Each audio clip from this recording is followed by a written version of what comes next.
The Total Money Makeover Audiobook Introduction Summary. In the introduction to the Total Money Makeover, Dave Ramsey shares his journey from millionaire to bankrupt in his 20s, revealing how his reliance on debt led to financial ruin and inspired a simple, behavior-focused plan for financial freedom. He introduces the 7 baby steps to eliminate debt, save, and build wealth, emphasizing that personal finance is 80% behavior and 20% knowledge. Ramsey's motto, "If you live like no one else now, later you can live like no one else," urges listeners to embrace sacrifice and discipline to achieve lasting financial peace. Through real-life success stories, he motivates anyone, regardless of income, to take the Total Money Makeover challenge and transform their financial future. By recognizing and identifying some basic truths and everyday common sense, I have convinced millions of people to change their lives, to have a total money makeover. Are you next? Flying turkeys and skinny dipping. When I was a child, my grandmother, a second-grade school teacher who also taught drama, used to sit me on her knee and read to me. She read with great enthusiasm and a lot of drama. One of the children's stories she read to me was about the 3 little pigs. One built his house out of straw, one out of twigs, and one out of brick. You know the story. The 2 who built their houses quick and dirty goofed off, partied, and made fun of the bricklayer because he was taking too much time and effort to do it right. Of course, when the wind and rains came, the 2 short-term thinkers ended up moving in with their brother. Why? Because he had prepared well enough to weather the storms. The other 2 found their lives completely blown apart. Economic storms, real ones. A huge economic storm hit America and the rest of the world in 2008. As with all strong storms, the only houses that survived were the ones that were built well, on a solid foundation. The rest were blown over. Companies who had been built well survived. Those who hadn't are now history. Many once great businesses abandoned their strong foundations by investing in bad, high-risk investments and taking on mountains of debt. Sadly, most of those companies are now history or are owned by someone else. What happened? Well, this is not a textbook on economics, so we won't dissect every detail. However, it is instructive to your Total Money Makeover to look at the event to learn our private lessons. The 30,000-foot view that you would get from an airplane might look like this. Broke people in serious financial trouble borrowed money from greedy bankers at horrible terms and high interest rates to buy homes. The loans were not prime good loans, so they were accurately called subprime loans. That just means these mortgages were less than good. Duh. This rip-off lending has always been done, but never on such a large scale. In an effort to make more profits to keep their stock prices up, banks and investment bankers began to buy these loans in bulk, and they bought lots of them. What was unthinkable in the investment community just a few years earlier became common practice. Formerly legitimate, upstanding, major banks and investment bankers essentially became loan sharks using very sophisticated financial instruments. For years, the mortgage industry had packaged good mortgages together and sold them as bonds. You have probably heard of Fannie Mae bonds. That used to refer to a group of good Fannie Mae mortgages that were wrapped together and sold as unit or bond. During this period of stupidity, however, the subprime bad loans were packaged together and sold as bonds, a lot of them. We live in a cause and effect world. What you sow, you will reap. In a shocking turn of events, the broke people didn't pay their mortgage payments, he says sarcastically. This, for some unknown reason, seemed to surprise the greedy bankers. Surprise. Broke people can't pay ridiculous house payments. Go figure. The big problem, however, was scale. A lot of broke people didn't pay their payments, so foreclosure numbers began to rise rapidly. In some boom markets, where the real estate prices had shot up artificially high, the foreclosures began bringing home prices down, and down and down. With values dropping so low, relatively secure and responsible homeowners started to get in trouble too.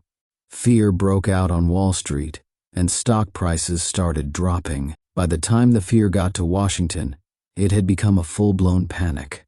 And once the panic got to the news media, it had become all-out hysteria. Every day, American consumers watched the hysteria play out on television. With their 401k and home values dropping, they wisely decided this was not a good time to keep spending like a drunken congressman. When we stopped buying stuff at a breakneck speed, the economy slowed and businesses began hurting everywhere. Companies who were deeply in debt and cash poor began to die. A lot of businesses vanished almost overnight. People stopped buying washers and dryers, so the washer and dryer manufacturer started laying people off, and unemployment rose. This, of course, just made the cycle go around again, forcing real estate and stock prices even lower. Good news, bad news. The good news is that we are recovering and will continue to recover. Some learned the painful lessons on a private, individual level. Others learned the economic lessons on a more widespread, national level. Many people didn't learn anything at all. The great news is that for some of you, this event was your Great Depression, emotionally speaking. The Great Depression permanently changed the way many people handled their money. If you have a grandfather or great aunt who was an adult during that time, he or she likely has a completely different way of looking at debt, saving, and giving than most people of other generations. That is because your loved one has experience. And as my pastor says, a man with an experience is not at the mercy of a man with an opinion. I went broke 20 years ago, and that experience changed my life. I have applied the principles of this book to my life for the past 2 decades. So when this storm hit in 2008, I was just a spectator. It didn't hurt me a bit. I have actually come out ahead by buying real estate at great prices and investing heavily in the stock market while both were down.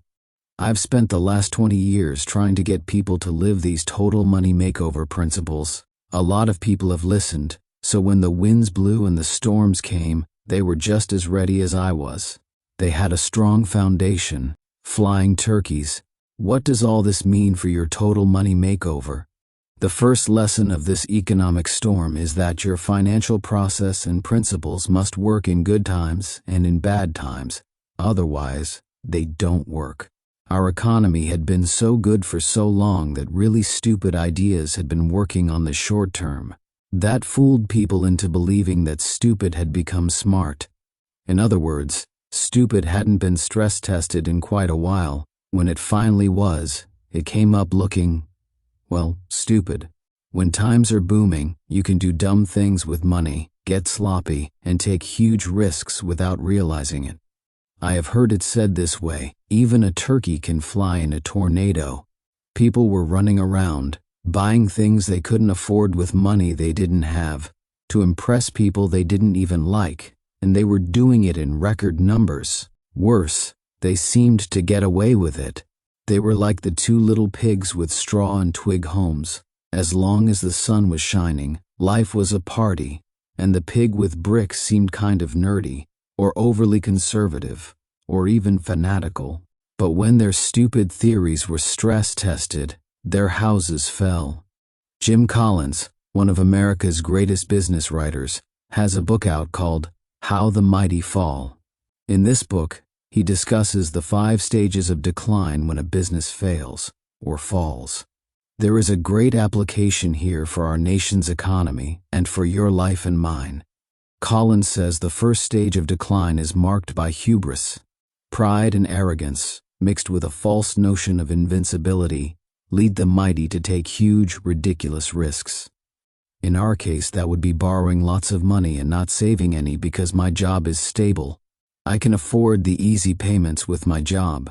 This hubris causes sloppiness and denial of risk. Hey, that sounds like me 20 years ago, right before I went broke. I had been taught a group of myths, lies, that I accepted as truth about money. I thought the rules of risk and restraint didn't apply to me because I was so smart. That led me to build a house of cards that fell the first time there was a light breeze, much less a real storm. Here's the lesson. Just because you see a turkey flying in a tornado doesn't mean turkeys can fly. Just because some wild-eyed theory of investing, borrowing, and living without cash reserves works in good times doesn't mean you can survive a storm. Remember, your ways of handling money have to work in good times and in bad. Skinny dipping. Warren Buffett has a great saying, when the tide goes out, you can tell who was skinny dipping. I've taught for years that if you have a bad map, you will be late for or completely miss the party. The principles that you build your life on will determine your level of success. If you plan your marriage around a bad map or bad set of assumptions, then it will likely fail. If you have all the good intentions in the world, but build your financial house on bad ideas, it will fall. I personally experienced this a long time ago. With this last recession, many more Americans are discovering that their theories about money and their assumptions about how money works were wrong. And they discovered they were wrong the hard way, through pain. Overspending that doesn't feel like overspending because things are going well is still overspending. Using debt to invest in real estate or the stock market and the hope of a quick return will cause you to go broke the minute the market turns. Chasing the next get-rich-quick scam, like the lottery or investing in gold, will always bring you pain. Hiring someone else, like some debt settlement company, to fix your life virtually never works. The myths, lies spread by our culture that were covered in this book's first 2 editions have all been proven by this economic downturn. If you live the way we teach in this book, you will prosper in good times and in bad times. I have a friend that we will call Chris. Chris told me an interesting story in the middle of the latest recession that illustrates what I am pointing out to you. For 13 years, Chris worked for a large corporation, whose name you would recognize. He started his Total Money Makeover about 7 years ago. When I saw him 2 years ago, he ran up to me with a big smile and big hug to proudly proclaim that he was debt-free, including his home. He had absolutely no debt and had saved $38,000 in his emergency fund. When I saw him again a year later, he had another fun story to share with me. It seems that he and his boss had become best friends over the years that they worked together. That week, his friend, his boss, came into his office with blood drained from his face and his lip quivering, saying, "I don't know how to tell you this, but corporate is making me lay you off." Chris jumped up from his chair, ran around the desk, gave his friend a big hug, and said, "Cool, how much is the severance?" The company gave him more than $70,000 in severance, and he is now starting his own business, something he has wanted to do for years. He wasn't stressed, but instead saw only opportunity, because he was ready. As of this writing, he will make almost double his old salary with his new business this year. Wow. However, most people live on the other side of the coin. When they get news of a layoff, they have the blood drained from their faces, and it is their lips that are quivering. If you have lost your job and are struggling, I am not picking on you. I have seen hard times, but I want you to do what I did when I faced pain brought on by my own stupid decisions and lack of preparation. I said very loudly, "Never again." Next time, well, there won't be a next time. So my prayer for you is that whatever fear or pain you have gotten out of this last recession, you learn from it. Remember the day when stupid financial tricks were stress tested and came up looking, well, stupid. I have met many children of the Great Depression who learned their lessons well. They are prosperous and take only the carefully calculated risk. They have seen much, much more extreme economic times than you have seen. But we can still learn our lessons and not get sucked back into the craziness of the last few years. It is time for your Total Money Makeover. Are you ready? 1. The Total Money Makeover Challenge. As lost as a ball in tall weeds, That is exactly how I felt. Although it was 20 years ago, I can still taste the emotion as if it were yesterday. Out of control, lost, no sense of power. I felt dread creep across the room like the afternoon shadows on a cold winter's day. Sitting again at the kitchen table with too much month left at the end of the money, I was not having fun. This adult stuff where a wife looks to you to provide and kids expect to be fed and kept warm was not exactly working. I didn't feel like some powerful adult. Instead, there was a little boy inside me who was very afraid. Afraid of this month's bills, afraid of this month's mortgage, and absolutely terrified when I considered the future. How was I to send kids to college, retire, enjoy life, and not live at the edge of money worries? The normal American family. It seemed every month I sat at that same table with the same worries, fears, and problems. I had too much debt, too little savings, and no sense of control over my life. No matter how hard I worked, it seemed I couldn't win. I was to forever be slave to some banker, to the government, and to the needs of my family. When Sharon and I talked about money, we ended up in a fight, leaving her feeling afraid and me feeling inadequate. The next car purchase, the next house, the kids' college, our entire future seemed out of reach. I had too much debt, too little savings, and no sense of control over my life. I didn't need a get-rich-quick guy to pump me up or tell me to be positive. I didn't need a secret formula to riches. I wasn't afraid of hard work or sacrifice. I didn't want to feel my way into being positive. I was positive of only one thing. I was sick and tired of being sick and tired. I was tired of sitting down to do the bills and having a heaviness come over me. The hopelessness was overwhelming. I felt like a gerbil in a wheel. Run, run, run, no traction, no ground covered. Maybe life was just a financial illusion. All the money came in, all the money went out, and only the names were changed to protect the innocent. I owe, so off to work I go. You know the drill, and all the cliches that go with the drill. Oh, some months everything seemed to work, and I thought maybe we were going to be okay. I could tell myself then, oh well, this is how everyone lives. Those times offered enough wiggle room that I could continue to lie to myself that we were making headway, but deep down, I knew we weren't. I did it my way. Anby way wasn't working. Enough. This stinks. I finally decided that this non-plan wasn't working. If you have ever had any of those feelings, you are going to love this book, and, more important, you will love your Total Money Makeover. More than 20 years ago, my wife Sharon and I went broke. We lost everything due to my stupidity in handling money, or not handling it, as the case may be. Hitting bottom and hitting it hard was the worst thing that ever happened to me, and the best thing that ever happened to me. We started with nothing, but by the time I was 26 years old, we held real estate worth over $4 million.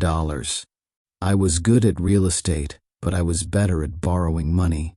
Even though I had become a millionaire, I had built a house of cards. The short version of the story is that we went through financial hell and lost everything over a 3-year period of time. We were sued, foreclosed on, and finally, with a brand new baby and a toddler, we were bankrupt. Scared doesn't begin to cover it.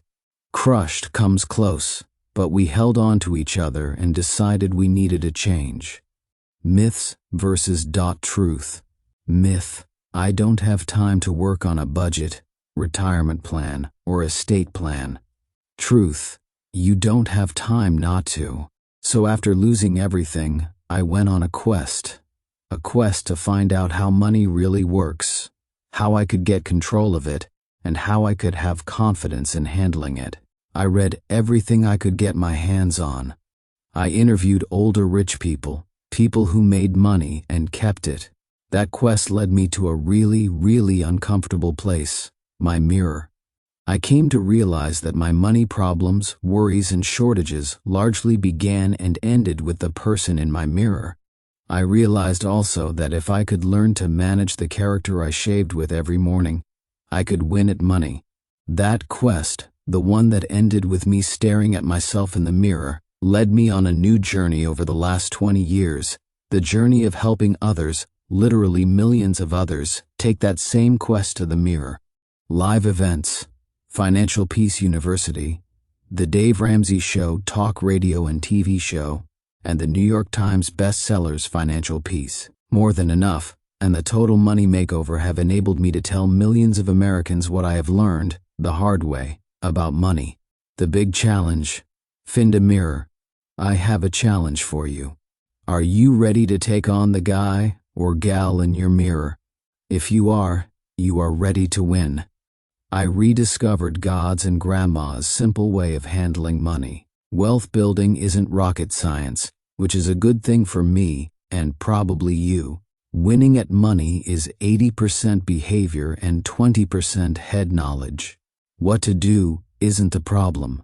Doing it is. Most of us know what to do, but we just don't do it. If I can control the guy in the mirror, I can be skinny and rich. We will let other books work on the skinny, and I will help you with the rich part. No, there are no secrets. And yes, this will be very hard. Hey, if it were easy, every moron walking would be wealthy. Winning at money is 80% behavior and 20% head knowledge. So my Total Money Makeover begins with a challenge. The challenge is you. You are the problem with your money. The financial channel or some DVD sets aren't your answer. You are. You are the king of your future, and I have a plan. The Total Money Makeover plan isn't theory. It works every single time.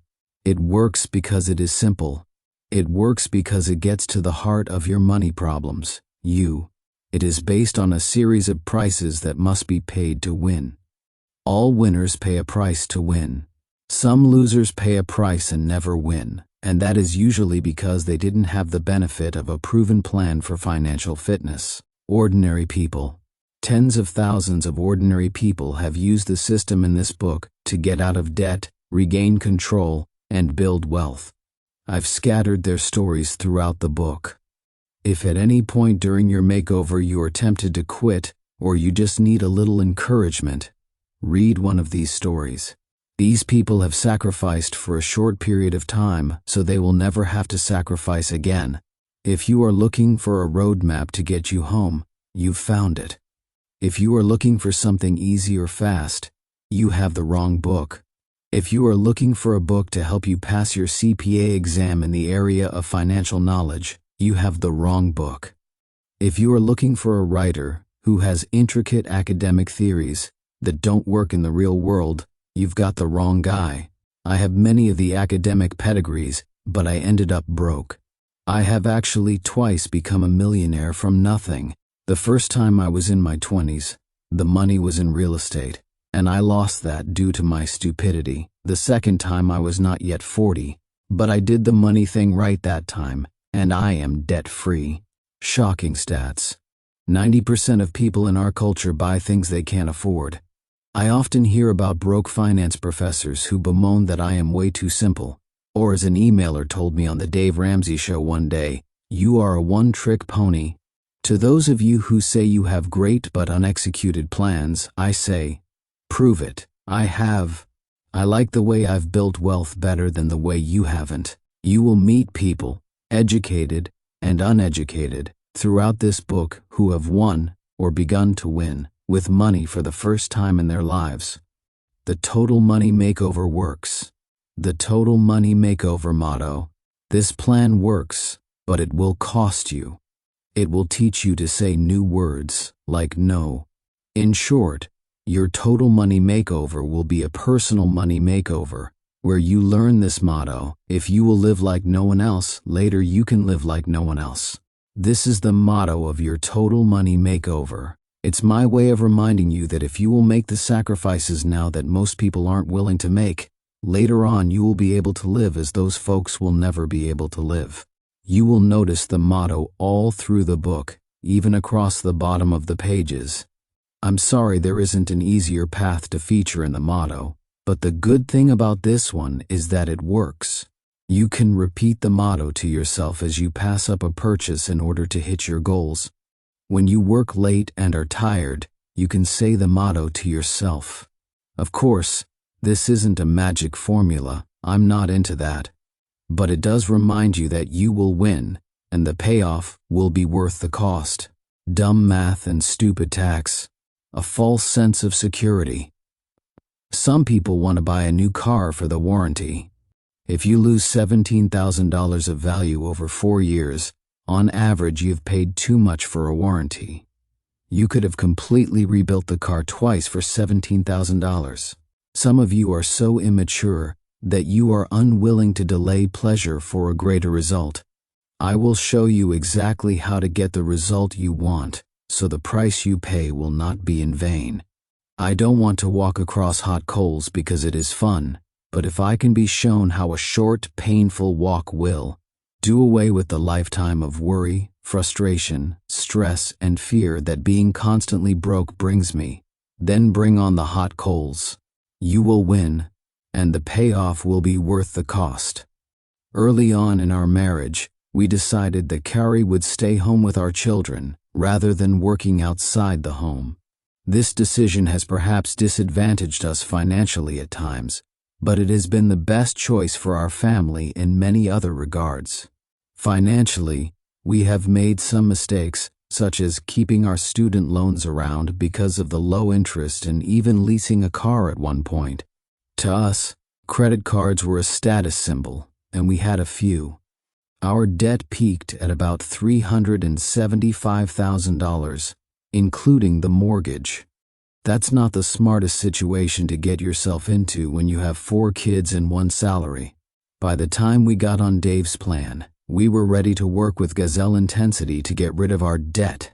During one 6-month period, we paid a $57,000 and gave $7,000 to our church. That really encouraged us and kept us going. It was also great going to Atlantis with Dave and Sharon as finalists in the Total Money Makeover Challenge. Now we are debt-free and helping our daughter through her first year of college. We are also saving for retirement at a good rate and building a new house. We enjoy earning interest now rather than paying it. We couldn't have done it without Dave. We pay cash for everything, and we tell our money where to go. We can't even tell you the peace and freedom this has brought our entire family. The first months were the most painful as we went from credit to cash. But it's so nice not to be paying for today and yesterday anymore. By following Dave's Total Money Makeover plan, you will gain peace of mind as you get control of your money. Just remember to stay focused. The key to our success was both of us getting on the same page at the same time. We now work together to plan our spending rather than racing to outspend each other. We are each other's source of strength during weak moments when spending sounds fun again. We have learned to have fun talking about money and financial goals. It's no longer a contentious subject. Our advice: honestly assess your earning capacity and live below your means. Be in control of your own destiny and your own happiness. Mark and Curry Stolworthy, both age 43, CPA systems consultant, stay-at-home mom. My promise to you is this: if you will follow the guidelines of this proven system of sacrifice and discipline, you can be debt-free, begin saving, and give as you've never given before. You will build wealth. I will also promise you that it is totally up to you. The Total Money Makeover isn't a magic formula to wealth. This system will not work unless you do, and then only to the degree of your intensity in implementing it. In the following pages, you will meet many individuals and families who have won many money victories, but not one of them won until they won the battle with the guy in the mirror. Your situation isn't your spouse's fault. Well, maybe, but we'll talk later. It isn't your parents' fault. It isn't your children's fault. And it isn't your friend's fault. It's your fault. Dave rants. Savings without a mission is garbage. Your money needs to work for you, not lie around. My financial life began turning around when I took responsibility for it. People all across America have used these steps to become free, regain a sense of confidence and control, and build a future for their families.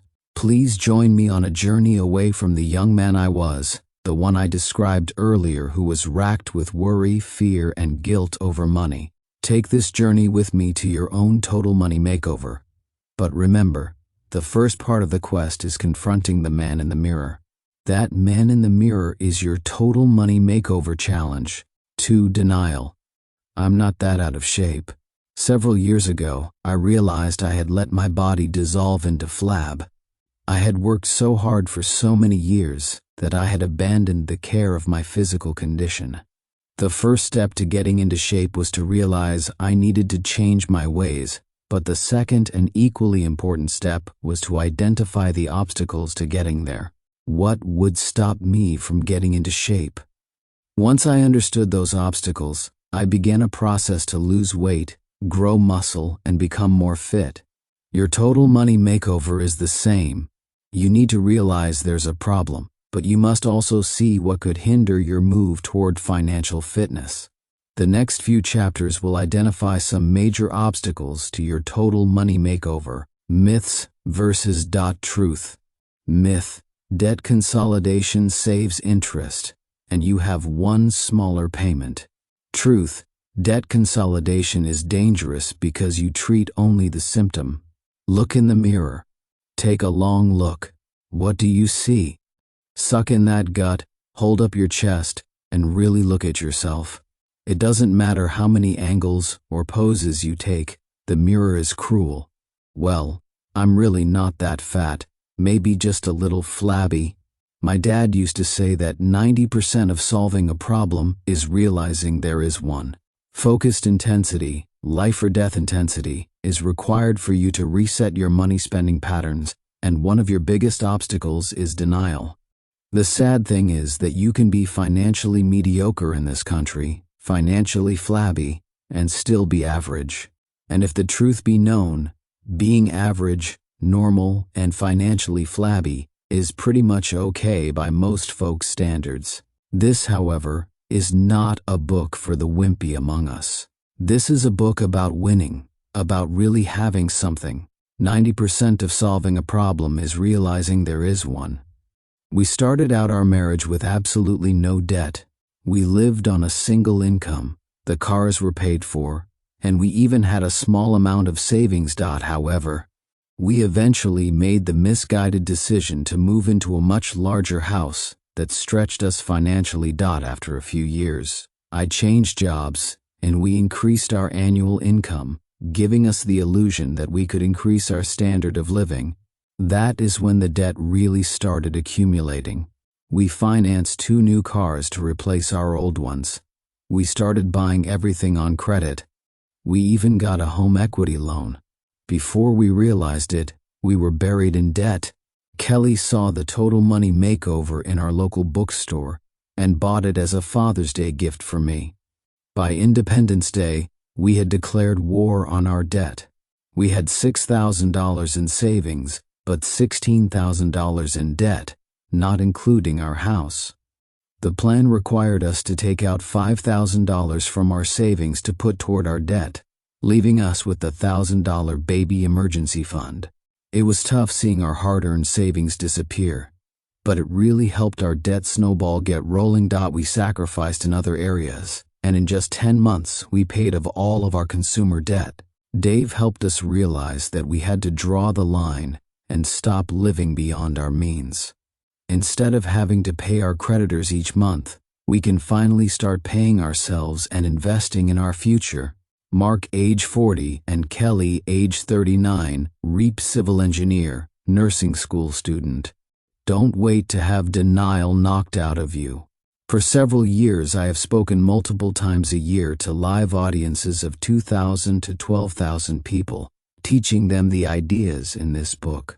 After one live event where I spoke to 4,000 people, Sarah told me that her total money makeover came only after life placed a call to her.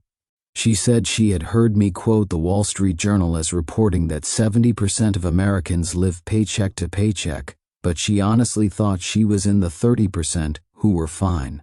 She had financially struck a pose, and the pose was denial. Dave rants, "For your own good, for the good of your family and your future, grow a backbone. When something is wrong, stand up and say it is wrong, and don't back down." With 2 sons from her previous marriage, Sarah had just remarried and was happy and secure in her job, as was her husband John. Their new life together seemed awesome. Their household combined income was about $75,000 per year, with the normal debts of a small student loan, a car loan, and only $5,000 on a credit card. With life under control and even going well, Sarah and John decided their new family needed a new home, so the builder was selected and construction began. Somewhere deep inside there may have been uneasiness, but it was very deep. Finally, the day came when the new home was complete. Everything was going to be fine now, the new family and the new home, the way it is supposed to be. In May, they moved into the new home, complete with big new payments. Dumb math and stupid tax. Washer and dryer for sale. $1,800. Yes, that's correct, and you too can get this sweet deal. Just head on down to your local rent-to-own store. In September, Sarah's boss asked to see her in his office. She was excelling at work and braced herself for a big girl followed by a nice bonus or raise. Instead, the boss explained her job was being eliminated. "Downsizing, you know," he said. Her life's work was cut from her, and $45,000 of their $75,000 income, with the boss's chilling words. Not only was her pride hurt and her career path cut short, a creeping terror grew deep down inside as she drove home to tell John. That night there were tears, fears, and the sudden stark realization that she and John were financially fat. Suddenly, Sarah and her family were facing foreclosure on the house and repossession of the car. The basics of life had become precious. Sarah and John had listened to the Dave Ramsey show on the radio, but they always thought someone else needed a total money makeover. After all, they always held their stomachs in when standing in front of the mirror. The night after her layoff was the first night they looked in the financial mirror and saw fat people. The sight wasn't pretty. Big house payments, fat car payments, large student loans, bloated credit cards, anorexic savings, and no budget. They saw fat people. When you are physically fat, it is hard to be in denial because there is the ever-widening belt line. When you are financially fat, however, you can fake it and look good for a while. Your friends and family will participate in your fantasy denial, which makes you believe you are doing just fine. One of the 4 major factors that keep people from winning in money by getting a total money makeover is not realizing they need one. Sadly, some of the most dramatic makeovers I've seen have been by people who had life smack them so hard they got the denial knocked out of them, like Sarah. If life isn't smacking you around at the moment, you are actually in greater danger than Sarah and John the night of the layoff. You are a real candidate for financial mediocrity or even a major crisis brought on by denial, and you have to see the need to make dramatic changes. If you are apathetic because everything seems just fine, then you will be unwilling to make the huge changes needed to get huge results. You have to see the need to make dramatic changes. Frog legs. Years ago, in a motivational seminar by the master Zig Ziglar, I heard a story about how mediocrity will sneak up on you. The story goes that if you drop a frog into boiling water, he will sense the pain and immediately jump out. However, if you put a frog in room temperature water, he will swim around happily, and as you gradually turn the water up to boiling, the frog will not sense the change. The frog is lured to his death by gradual change. We can lose our health, our fitness, and our wealth gradually, one day at a time. It might be a cliché, but that's because it is true. The enemy of the best is not the worst. The enemy of the best is just fine. Shocking stats. 88% of graduating college seniors have credit card debt before they even have a job. I was in denial for a long time about my life and my spending habits. By my mid-20s, I was $23,000 in debt and had little motivation to get out of it. My biggest problem wasn't realizing how nice it was to be free of financial concerns. It was gambling. I couldn't stop. Even when I began listening to the Dave Ramsey show and tried to start attacking my debt, I often failed. I kept losing my money to the addiction I had, never giving me time to get my feet on the ground. It took some time, but finally the financial pressures became too much to bear. I knew I needed a change. I started attending an amazing program called Celebrate Recovery, a ministry dedicated to helping people with addictions, hurts, and hang-ups. I also started my Total Money Makeover, walking through the baby steps one by one. Establishing my emergency fund was the hardest part because I was still trying to break my gambling addiction, and that money would always get lost to some game. But as my addiction weakened and I established a budget, the debt I had incurred became less and less. I moved in with my parents to put would-be rent money toward my final debt. Now I'm saving for a down payment on a house. I hope to reach my goal by next year. It is a wonderful feeling to live without the strain of debt on my life. Tony E. Newman, age 26, financial analyst. The pain of change. Change is painful. Few people have the courage to seek out change. Most people won't change until the pain of where they are exceeds the pain of change. When it comes to money, we can be like the toddler in a soiled diaper. I know it smells bad, but it's warm and it's mine. Only when the rash comes will we cry out. I hope Sarah's story and the others in this book will make you unwilling to stay where you are. If you keep doing the same things, you will keep getting the same results. You are where you are right now financially as a sum total of the decisions you've made to this point. If you like where you are, keep it up. Keep in mind, however, why you are reading a book called The Total Money Makeover. Is it because deep down you have the same uneasy feeling Sarah had, but didn't address until it was almost too late? Are you really looking for something more? If so, I've got great news. This plan works. Break through the temptation to remain in the same situation and opt for the pain of change before the pain of not changing searches you out. Don't wait for a heart attack to show you that you are overweight. Cut the carbs, the fats, the sugars, and lace up the running shoes now. Few people have the courage to seek out change. The good news about Sarah and John was that the financial heart attack they had made them address their financial eating and exercise habits. The layoff was a wake-up call and the end to denial. After a year of very hard times, Sarah was able to find a whole new career. Only this time, when the checks started rolling in, Sarah and John were using this system. Every paycheck became an exciting event because they had a plan. They were financially losing weight and toning up. It wasn't a quick process, but after following the steps over time, today they are really winning. The night I met Sarah and John, they were 2 years into their plan and smiling. They told me they were debt-free except for their house, and they had $12,000 in the bank just for emergencies. They had broken through their own denial, but they made their family uncomfortable because they refused to live like everyone else. Albert Einstein said, "Great spirits have often encountered violent opposition from weak minds." John's dad had made fun of their plan and the extra jobs they took to win. He asked if they had joined some cult or something. Once Sarah and John had realized they were the emperor with no clothes, denial was no longer an option. They also realized all they had been doing with money to impress others, but no more. Sarah chuckled as she told me how she used to think, "We must be doing well. All these credit card companies think I'm credit-worthy.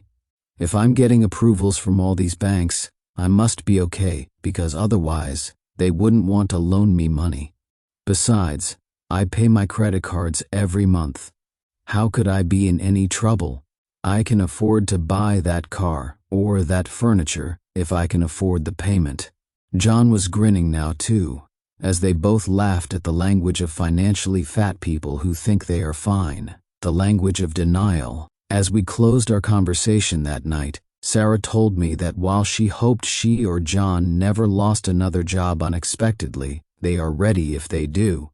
We are no longer living a lie. We know where we are, we know where we are going, and we know how we are going to get there, she said.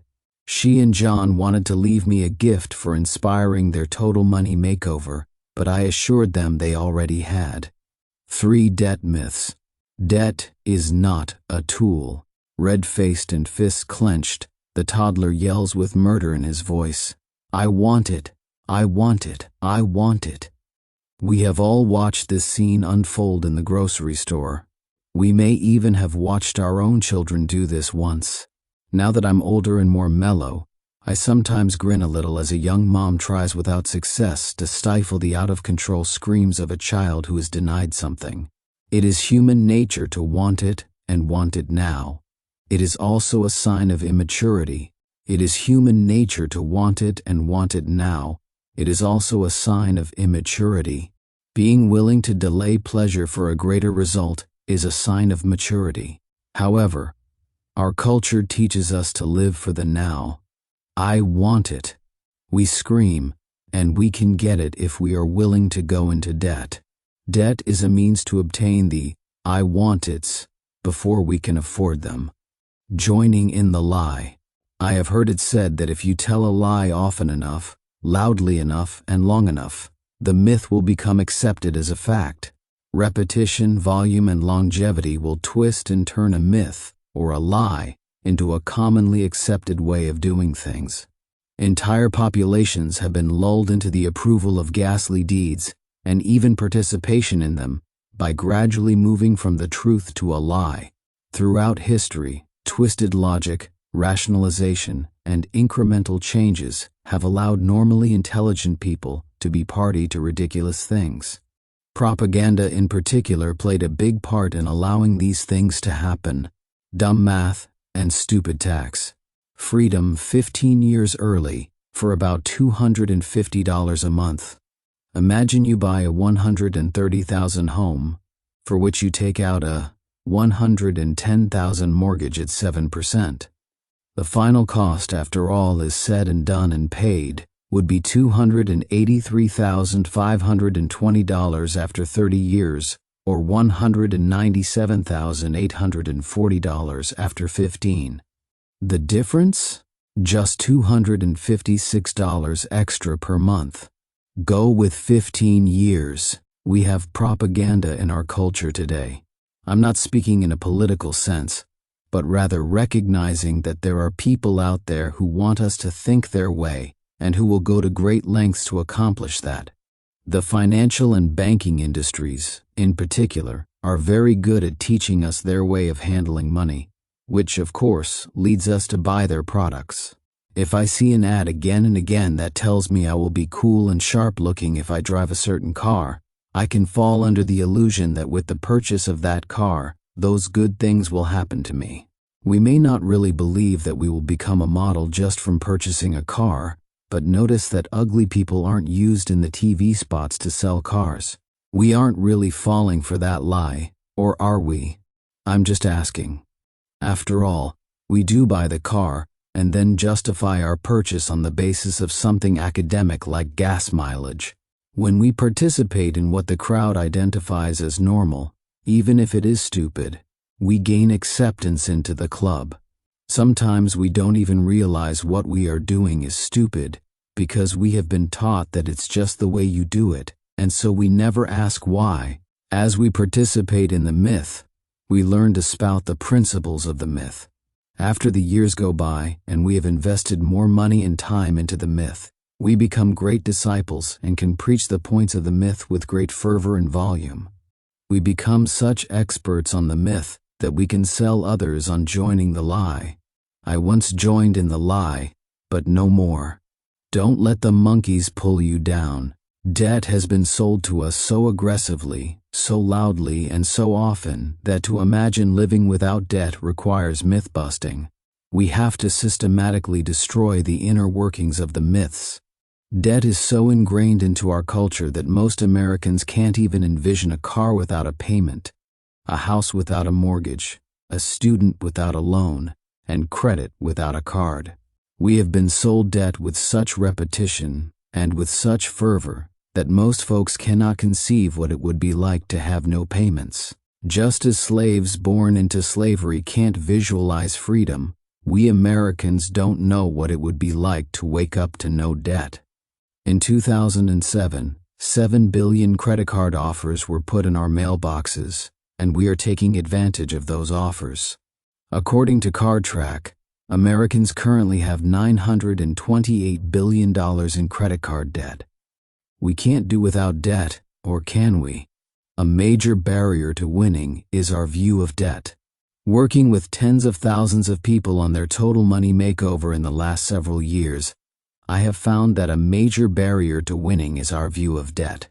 Most people who have made the decision to stop borrowing money have experienced something weird: ridicule. Friends and family who are disciples of the myth that debt is good have ridiculed those on the path to freedom. John Maxwell tells of a study done on monkeys. A group of monkeys were locked in a room with a pole at the center. Some luscious, ripe bananas were placed on top of the pole. When a monkey would begin to climb the pole, the experimenters would knock him off with a blast of water from a fire hose. Each time a monkey would climb, off he would go, until all the monkeys had been knocked off repeatedly, thus learning that the climb was hopeless. The experimenters then observed that the other primates would pull down any monkey trying to climb. They replaced a single monkey with one who didn't know the system. As soon as the new guy tried to climb, the others would pull him down and punish him for trying. One by one, each monkey was replaced, and the scene repeated until there were no monkeys left in the room that had experienced the fire hose. Still, none of the new guys were allowed to climb. The other monkeys pulled them down. Not one monkey in the room knew why, but none were allowed to get the bananas. We aren't monkeys, but sometimes we exhibit behavior that seems rather chimp-like. We don't even remember why, we just know that debt is needed to win. So when a loved one decides to get a total money makeover, we laugh, get angry, and pull him down. We Americans are like the last set of monkeys. With rolled eyes, we spout the pat lines associated with the myth, as if anyone not wanting to have debt is unintelligent. That person must be a simpleton, a fanatic, or, worst of all, uneducated in finance. Then why are so many finance professors broke? I think a broke finance professor is like a shop teacher with missing fingers. Myth versus truth. I want to expose the inner workings of the debt myth by looking at many of the sub-myths. However, I need to warn you to watch out for your instinct to defend the American way of borrowing. Calm down, relax, and go for a ride with me for a few pages. I might be onto something. If, at the end of this myth-busting section, you conclude I'm just a nut with a book, you will not be forced to change. But just in case the tens of thousands of families who have experienced a total money makeover have something to say to you, read on in a relaxed state. Let your guard down. You can always put the shields back up later. Myth. Debt is a tool and should be used to create prosperity. Truth. Debt adds considerable risk, most often doesn't bring prosperity, and isn't used by wealthy people nearly as much as we are led to believe. When training for my first career in real estate, I remember being told that debt was a tool. Debt is like a fulcrum and lever, allowing us to lift what we otherwise could not. We can buy a home, a car, start a business, or go out to eat and not be bothered with having to wait. I remember a finance professor telling us that debt was a two-edged sword, which could cut for you like a tool but could also cut into you and bring harm. The myth has been sold that we should use OPM, other people's money, to prosper. The academic garbage is spread really thick on this issue. We are told with sufficient snobbery and noses in the air that sophisticated and disciplined financiers use debt to their advantage. Careful there, you'll get a sunburn on your upper lip. Debt brings on enough risk to offset any advantage that could be gained through leverage of debt. My contention is that debt brings on enough risk to offset any advantage that could be gained through leverage of debt. Given time, a lifetime, risk will destroy the perceived returns purported by the mythsayers. I once was a mythsayer myself, and could repeat the myths very convincingly. I was especially good with the debt is a tool myth. I have even sold rental property that was losing money to investors by showing them, with very sophisticated internal rates of return, how they would actually make money. Boy, what a reach. I could spout the myth with enthusiasm, but life and God had some lessons to teach me. Only after losing everything I owned and finding myself bankrupt did I think that risk should be factored in, even mathematically. It took me waking up in intensive care to realize how dumb and dangerous this myth is. Life hit me hard enough to get my attention and teach me. According to Proverbs 22:7, the rich rule over the poor, and the borrower is slave to the lender, NRSV. I was confronted with this scripture and had to make a conscious decision of who was right, my broke finance professor, who taught that debt is a tool, or God, who showed obvious disdain for debt. Beverly Sills had it right when she said, "There is no shortcut to any place worth going." Myths versus truth. Myth, playing the lotto and other forms of gambling will make you rich. Truth, lotto and Powerball are attacks on the poor and people who can't do math. We bought the lie. We lived our lives according to the standards set to keep up with the Joneses. Turns out they were broke and living in debt too. My husband and I owed $72,000 on a rental property and $35,000 on credit cards, student loans, and car notes. And on top of that, we bought a 4-bedroom home complete with a pool that was in need of major repairs, all of this on a $40,000 teacher's salary. But we decided that all of this was a good investment in our future. We were so wrong. We were sick and tired of always having more months than money. We needed a total money makeover. We sold our rental property and our way too big house and downsized to something much smaller. We spent 2.5 years of focused intensity to finally become debt-free. If you are living in the bondage of debt, you're not living. Our marriage is so much better, and there is an element of peace that wasn't there before we had a financial plan. We feel blessed to have found this information early in our marriage and thankful to have the opportunity to teach our children to be financially responsible. Allison, age 29, and Mike, age 33, Westerner homemaker, physical education teacher. I have found that if you look into the lives of the kind of people you want to be like, you will find common themes. If you want to be skinny, study skinny people, and if you want to be rich, do what lots of rich people do, not what some myths mayor says to do. The Forbes 400 is a list of the richest 400 people in America, as rated by Forbes magazine. When surveyed, 75% of the Forbes 400 rich people, not your broke brother-in-law with an opinion, said the best way to build wealth is to become and stay debt-free. Walgreens, Cisco, and Harley-Davidson are run debt-free. I have met with thousands of millionaires in my years as a financial counselor, and I have never met one who said he made it all with Discover Card bonus points. They all lived on less than they made and spent only when they had cash. No payments. History also teaches us that debt wasn't always a way of life. In fact, 3 of the biggest lenders today were founded by people who hated debt. Sears now makes more money on credit than on the sale of merchandise. They are not a store. They are a lender with some stuff out front. However, in 1910 the Sears catalog stated, "Buying on credit is folly."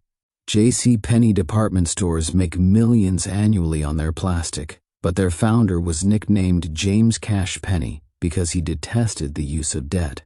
Henry Ford thought debt was a lazy man's method to purchase items, and his philosophy was so ingrained in Ford Motor Company that Ford didn't offer financing until 10 years after General Motors did. Now, of course, Ford Motor Credit is one of the most profitable of Ford Motors operations. The old school saw the folly of debt. The new school saw the opportunity to take advantage of the consumer with debt. You have probably heard a lot of the sub-myths, which fall in line behind the big one that says debt is a tool. So that we leave no stone unturned, let's review and debunk each of the myths spread by a culture that has officially bought the lie. Myth: if I loan money to friends or relatives, I am helping them. Truth: if I loan money to a friend or relative, the relationship will be strained or destroyed. The only relationship that would be enhanced is the kind resulting from one party being the master and the other party a servant. The old joke is that if you loan your brother-in-law $100 and he never speaks to you again, was it worth the investment? We have all experienced loaning someone money and finding an immediate distancing in the relationship. Joan called my radio show one day complaining about how a loan had ruined her relationship with one of her best friends at work. She had loaned the lady, a broke single mom, $50 until payday. Payday came and went, and her friend, someone she used to talk to at lunch every day, someone who was her confidant and sounding board, now avoided her. Shame and guilt had entered the scene with no provocation. We don't control how debt affects relationships. Debt does that independently of what we want. The borrower is slave to the lender, and you change the spiritual dynamic of relationships when you loan loved ones money. They are no longer a friend, uncle, or child. They are now your servant. I know some of you think that is overstated, but tell me why Thanksgiving dinner tastes different when a loan has been served. Eating with your master is different from eating with your family. Joan was really torn up about losing this friendship. I asked her if the friendship was worth $50. She gushed that it was worth many times that, so I told her to call her friend and tell her the debt was forgiven, a gift. The forgiveness of the debt helped her remove the master-servant dynamic from the relationship. Of course, it would be better if that dynamic had never entered the scene. I also suggested 2 stipulations to the forgiveness of the debt. First, that the friend agree to help someone in need someday, and second, that she never loan friends money. Let's break the myth chain. In Joan's case, the myth chain of loaning a friend money will be broken only if they both learn their lesson. The lesson is that while it is fine to give money to friends in need if you have it, loaning them money will mess up relationships. The borrower is a slave to the lender. I have dealt with hundreds of strained and destroyed families in which well-meaning people loaned money to help. Parents loaned the 25-year-old newly married couple the down payment money for the first home. It all seems so noble and nice, until the daughter-in-law catches the disapproving glances at the mention of the couple's upcoming vacation. She knows the meaning of the glances, that she should check with these well-meaning noble parents-in-law before she buys toilet paper until the loan is repaid. A lifetime of resentment can be born right there. The grandfather loans the 20-year-old $25,000 to purchase that new 4-wheel drive truck he needs. Of course, the loan is at 6%, much better than Junior can get at the bank, and much better than Grandpa gets from his CD at the bank. Everyone wins, or do they? What happens when Junior loses his job and can't pay Grandpa, who is from the old school where you dig ditches till midnight if you have to, in order to honor your word? Now Junior and Grandpa are at odds, so Junior sells the truck and pays Grandpa the $19,000 he gets for it. Grandpa hadn't taken a lien on the title, so he now expects broke, angry, and unemployed Junior to repay the balance of $6,000. Grandpa will never see his $6,000 or his grandson again. In some perverted twist of the myth, mixed with shame and guilt, Junior's mind somehow concocts that this is all Grandpa's fault, and he abandons the relationship. Hundreds of times I've seen relationships strained and sometimes destroyed. We all have, but we continue to believe the myth that a loan to a loved one is a blessing. It isn't. It is a curse. Don't put that burden on any relationship you care about. Myth: by co-signing a loan, I am helping a friend or relative. Truth: be ready to repay the loan. The bank wants a co-signer for a reason, which is that they don't expect the friend or relative to pay. Think with me for a moment. If debt is the most aggressively marketed product in our culture today, if lenders must meet sales quotas for loan production, if lenders can project the likelihood of a loan's going into default with unbelievable accuracy, if all these things are true, and the lending industry has denied your friend or relative a loan, there's little doubt the potential borrower is trouble just looking for a place to happen. Yet people across America make the very unwise, yes, dumb decision to co-sign for someone else every day. We continue to believe the myth that a loan to a loved one is a blessing. The lender requires a co-signer because there is a very high statistical chance that the applicant won't pay. So why do we appoint ourselves as the generous, all-knowing, benevolent helper to override the judgment of an industry that is foaming at the mouth to lend money, and yet has deemed our friend or relative a deadbeat looking for a place to fail, or at least a loan default looking for a new home? Why do we co-sign knowing full well the inherent problems? We enter this ridiculous situation only on emotion. Intellect could not take us on this ride. We know they will pay because we know them. Wrong. Parents co-sign for a young couple to buy a home. Why do they need a co-signer? Because they couldn't afford the home. Parents co-sign for a teenager to buy a car. Why would parents do this? So he can learn to be responsible? No. What the teenager has learned is, if you can't pay for something, buy it anyway. The sad thing is that those of us who have co-signed loans know how they end up. We end up paying them, but only after our credit is damaged or ruined. If you co-sign for a car, the lender will not contact you when the loan is paid late every month, but your credit is damaged every month. The lender will not contact you before they repossess the car, but you now have a repo on your credit report.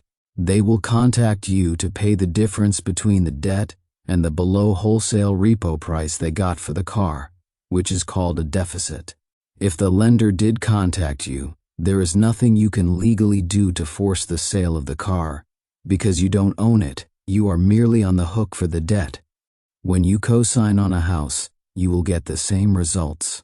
According to Proverbs 17:18, it's stupid to guarantee someone else's loan, CEV. That pretty well sums it up. Just like trying to bless a loved one with a loan, many people are trying to help by co-signing, and the result is damaged credit and damaged or destroyed relationships. I have co-signed loans and ended up paying them. One poor guy co-signed for me, and he ended up paying when I went broke. If you truly want to help someone, give money. If you don't have it, then don't sign up to pay for it, because you likely will. I see cases of people caught in the co-signing trap every day on the Dave Ramsey Show, our radio talk show. Kevin called to complain that a mortgage company was counting his co-signing for his mom's car against him as a debt, even though she had insurance that would pay the loan if she died.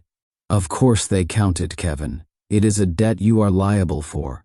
The mortgage company isn't worrying about her dying, they are worried about her not paying, which would require Kevin to make her car payments and then possibly not be able to pay his mortgage. Joe, another caller, was surprised to find he was on the hook for $16,000 on a mobile home he co-signed for 15 years ago. 10 years ago, his brother's mobile home was repoed, and the bank sold it for $16,000 less than was owed. Now, 10 years later, the bank caught up with Joe and wanted its money. Joe was angry that this could happen. Most co-signers have no concept of the trip they've signed up for. That sums up co-signing, broken hearts and broken wallets. Brian emailed me about his girlfriend's car. It seems old Brian co-signed for a $5,000 car for his sweetie.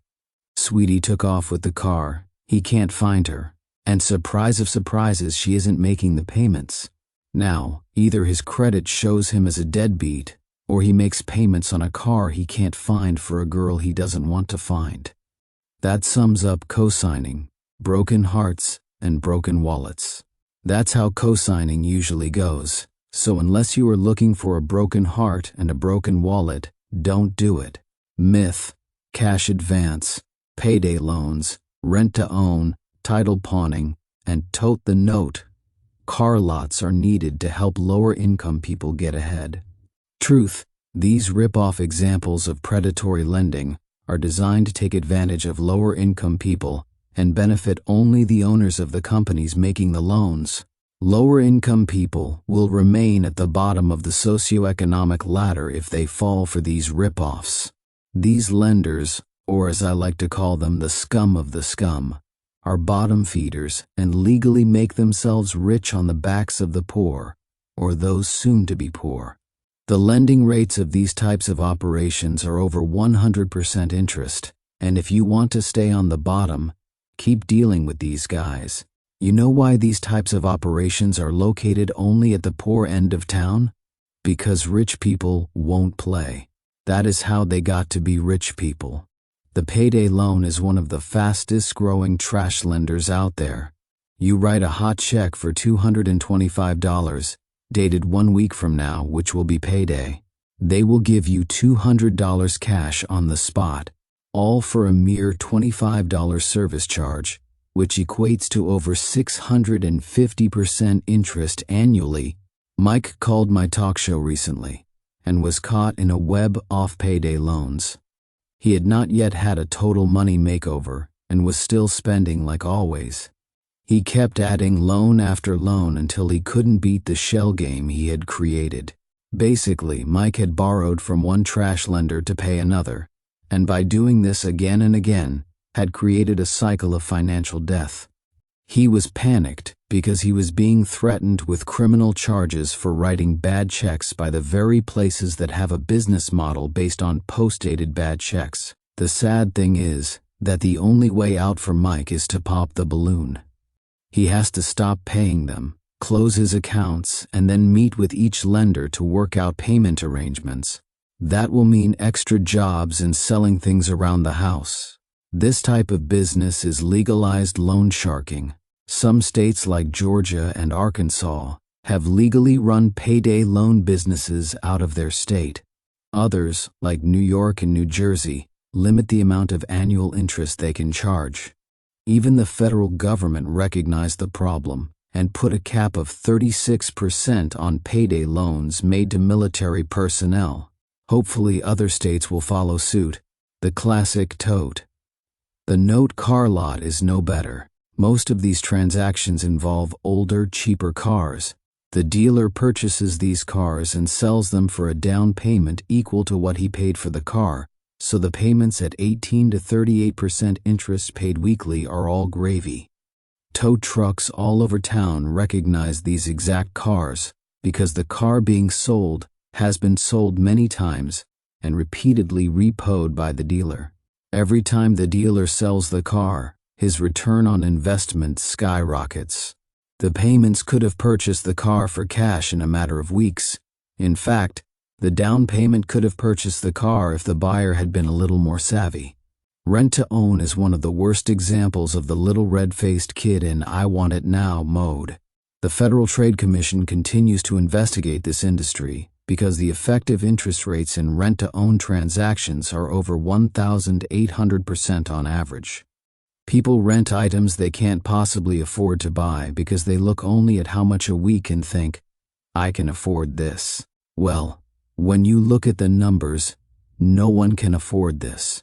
The average washer and dryer will cost you just $20 per week for 90 weeks. That is a total of $1,800 for a washer and dryer you could have bought new at full retail price for $500 and slightly used for $200. As my old professor used to say about the own part of rent to own, you should live so long We buy things we don't need with money we don't have in order to impress people we don't like. If you had saved $20 per week for just 10 weeks, you could have bought the scratch and dent model off the floor at the same rent-to-own store for $200.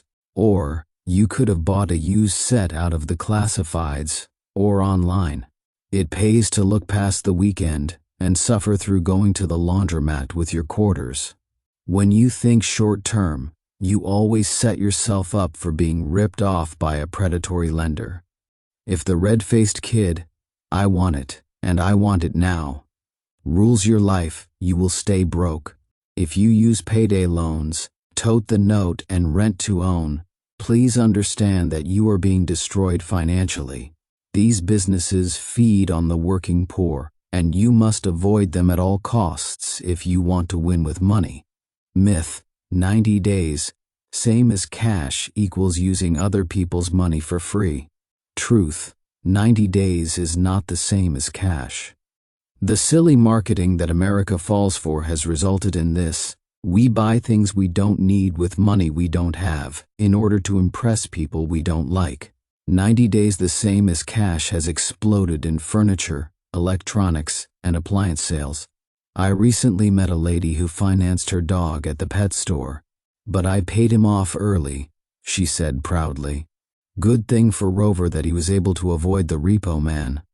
Dave rants, "Whole life insurance is a horrible product. Why would you pay someone interest on your own savings? That's backward, and it does not make you smart." 90 days is not the same as cash, for 3 basic reasons. 1. If you flash cash $100 bills in front of a manager who has a sales quota to meet, you will likely get a discount. If you can't get a discount, go to the competitor and get one. You do not get the discount when you sign up for the finance plan. 2. Most people don't pay off the debt in the allotted time. Nationally, 88% of these contracts convert to debt, a debt where you are charged a rip-off interest rate of 24 to 38%, and they back-charge you to the date of purchase.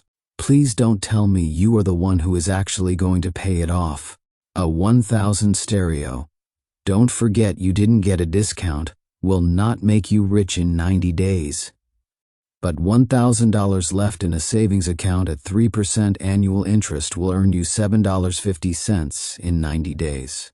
Wow, some financial genius you are. 3. You are playing with snakes, and you will get bitten. Marge called my radio show with this little story. She and her husband purchased a big screen TV at a nationally known electronics store. This couple paid off the big screen slightly early to be sure they would not be tricked into the interest being back-charged. No such luck. They had declined the disability and life insurance for a charge of $174, but apparently the salesperson had fraudulently initiated the contract in that area, something that happens more frequently than you think. So although our brilliant couple thought they had paid off the TV, they still had a balance and were charged with the interest back through the entire deal. They were fighting it, but it would take hiring a handwriting expert and going to court with an attorney to avoid paying a bill under $1,000, even though they did not owe it. That is disheartening. The little game of "we're going to use your money for free" backfired big time. I recently purchased a TV in that exact same store for cash. I got a discount and walked out with my TV. No hassle, no court costs, no interest, no lies. No, Virginia, 90 days is not the same as cash. Myth: car payments are a way of life. You'll always have one. Truth: staying away from car payments by driving reliable used cars is what the average millionaire does. That is how he or she became a millionaire. Taking on a car payment is one of the dumbest things people do to destroy their chances of building wealth. The car payment is most folks' largest payment except for their home mortgage, so it steals more money from the income than virtually anything else. The Federal Reserve notes that the average car payment is $495 over 64 months.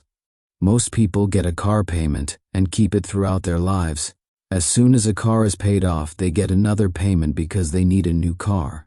If you keep a $495 car payment throughout your life, which is normal, you miss the opportunity to save that money.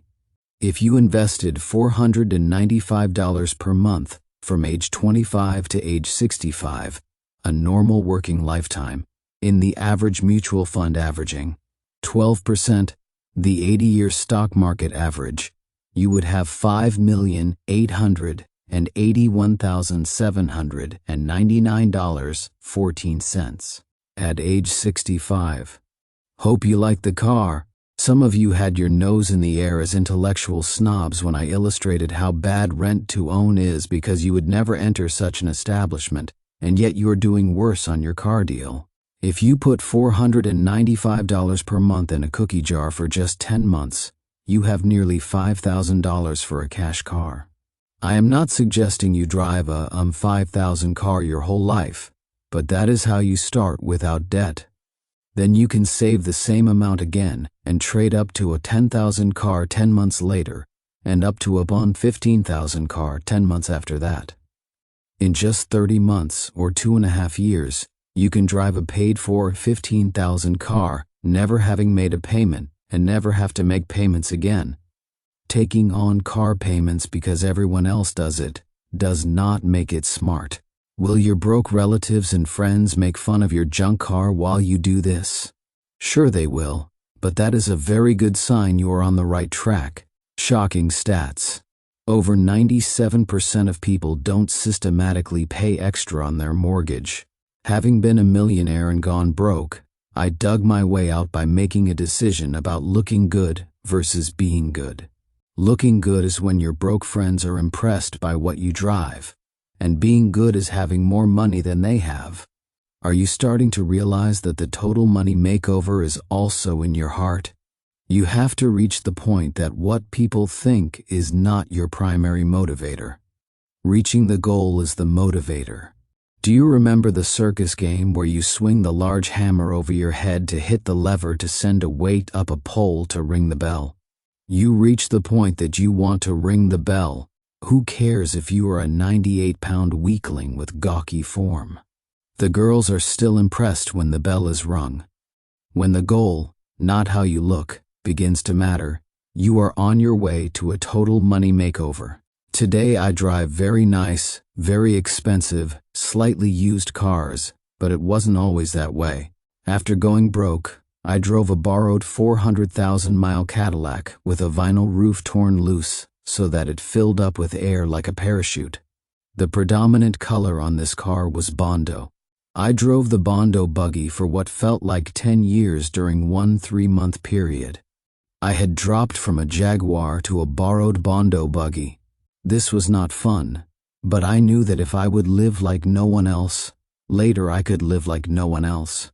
Today I am convinced that my wife and I are able to do anything we want financially, partially because of the car sacrifices we made in the early days. I believe, with everything within me, that we are winning because of the heart change that allowed us to drive old, beat-up cars in order to win. If you insist on driving new cars with payments your whole life, you will literally blow a life's fortune on them. If you are willing to sacrifice for a while, you can have your life's fortune and drive quality cars. I'd opt for the millionaire's strategy. Myth: leasing a car is what sophisticated people do. You should lease things that go down in value and take the tax advantage. Truth: consumer advocates, noted experts, and a good calculator will confirm that the car lease is the most expensive way to operate a vehicle. Consumer Reports, Smart Money Magazine, and my calculator tell me that leasing a car is the worst possible way to acquire a vehicle. In effect, you are renting to own. The cost of capital, which is the interest rate, is extremely high, yet most new car deals this year will be a lease. They're back. Sorry, that's my impression of a sheep getting fleeced. The auto industry lobbyists are so powerful that the law does not require full lender disclosure. The industry argues that you are merely renting, which you are. so they shouldn't be required to show you the actual effective interest rate. The Federal Trade Commission requires a truth in lending statement when you buy a car or get a mortgage, but not on a lease, so you don't know what you are paying unless you are very good with a calculator. Having seen several hundred lease agreements entered into by people I have counseled, my financial calculator confirms that the average interest rate is 14%. Most new car deals this year will be a fleece. I mean, a lease. Shouldn't you lease or rent things that go down in value? Not necessarily, and the math doesn't work on a car for sure. Follow me through this example. If you lease a car with a value of $22,000 for 3 years, and when you turn it in, at the end of that 3-year lease, the car is worth $10,000. Someone has to cover the $12,000 loss. You're not stupid, so you know that General Motors, Ford, or any of the other auto giants aren't going to put together a plan to lose money. Your fleece lease payment is designed to cover the loss in value. $12,000 spread over 36 months is equal to $333 per month, plus provide profit, the interest you pay. Where did you get a deal in that? You didn't. On top of that, there is the charge of 10 to 17 cents per mile for going over the allotted miles and the penalties everyone turning in. A lease has experienced for excessive wear and tear, which takes into account every little nick, dent, carpet tear, smudge, or smell. You end up writing a large check just to walk away after renting your car. The whole idea of the back-end penalties is twofold: to get you to lease another one so you can painlessly roll the gotchas into the new lease, and to make sure the car company makes money. Smart Money magazine quotes the National Auto Dealers Association (NADA) as stating the average new car purchased for cash makes the dealer an $82 profit. When the dealer can get you to finance with them, they sell the financing contract and make an average of $775 per car. But if they can get you to fleece the car, the dealer can sell that fleece to the local bank or GMAC, Ford Motor Credit, Toyota Credit, etc. for an average of $1,300. The typical car dealer makes their money in the finance office and the shop, not in the sale of new cars. Car fleecing is exploding because dealers know it is their largest profit center. We live in a culture that quit asking, "How much?" and instead asks, "How much down and how much a month?" If you look at only the monthly outlay, then you will always fleece, because it almost always costs less down and less a month, but in the long run it is much more expensive. Once again, the red-faced kid bought something he couldn't afford using an unwise method and then attempted to justify his stupidity. That red-faced stuff won't work if you want a total money makeover. Craig called my radio show to argue about leasing because his CPA said he should lease a car. Proof that some CPAs can't add, or at least don't take the time to. Craig owned his own business and thought the tax write-off if his business owned the car made fleecing smart. Craig had the $20,000 cash to buy a 1-year-old car just like the one he wanted, but instead he was going to fleece a new $30,000 one. He missed 2 important points. First, 98% of fleecing is done on a new car, which rapidly loses value, not a wise business decision. Second, creating an unneeded business expense for the sake of a tax write-off is bad math. Let's say that Craig fleeced a car for $416 per month, $5,000 per year, and used it 100% for business, which is highly unlikely and most times won't survive an audit. If you have a tax write-off of $5,000, you don't pay taxes on that money. If Craig didn't have the $5,000 write-off, he would pay taxes on that $5,000, which would be about $1,500 in taxes. So Craig's CPA's suggestion that he send the car company $5,000 to keep from sending the government $1,500 sounds as though he can't add. Plus, Craig now is responsible for a $30,000 car that is dropping in value instead of a $20,000 car that took the worst drop in value during its first year.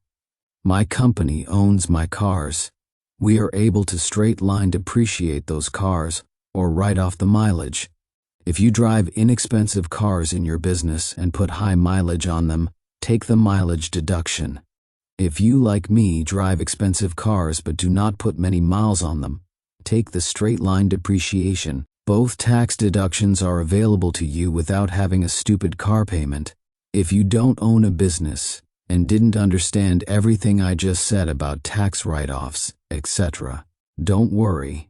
Just know that, as a wise business owner, you don't want to fleece a car. Myth: you can get a good deal on a new car at 0% interest. Truth: a new car loses 60% of its value in the first 4 years. That isn't 0%. We have discussed the new car purchase in its various forms for the last several pages. No, you can't afford a new car unless you are a millionaire and can therefore afford to lose thousands of dollars, all in the name of the neat new car smell. A good used car that is less than 3 years old is as reliable or more reliable than a new car. A new 128,000 car will lose about $17,000 of value in the first 4 years you own it. That is almost $100 per week in lost value. To understand what I'm talking about, open your window on your way to work once a week and throw out a $100 bill. The average millionaire drives a 2-year-old car with no payments. The average millionaire drives a 2-year-old car with no payments. He or she simply bought it. The average millionaire is unwilling to take the loss that a new car dishes out. That is how they became millionaires. I am not saying you will never drive a brand new car, but until you have so much money you can lose big bucks and not notice, you can't afford the luxury. The car dealer will tell you that you are buying someone else's problems. Then why do they sell used cars? Wouldn't that be morally wrong? The truth is that most slightly used cars have gotten all the kinks worked out of them and were not traded because they were bad cars.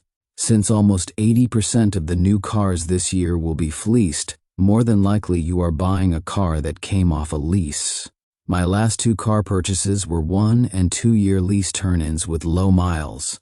If you understand what I am saying about this huge loss in value, you now realize that 0% interest isn't really no cost.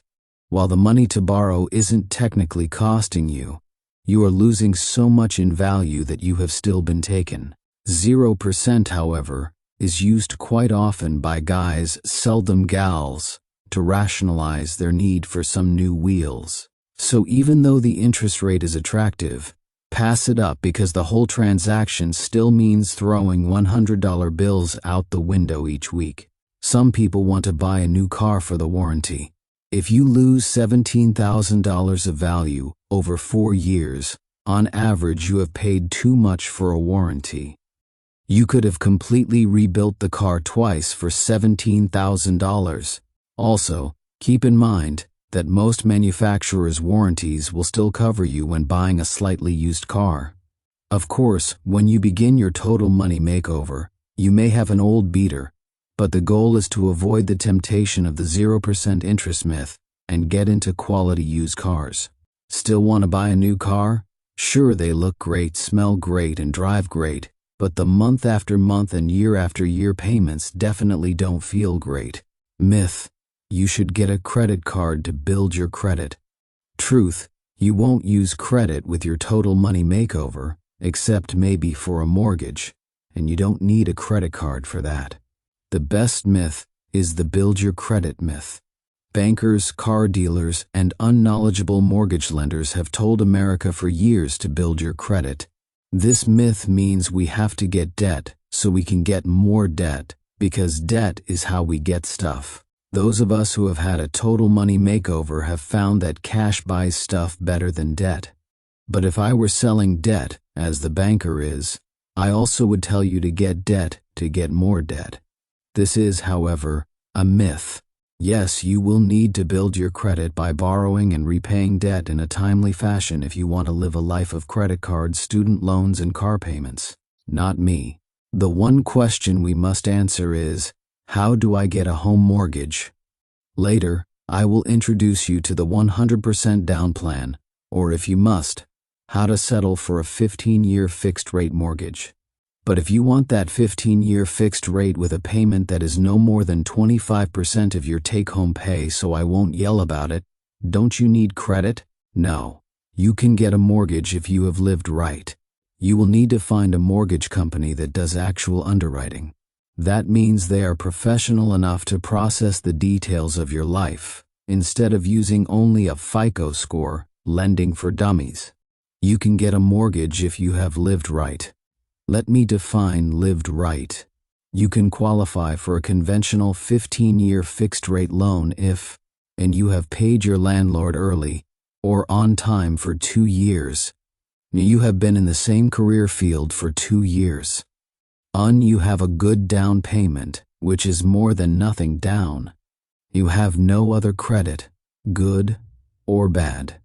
You are not trying to take too big a loan. A payment that totals 25% of take-home pay is conservative and will help you qualify. The FICO score is an I love debt score. According to the FICO website, your FICO score is determined by 35% debt payment history, 30% debt levels 15%, length of debt 10%, new debt 10%, type of debt. So if you quit borrowing money, you will lose your FICO score. It is not a score that says you are winning with money or that you have $1 million. It mathematically says you love debt. Please don't brag about your FICO score. That makes you look like you love playing kissy face with some bank. Dumb, dumb, dumb. So can you get a mortgage without a FICO score? Many mortgage companies have gotten so lazy that FICO is the only lending they do. Others simply don't know how to write a loan without a score. But as of this writing, you can still get a mortgage with a 0 score. You don't want to have a low score. It is best to have a high one or none at all. My personal score, by the way, is 0, because I haven't borrowed any money in decades. Myth: you need a credit card to rent a car, check into a hotel, or buy online. Truth: a debit card will do all that. The Visa debit card or other check cards that are connected to your checking account give you the ability to do virtually anything a credit card will do. I carry a debit card on my personal account and one on my business and do not have one credit card.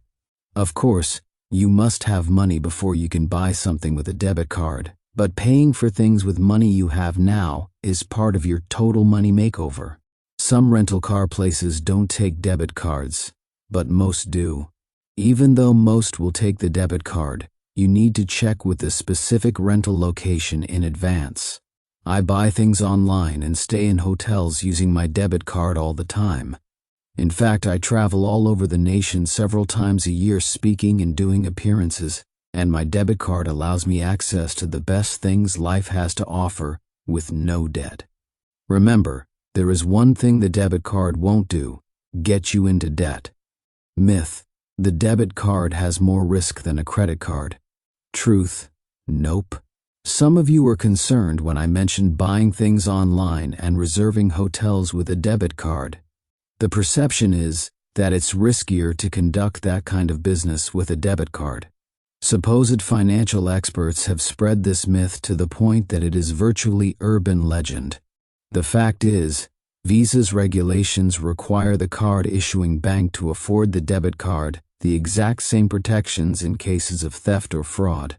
If you have any doubt, read the liability information on Visa's own website. I contacted Visa directly, and they sent this statement: Visa's zero liability policy covers all Visa credit and debit card transactions processed over the Visa network. Visa extends the same protections and benefits to its debit cards as it does to credit cards, including the ability for credit card issuers to resolve merchant disputes on the cardholder's behalf if goods were defective or weren't received, you were overcharged, or for other reasons. But remember, in order to get the full protection, be sure to run your card as a credit transaction, not using your PIN number. That's what I do. Myth: if you pay off your credit card every month, you get the free use of someone else's money. Truth, CardTrack says that 60% of people don't pay off their credit cards every month. As I said, when you play with snakes, you get bitten. I have heard all the bait put out there to lure the unsuspecting into the pit.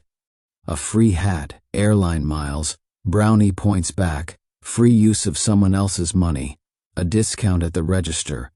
The list goes on to get you to sign up for a credit card. Have you ever asked why they work so hard to get you involved? The answer is that you lose and they win. When you play with snakes, you get bitten. You won't wear the hat, and according to MSNBC.com, 90% of the airline miles are never redeemed. Next time you are in the store that gave you a discount for signing up for a card, you will have forgotten your cash. You'll use the card, and the cycle begins. Maybe you think, I pay mine off, so I'm using their money. I'm winning. Wrong again.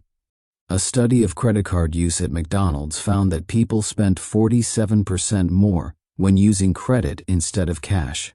It hurts when you spend cash, therefore you spend less. The big question is, what do millionaires do? They don't get rich with free hats, brownie points, air miles, and the use of someone else's money. What do broke people do? They use credit cards.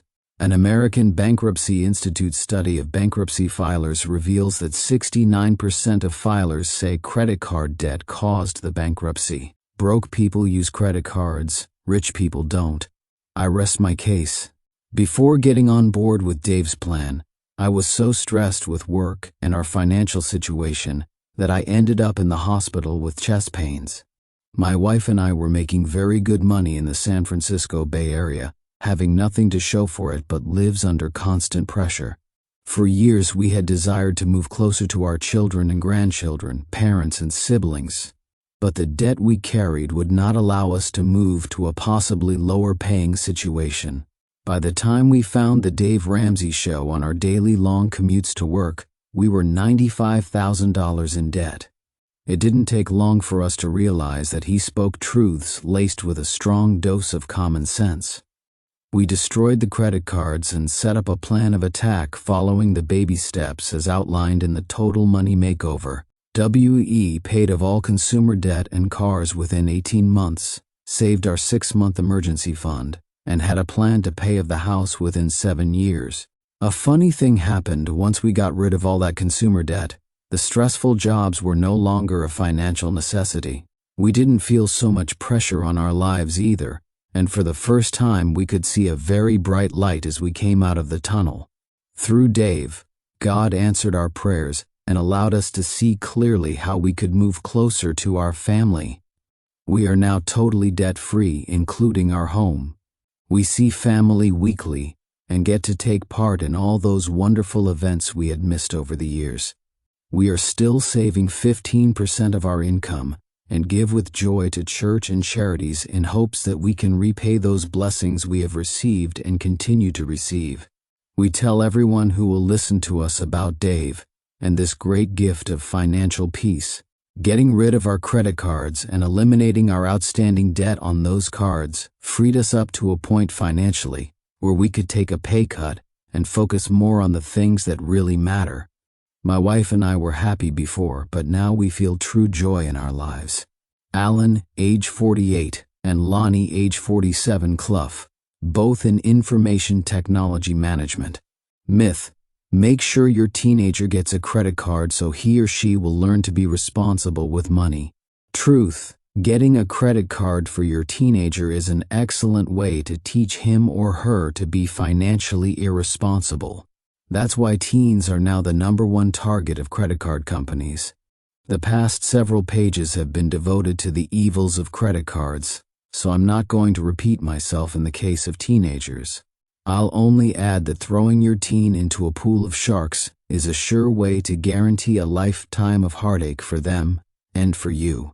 I will also tell you that over 88% of graduating college seniors have credit card debt before they even have a job. The credit card marketers have done such a thorough job that a credit card is seen as a rite of passage into adulthood. American teens view themselves as adults if they have a credit card, a cell phone, and a driver's license. Sadly, none of these accomplishments are in any way associated with real adulthood. You are not teaching your 16-year-old child to spend responsibly when you give him a credit card. You are not teaching your 16-year-old child to spend responsibly when you give him a credit card, any more than you are teaching gun responsibility by letting him sleep with a loaded automatic weapon with the safety off. In both cases, you as a parent are being stupid. People with common sense don't give 16-year-olds beer to teach them how to hold their liquor. By giving a teenager a credit card, the parent, the one with supposed credibility, introduces a financially harmful substance and endorses its use, which is dumb, but unfortunately very normal in today's families. Parents must instead teach the teenager to just say no. Anyone visiting a college campus in recent years has been shocked at the aggressive and senseless marketing of credit cards to people who don't have jobs. The results can be devastating. 2 college students in Oklahoma gave up on their credit card debt and committed suicide with the bills lying on the bed beside them. I got my first credit card when I was 18. Getting it felt like a rite of passage into adulthood, even though I didn't really know how it worked. I'm not sure I even understood that the money had to be paid back. I ended up losing my job. The bills started piling up, so I moved out of my apartment and into my truck to save some cash. Then, my truck got repossessed. For far too long, I used my credit cards to buy anything and everything. I wasn't budgeting at all, and I continued to treat credit card cash as income. I got married, and debt continued to cause my wife and me a lot of stress and worry. We were living in Section 8 housing, and my wife was scared to be there alone. We hoped that disaster wouldn't strike while we lived paycheck to paycheck. Without a buffer between us and life, we never knew when the next emergency would hit us. I heard Dave on the radio, started his baby steps, and read the Total Money Makeover. We cut up our credit cards before we had an emergency fund in place, which made my wife nervous. We paid off $10,000 in debt on a $30,000 combined yearly income, and we are now debt-free. We rarely disagree anymore when we create a budget. With each paycheck, we tithe, pay ourselves first, save pay bills, and use the envelope system for our other expenses. I ordered 20 copies of the Total Money Makeover and have enjoyed giving them away to my coworkers so they too can experience what it's like to be debt-free and have cash in hand for purchases. I've gone from being completely ignorant about my money to becoming debt-free and trying to help others gain financial peace. David, age 30, and Taylor, age 25. Jarrett, technical support rep, small business owner. Clinical assistant Vince called my radio show with a problem that has become a trend. Vince signed up for multiple cards during his sophomore year at college to get the free campus t-shirt. He wasn't going to use the cards unless there was an emergency, but there was an emergency every week, and soon he was $15,000 in debt. He couldn't make the payments, so he quit school to get a job. The problem was, without his degree, his earnings were minimal. Worse than that, he also had $27,000 in student loans. Student loans aren't payable while you are in school, but when you leave school by graduating or quitting, the payments begin. Vince was one scared 21-year-old with $42,000 in debt, but making only $15,000 per year. What's scary is that Vince is normal. The American Bankruptcy Institute reveals that 19% of the people who filed for bankruptcy were college students. That means 1 in 5 bankruptcy filings were by very young people who started their lives as financial failures. Do you still think it is wise to give a teen a card? I hope not. The reason why lenders market so aggressively to teens is brand loyalty. The lender studies have found that we consumers are very loyal to the first bank that certifies our adulthood by issuing us plastic. When I am doing an appearance and cutting up credit cards, the emotional attachment many people have to the first card they got in college is amazing. They clutch it like it is an old friend. Brand loyalty is real. Several thousand schools across America are using our high school curriculum called Foundations in Personal Finance. The results have been staggering. Teens latch onto the Total Money Makeover before they need one. A recent graduate of the program, 15-year-old Chelsea, said, "I think this class has totally changed my life. Whenever I see someone using a credit card, I think, whoa, how could they do that to their life? I always thought you had to have credit card payments, house payments, and car payments. Now I realize you don't have to." Very cool, Chelsea. Kid branding. You have to start teaching kids early because kid branding is now commonplace. When my son was 11 years old, I looked at the back of a box of Raisin Bran and read Visa, the official card of Whoville, from How the Grinch Stole Christmas. I was not the target of this ad. My kid was. Lenders are teaching kids earlier and earlier their message of reliance on plastic. A few years back, Mattel put out Cool Shopping Barbie, which was sponsored by MasterCard. Of course, this cool babe had her own MasterCard. When she scanned her card, the cash register said, "Credit approved." There was so much consumer backlash that Mattel pulled the product. A few years ago, Barbie came out with the Barbie cash register, and apparently this lady does a lot of shopping. The register comes with its own American Express card. Why are these companies selling to our small children? Kid branding intends to influence card choices later in life. This is immoral. Again, we decided to combat kid branding with our own antidote.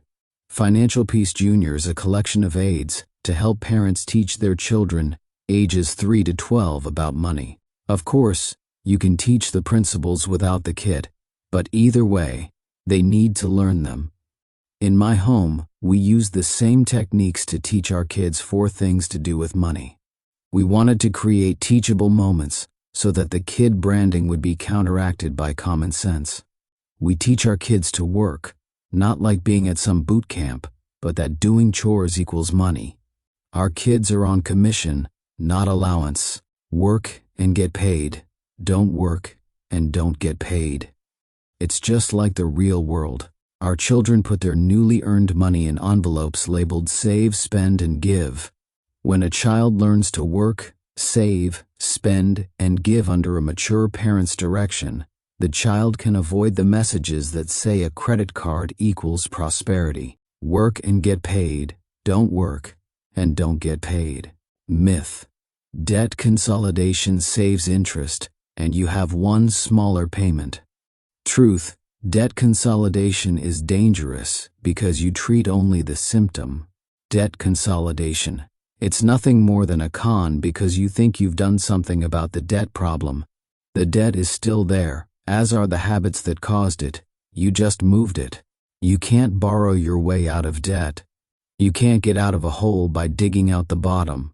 Larry Burkett said debt is not the problem, it is the symptom. I feel debt is the symptom of overspending and undersaving.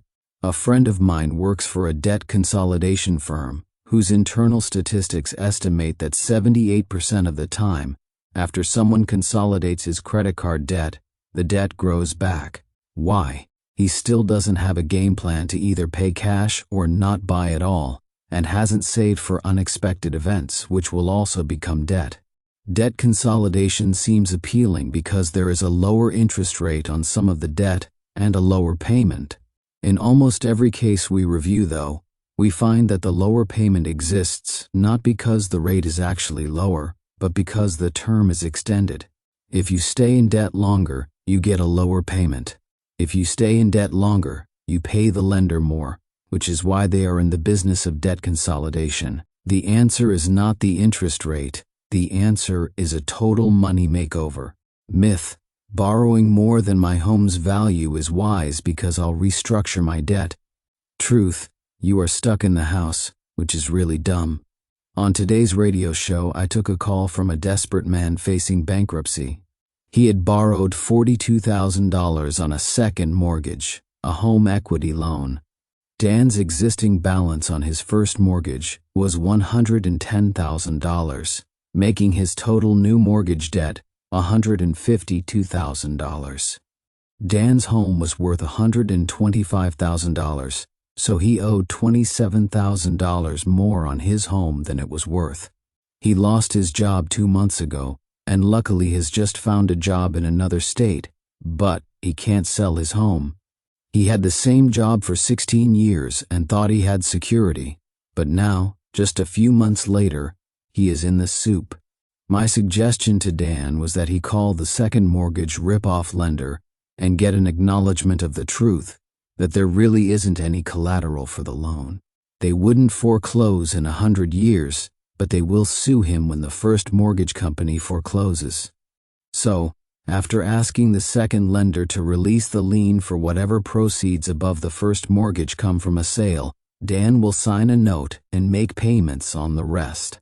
Dan will have payments for years to come on a second mortgage for a home he no longer owns. But like most folks, his second mortgage was to pay off move debt he already had on credit cards, medical bills, and other life issues. Today, with a job in another state, Dan would rather have all his old debt back and his home where he could sell it easily.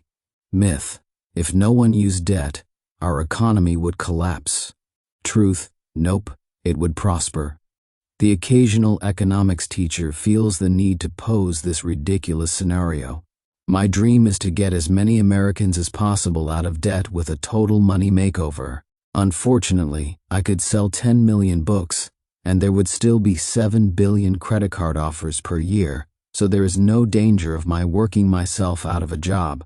The best weight loss program in the world can never ensure there will be no fat Americans. After all, there are too many McDonald's. What would people do if they didn't have any payments? However, let's pretend for the fun of it.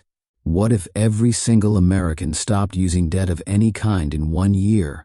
The economy would collapse. What if every single American stopped using debt of any kind over the next 50 years? A gradual total money makeover. The economy would prosper, although banks and other lenders would suffer. Do I see tears anywhere?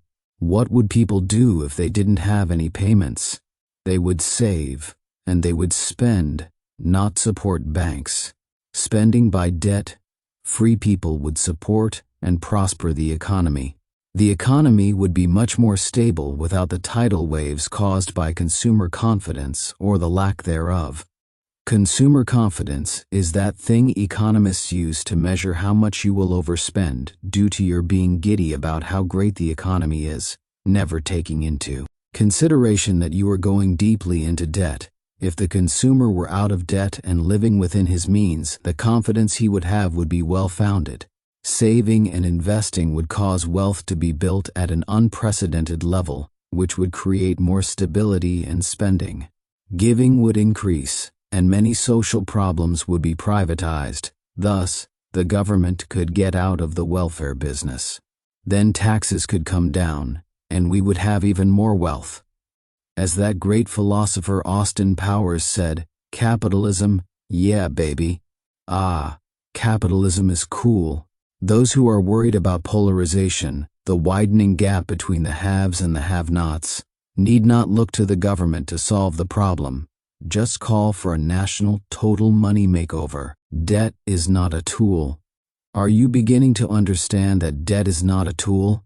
This myth, and all its little sub-myths, have been spread far and wide. Always keep in mind the idea that if you tell a lie often enough, loud enough, and long enough, the myth becomes accepted as a fact. Repetition, volume, and longevity will twist and turn a myth, a lie, into a commonly accepted way of doing things. No more. Debt is not a tool, it is a method to make banks wealthy, not you. The borrower truly is a slave to the lender. Debt is not a tool, it is a method to make banks wealthy, not you. Your largest wealth-building asset is your income. When you tie up your income, you lose. When you invest your income, you become wealthy and can do anything you want. How much could you give every month, save every month, and spend every month if you had no payments. Your income is your greatest wealth-building tool, not debt. Your total money makeover begins with a permanently changed view of the debt myths. CTRE, money myths. The non-secrets of the rich. Most money myths have to do with a lie about a shortcut or a lie about safety. We yearn to become healthy, wealthy, and wise with no effort and with no risk, but it will never happen. Why else is the lottery so successful in pulling in millions of dollars? Why do people stay in jobs they hate, seeking false security? The total money makeover mentality is to live like no one else, so later, we can live like no one else.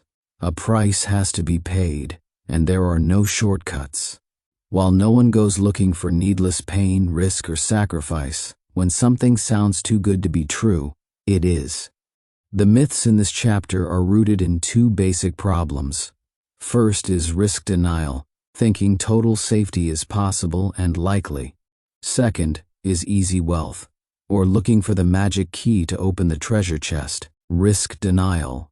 Risk denial takes several forms in the world of money.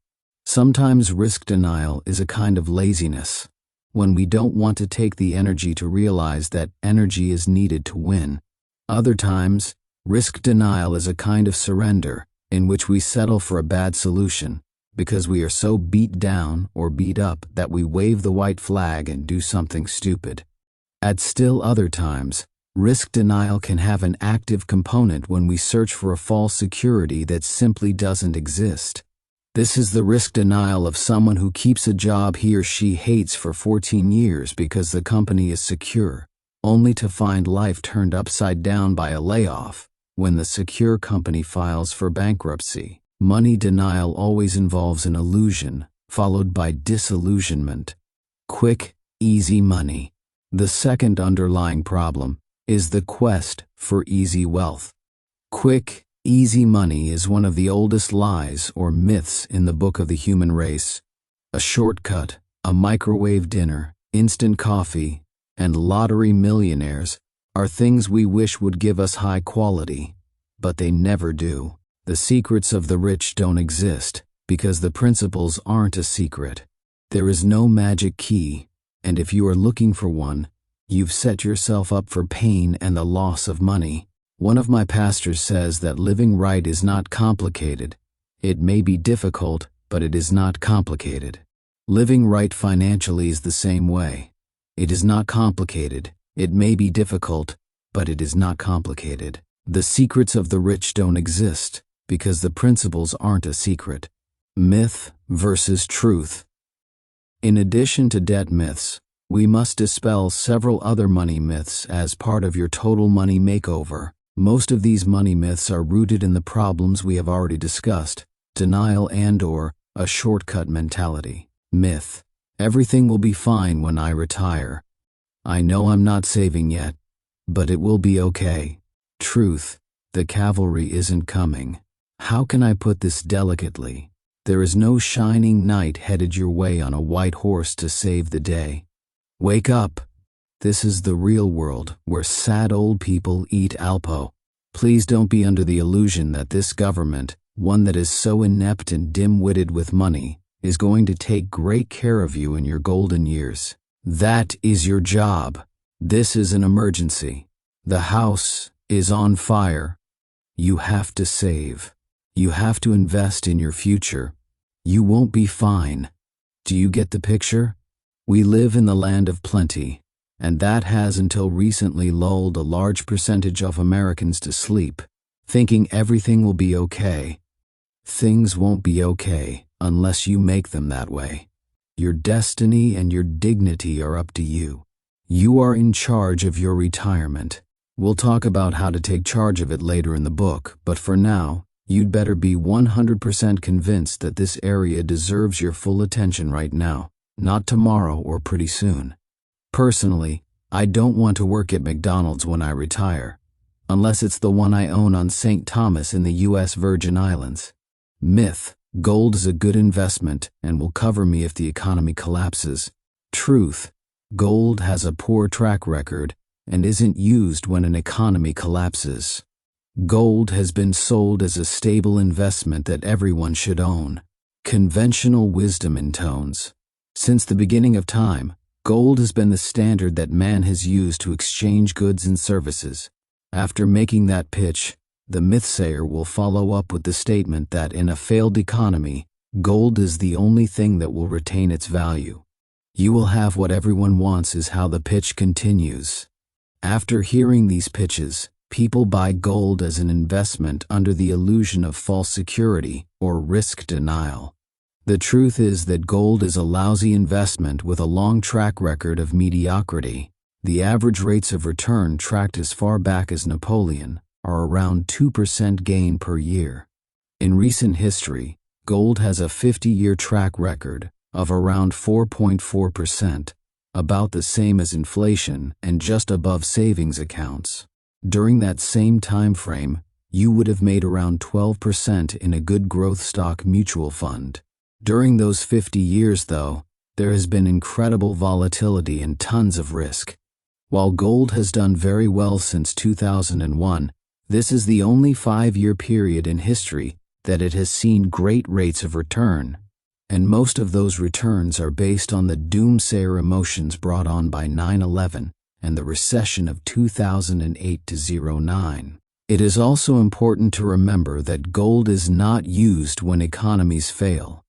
History shows that when an economy completely collapses, the first thing that appears is a black market barter system in which people trade items for other items or services. In a primitive culture, items of utility often become the medium of exchange, and the same is temporarily true in a failed economy. A skill, a pair of blue jeans, or a tank of gas becomes very valuable, but not gold coins or nuggets.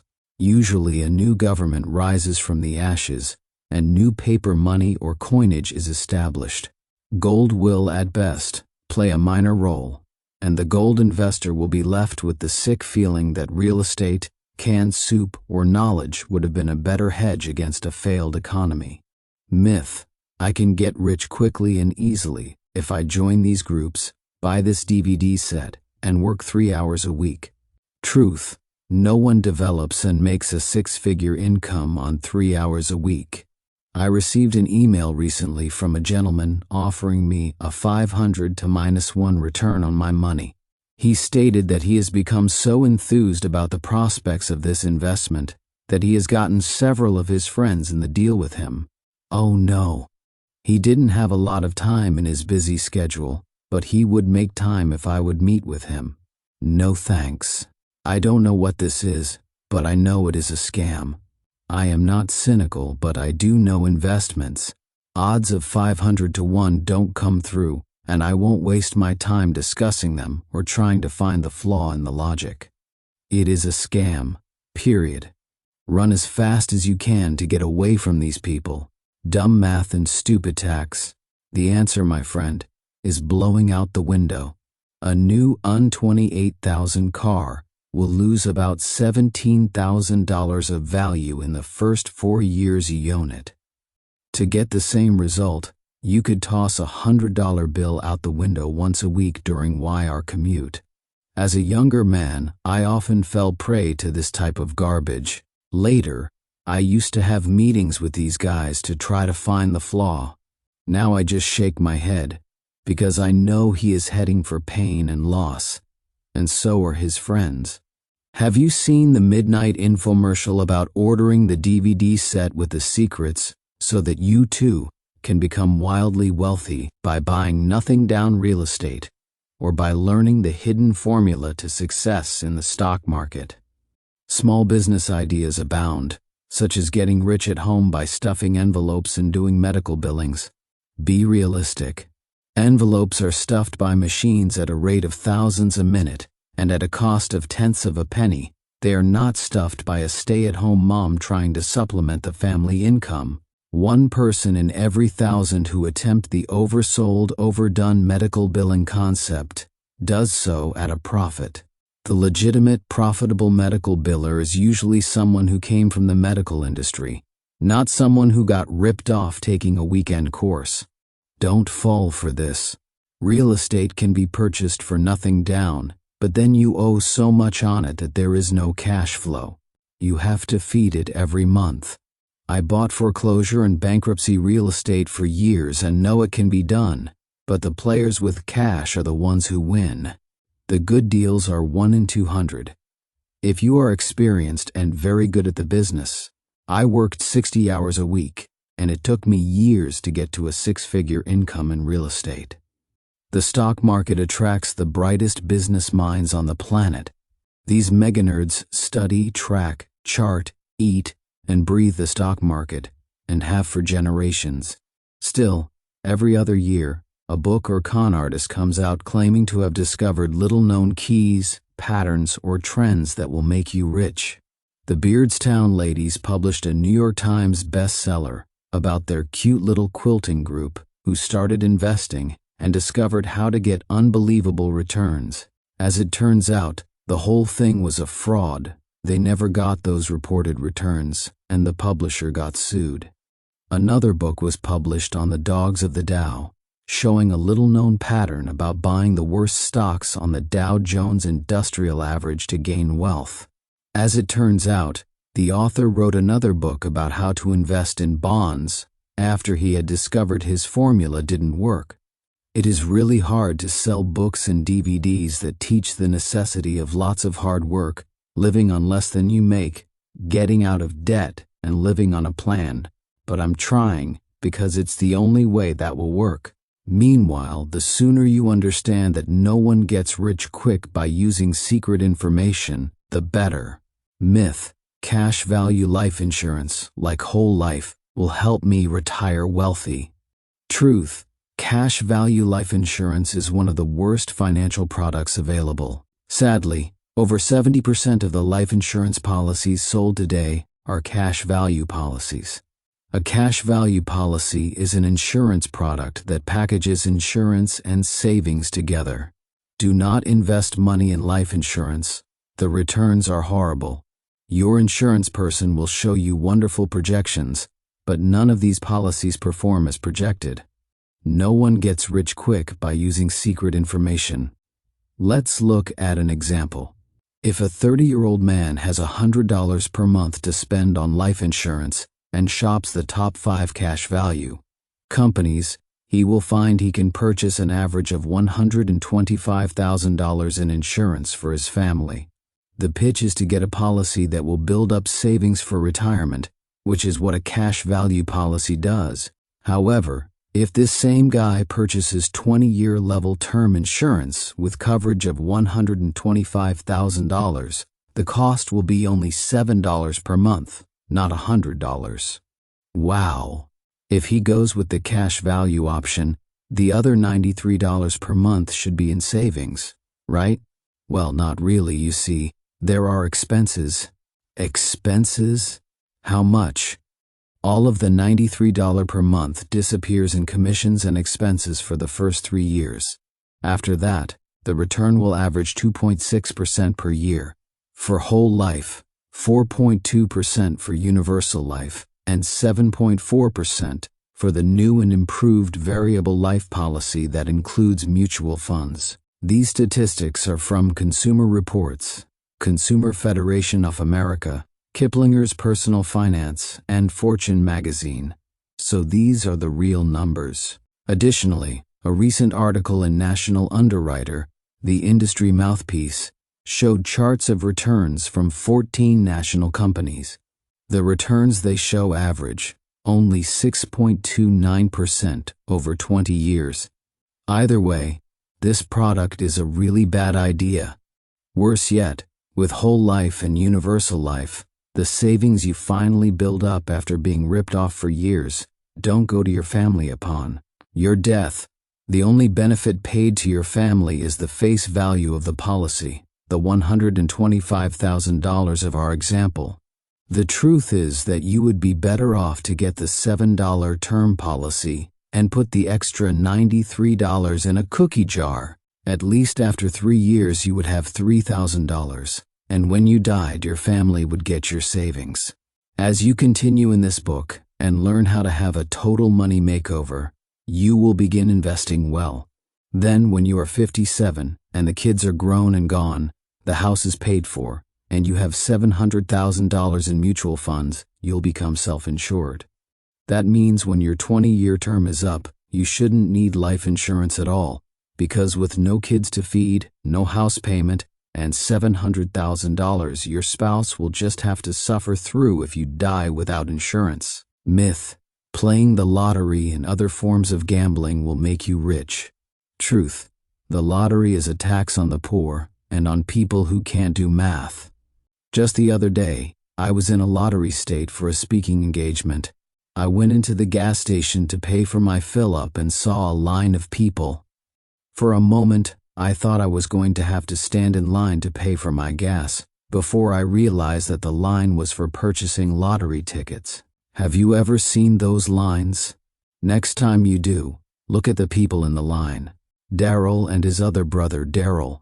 These are not rich people, and these are not smart people. The lottery is a tax on poor people and on people who can't do math. Rich people and smart people would be in the line if the lottery were a real wealth-building tool, but the truth is that the lottery is a rip-off instituted by our government. This is not a moral position, it is a mathematical, statistical fact.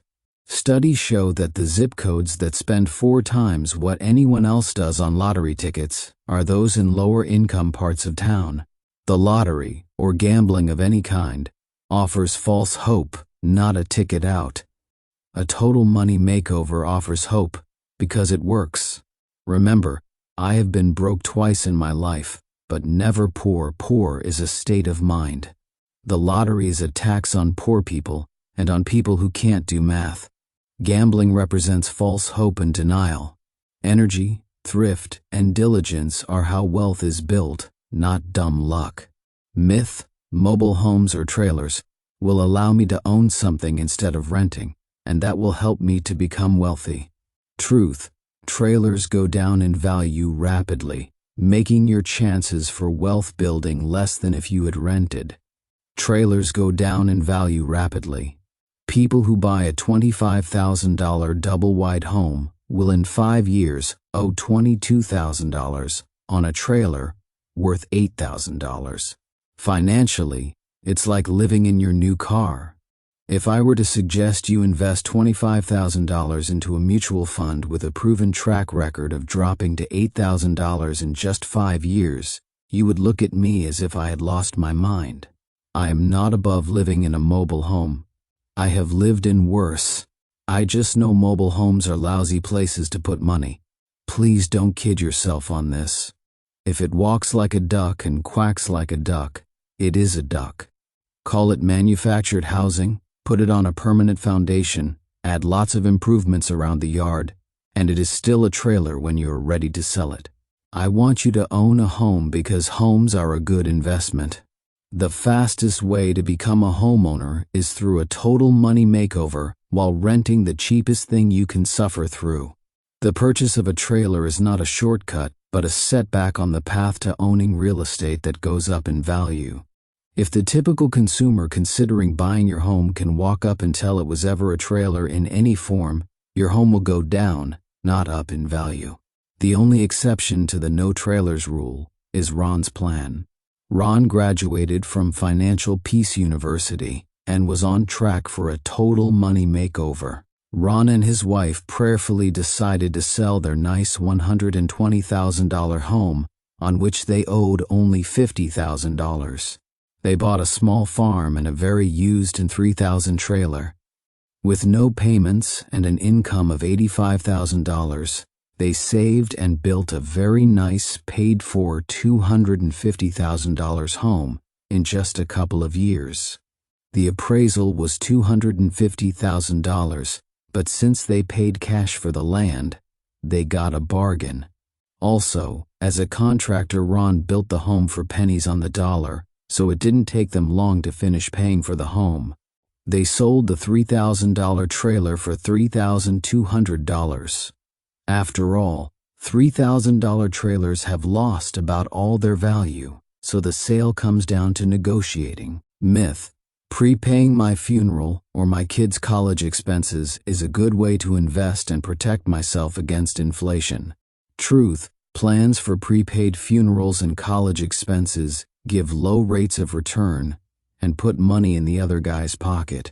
When you prepay something, your return on investment interest is the amount the item will go up in value before you use it.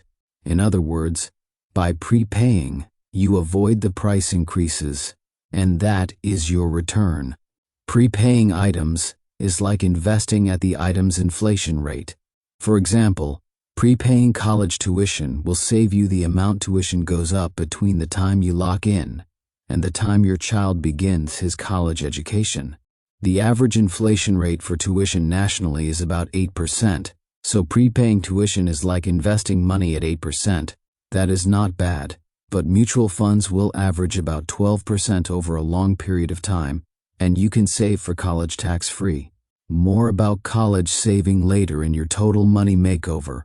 The same concept is true for prepaid burial plans. If you have gone through the gut-wrenching exercise of selecting a casket, burial plot, and so on in the middle of grief, you don't want loved ones to experience the same. Pre-planning the details of your funeral is wise, but prepaying is unwise. Sarah's mom died suddenly, and the grief was overwhelming. In the midst of that pain, Sarah felt they made unwise purchases as part of the funeral arrangements, and she vowed not to leave her family in the same predicament. So Sarah, age 39, paid $3,500 for a prepaid funeral. Again, it is wise to pre-plan, not to prepay. Why? If she were to invest $3,500 in a mutual fund averaging 12%, upon an average death age of 78, Sarah's mutual fund would be worth $368,500. I think Sarah could be buried for that, with a little left over, unless of course she is King Tut. Myth: I don't have time to work on a budget, retirement plan, or estate plan. Truth: you don't have time not to. Most people concentrate on the urgent in our culture. We worry about our health and focus on our money only after they're gone. Dr. Stephen Covey's book, The 7 Habits of Highly Effective People, examines this problem. Dr. Covey says one of the habits of highly effective people is that they begin with the end in mind. Wandering through life aimlessly will bring you much frustration. We worry about our health and focus on our money only after they are gone. Covey says to divide activities into 4 quadrants. 2 of the quadrants are important, urgent, and important, not urgent. The other 2 are not important, so let's skip those. We take care of the urgent, important stuff, but what is important, not urgent, in a total money makeover is planning. You can pay the electric bill or sit in the dark, but if you don't do a monthly spending plan, there is no apparent immediate damage. John Maxwell has the best quote on budgeting I have ever heard. I wish I had said it. A budget is people telling their money where to go, instead of wondering where it went. You have to make your money behave, and a written plan is the whip and chair for the money tamer. Earl Nightingale, motivational legend, said that most people spend more time picking out a suit of clothes than planning their careers or even their retirements. What if your life depended on how you managed your 401k, or whether you started your Roth IRA today? Actually, it does, because the quality of your life at retirement depends on your becoming an expert in money management today. Estate planning is never urgent until someone dies. You must think long-term to win with money, and that includes thinking all the way through death. More on this later, but just remember, everyone must budget, plan retirement, and do estate planning. Everyone. Myth: the debt management companies on TV, like Amaradebt, will save me. Truth: you may get out of debt, but only with your credit trashed. Debt management companies are springing up everywhere.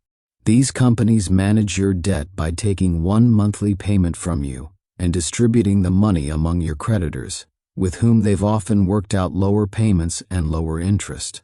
This is not a loan, as with debt consolidation. Sometimes people get the two confused. Both are bad, but we have already covered the debt consolidation loans. However, because America needs a total money makeover, the debt management business has become one of the fastest growing industries today. Companies like Amaradebe and Consumer Credit Counseling Services can help you get better interest rates and lower payments, but at a price. When you use one of these companies and then try to get a conventional FHA or VA loan, you will be treated the same as if you had filed a Chapter 13 bankruptcy. Mortgage underwriting guidelines for traditional mortgages will consider your credit trashed, so don't do it. Another problem with debt management by someone else is that your habits don't change. You can't have someone lose weight for you. You have to change your exercise and diet habits. Handling money is the same way. You have to change your behavior. Turning all your problems over to someone else treats the symptom, not the problem. Our firm does financial counseling and trains counselors around the nation for referrals. We will not handle your money for you. We lead you into a mandatory total money makeover. We are not babysitters. We have had thousands of clients over the years who have gone to debt management companies for help. When the clerk taking the order couldn't make the person's life fit their cookie-cutter computer program, the customer was advised to file for bankruptcy. After meeting with them, it was obvious that the customer wasn't bankrupt, they just needed radical surgery. Don't take bankruptcy advice from debt management companies. You likely aren't bankrupt. Myths versus truth. Myth: everything will be fine when I retire. I know I'm not saving yet, but it will be okay. Truth: the cavalry isn't coming. Of the debt management companies, Consumer Credit is the best. They do the most thorough job. Some branches actually educate, and they are the most powerful in the renegotiation of your debt. You still destroy your credit by using them though, so don't do it. But if I absolutely can't talk you out of it, they are the one to use.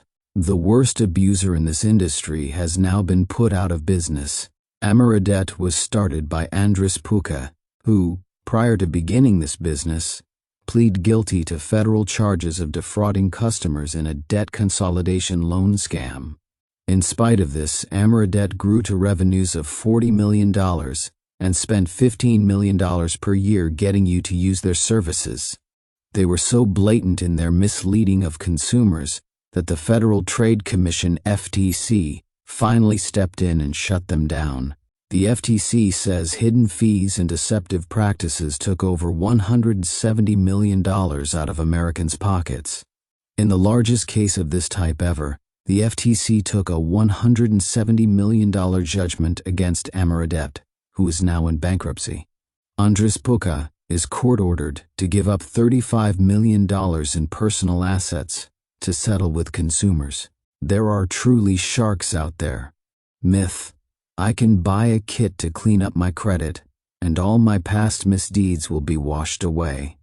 Truth: only inaccuracies can be cleaned from credit reports, so this is a scam. The Federal Fair Credit Reporting Act dictates how consumers and creditors interact with the credit bureaus. Bad credit drops off your credit report after 7 years unless you have a Chapter 7 bankruptcy, which stays on for 10 years. Your credit report is your financial reputation, and you can't have anything taken off your report unless the item is inaccurate. If you have an inaccuracy that needs to be removed, you need to write a letter pointing out the error and ask them to correct this error right away. Accurate bad credit stays unless you lie. Lying for the purpose of getting money is fraud. Don't do it. Dave Rance. I am not against the enjoyment of money. What I am against is spending money when you do not have money to begin with. Credit repair companies are largely scams. The Federal Trade Commission regularly conducts raids to close down these fraudulent companies. I have had many callers on my radio show who purchased a 1-300 kit to clean their credit. Sometimes the kit tells you to dispute all bad credit and ask to have it removed, even if the item is reported accurately. Don't do that. The worst idea the kids push is to get a new social security number. By getting a second identity, you get a brand new credit report, and lenders will never know about your past misdeeds. This is fraud, and if you do this, you will go to jail. Do not pass go. Go directly to jail. Fraud. You are lying to get a loan, which is not credit cleanup, and this is criminal. Clean your credit with a total money makeover. I will show you how to live under control and pay cash for stuff so you don't need credit, and over time your credit will clean itself. Myth. My divorce decree says my spouse has to pay the debt, so I don't. Truth. Divorce decrees do not have the power to take your name off credit cards and mortgages, so if your spouse doesn't pay, be ready to. You still owe the debt. Divorce happens a lot, and it is truly sad. Divorce means we split up everything, including the debts. However, the debts are not easily split. If your name is on a debt, you are liable to pay it, and your credit is affected if you don't. A divorce court does not have the power to take your name off a debt. The divorce judge only has the power to tell your spouse to pay it for you. If your spouse doesn't pay, you can tell the judge, but you are still liable. A lender who doesn't get paid will correctly report bad credit on all parties to the loan, including you. A lender who doesn't get paid can correctly sue the parties to the loan, including you.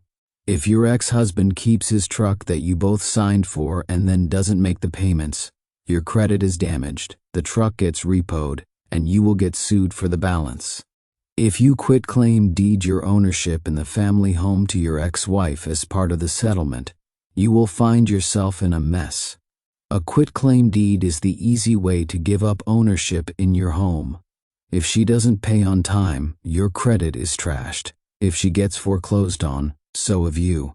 Even if she pays perfectly on the home or he does on the truck, you will find that you have trouble buying the next home because you have too much debt. If you are going to leave a marriage, make sure that all debts are refinanced out of your name or force the sale of the item. Don't have the attitude, I don't want to make him sell his truck. If you are that much in love, don't get divorced, but if you are walking away, make it a complete, clean break even though it's painful now. I have counseled thousands of people who were broken financially by ex-spouses and bad advice from a divorce attorney. So sell the house or refinance it as part of the divorce, period.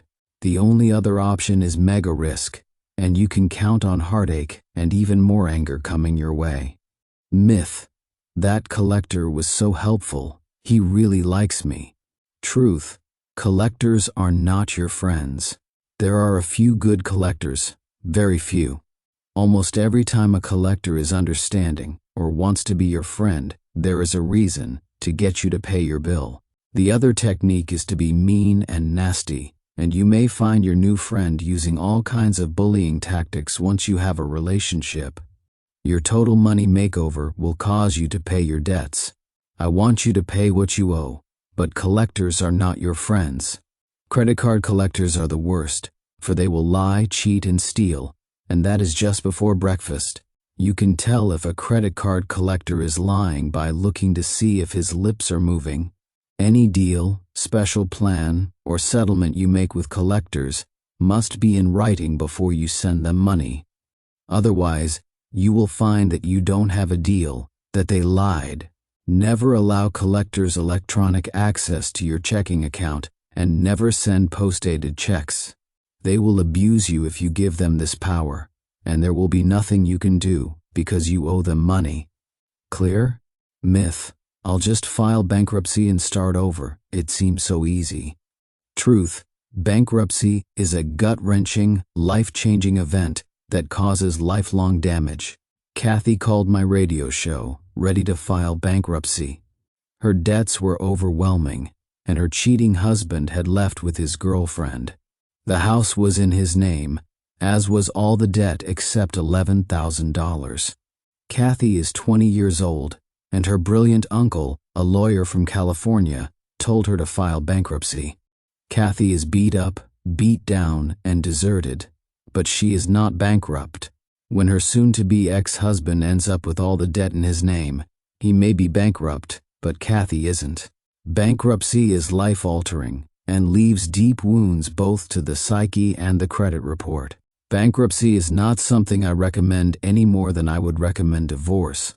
Are there times when good people see no way out and file bankruptcy? Yes, but I will still talk you out of it if given the opportunity. Few people who have been through bankruptcy would report that it is a painless wiping clean of the slate, after which you merrily trot off into your future to start fresh. Don't let anyone fool you. I have been bankrupt and have worked with the bankrupt for decades, and it is not a place you want to visit. Bankruptcy is listed in the top 5 life-altering negative events that we can go through, along with divorce, severe illness, disability, and the loss of a loved one. I would never say that bankruptcy is as bad as losing a loved one, but it is life-altering and leaves deep wounds both to the psyche and the credit report.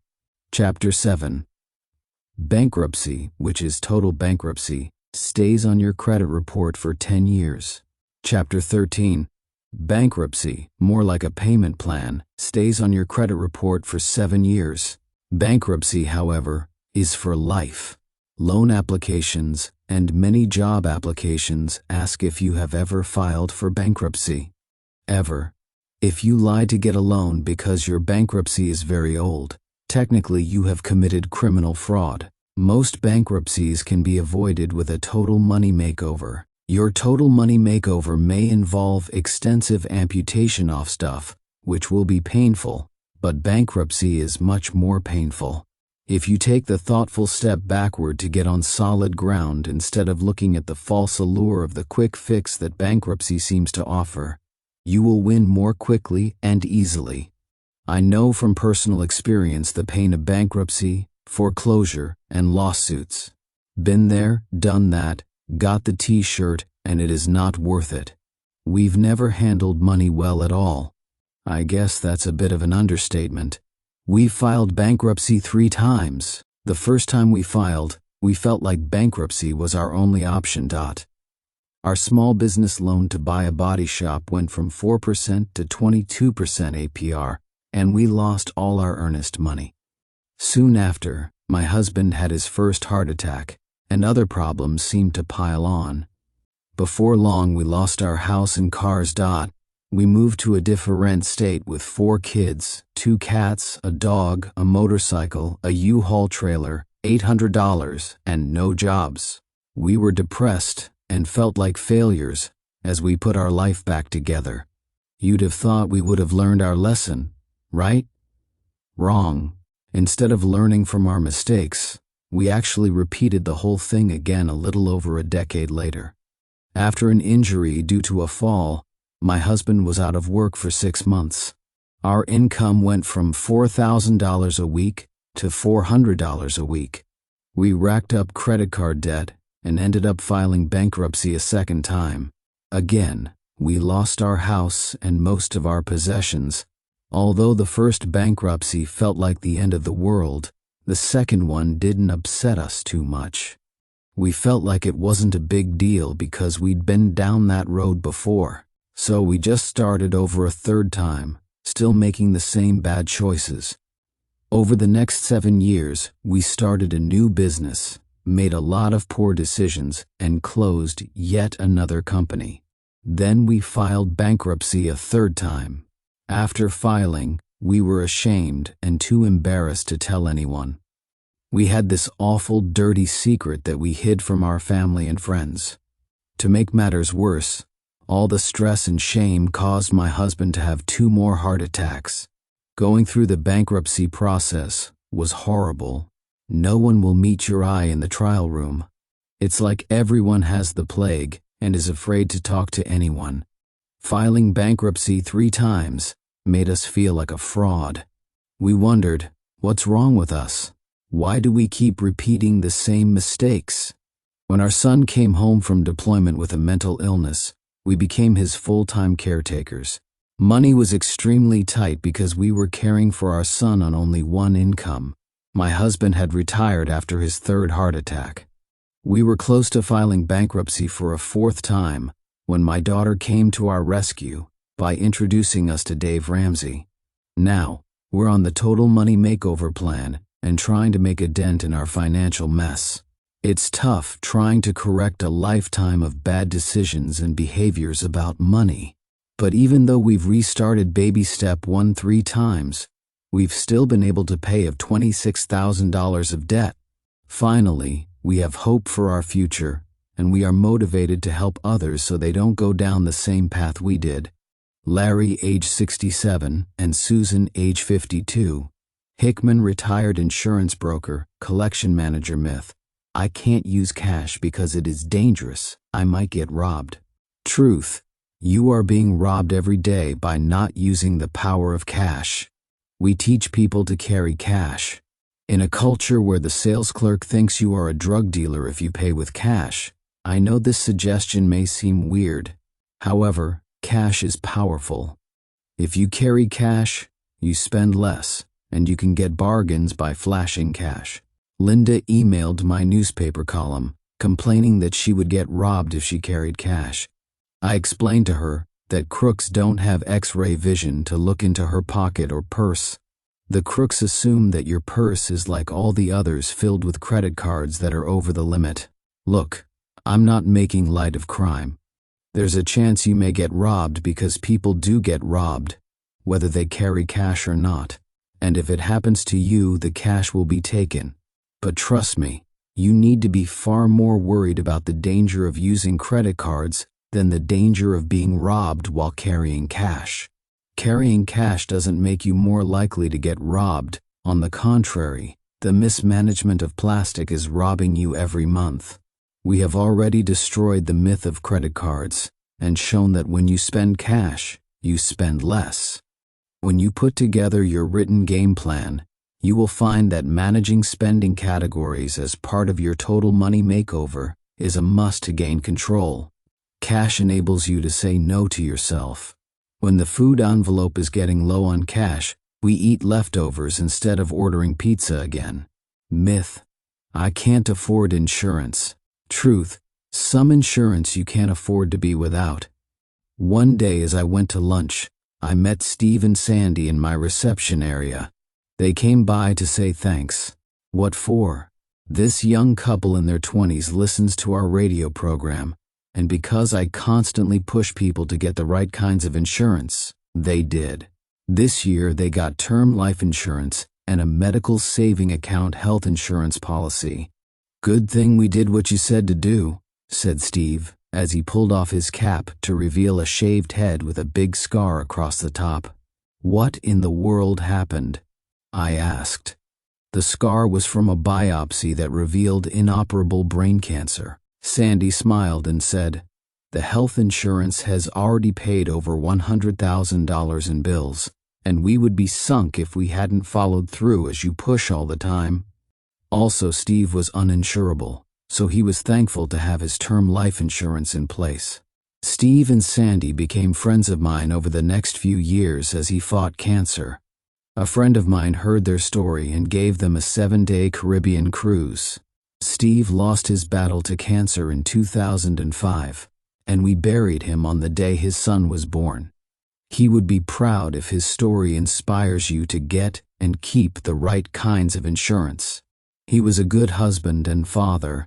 By being responsible and buying the right kinds of insurance, they had covered life and death, which we all have to do.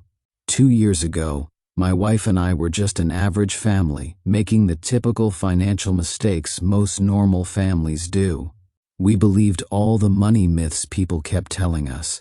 However, once our mistakes started adding up, they began to really take their toll on us. It wasn't until we stumbled upon Dave's radio show and the Total Money Makeover that we put a stop to our financial foolishness. Years ago, we were not handling our finances well at all. At one point, we were married with no kids, making more than $80,000 a year, and we did not have the cash to buy a washing machine. We went along with too many buy now, pay later deals. 90 days same as cash sounded like a good idea at the time. Wrong.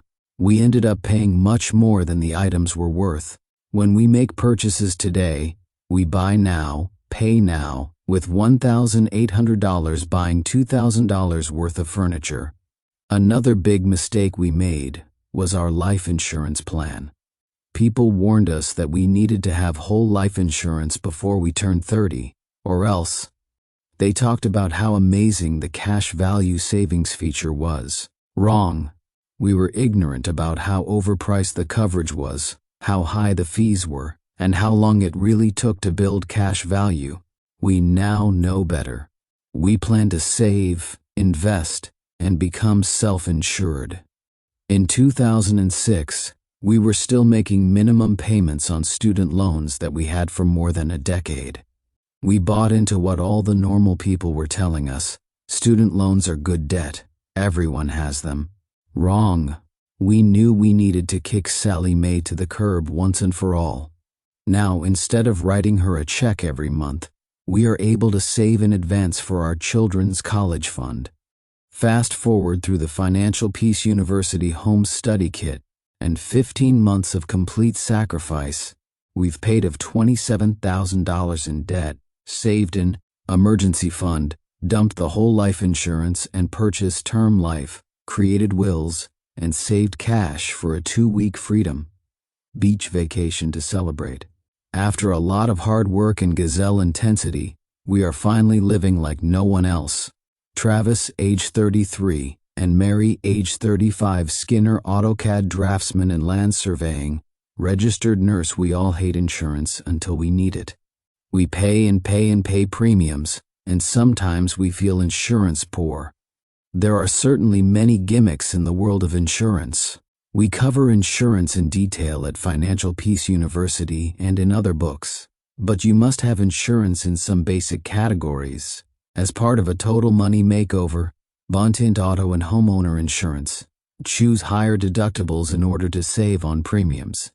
With high liability limits, these are the best buy-s in the insurance world. Life insurance.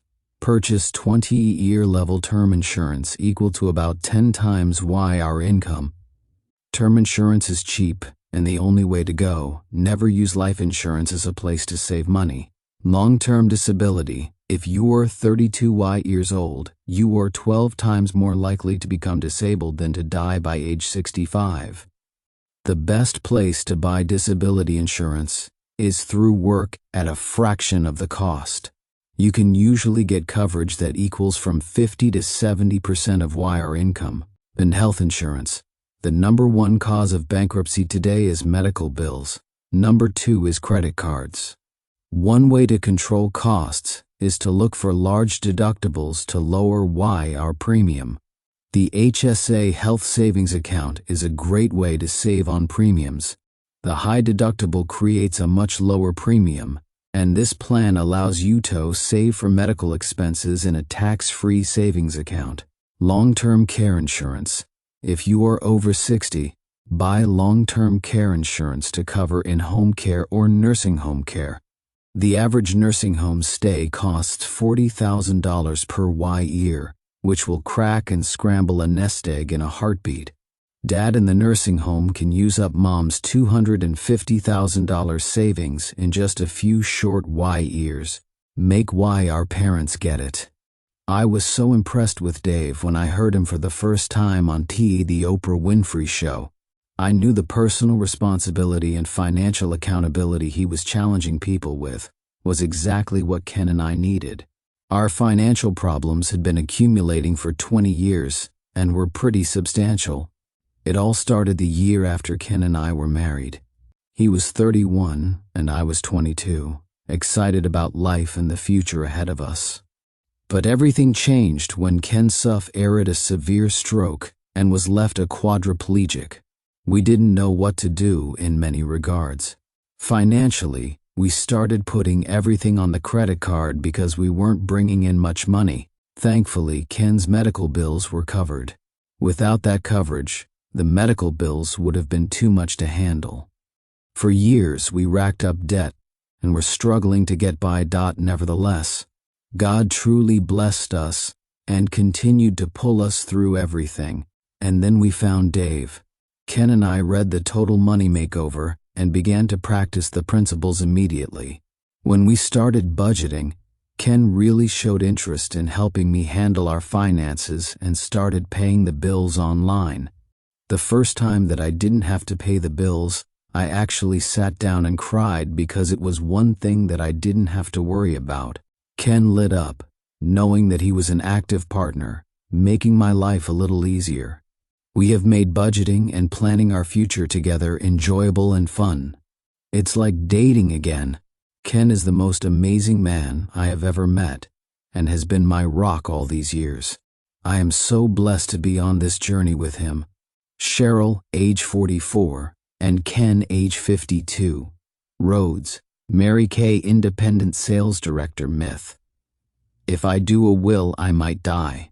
Truth: you are going to die, so do it with a will. Estate planners tell us that 70% of Americans die without a will. Dumb, really dumb.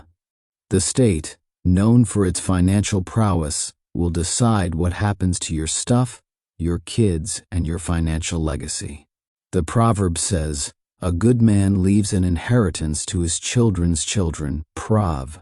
13:22, NKJV. I am a pragmatist, and so I don't understand all the fretting over a will. A will is a gift you leave your family or loved ones. It is a gift because it makes the management of your estate very clear and light years easier. Shocking stats. 70% of Americans die without a will.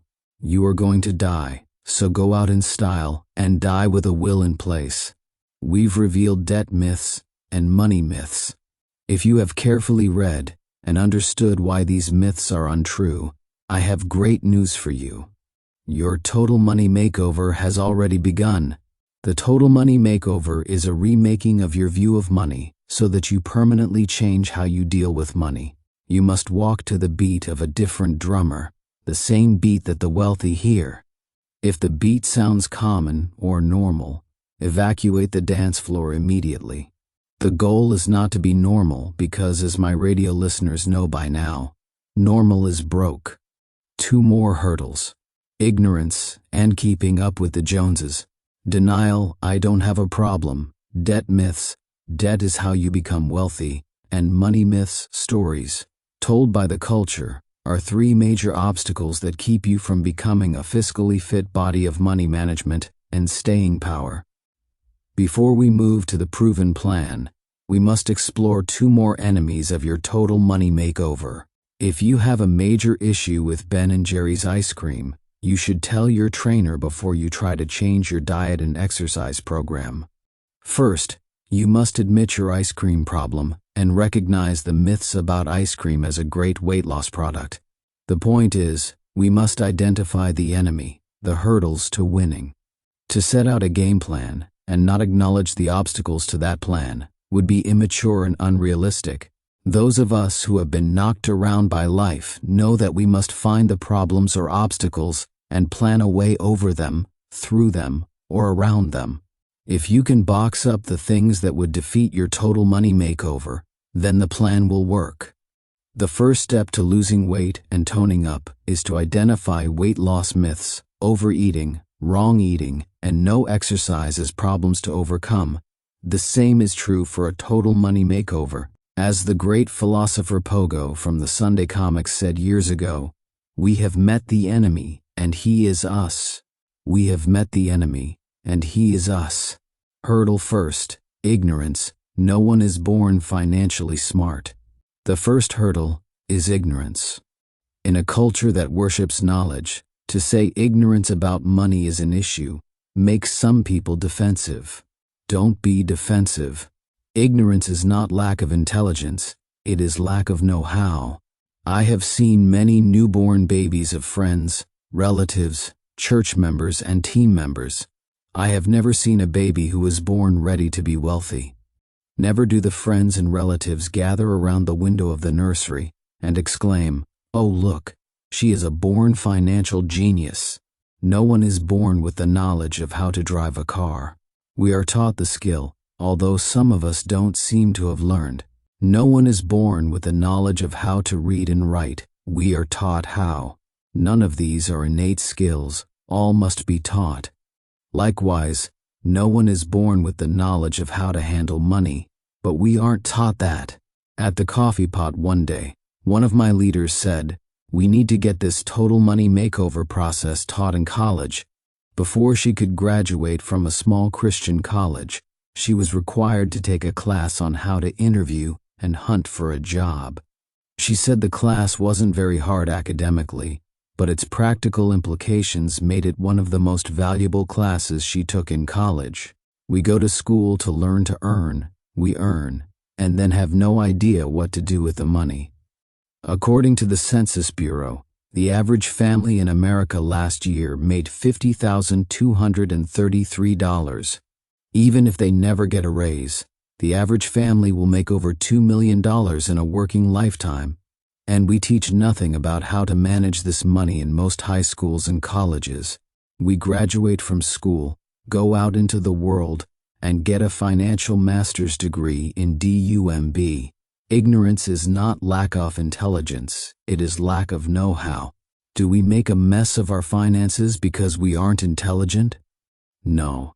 If you put someone who has never driven a car, has never seen a car, and can't spell car in the driver's seat of a brand new car, the wreck will come before leaving the driveway. Backing up and gaining more speed only leads to another wreck. Trying harder isn't the answer, because the next wreck will not only total the car, but also hurt other people. This is ludicrous. During our lifetimes, Americans average $2 million. Yet we graduate from high school, college, or even graduate school and can't spell financial. This is a bad plan. We have quit teaching personal finance, and we have to start again. That is why foundations in personal finance is taught in high schools around the nation. However, our high school curriculum won't help you unless you are still in high school. Dave rants. Stupid things are always going to be done in families unless the wiser member learns to stand up to the forceful one.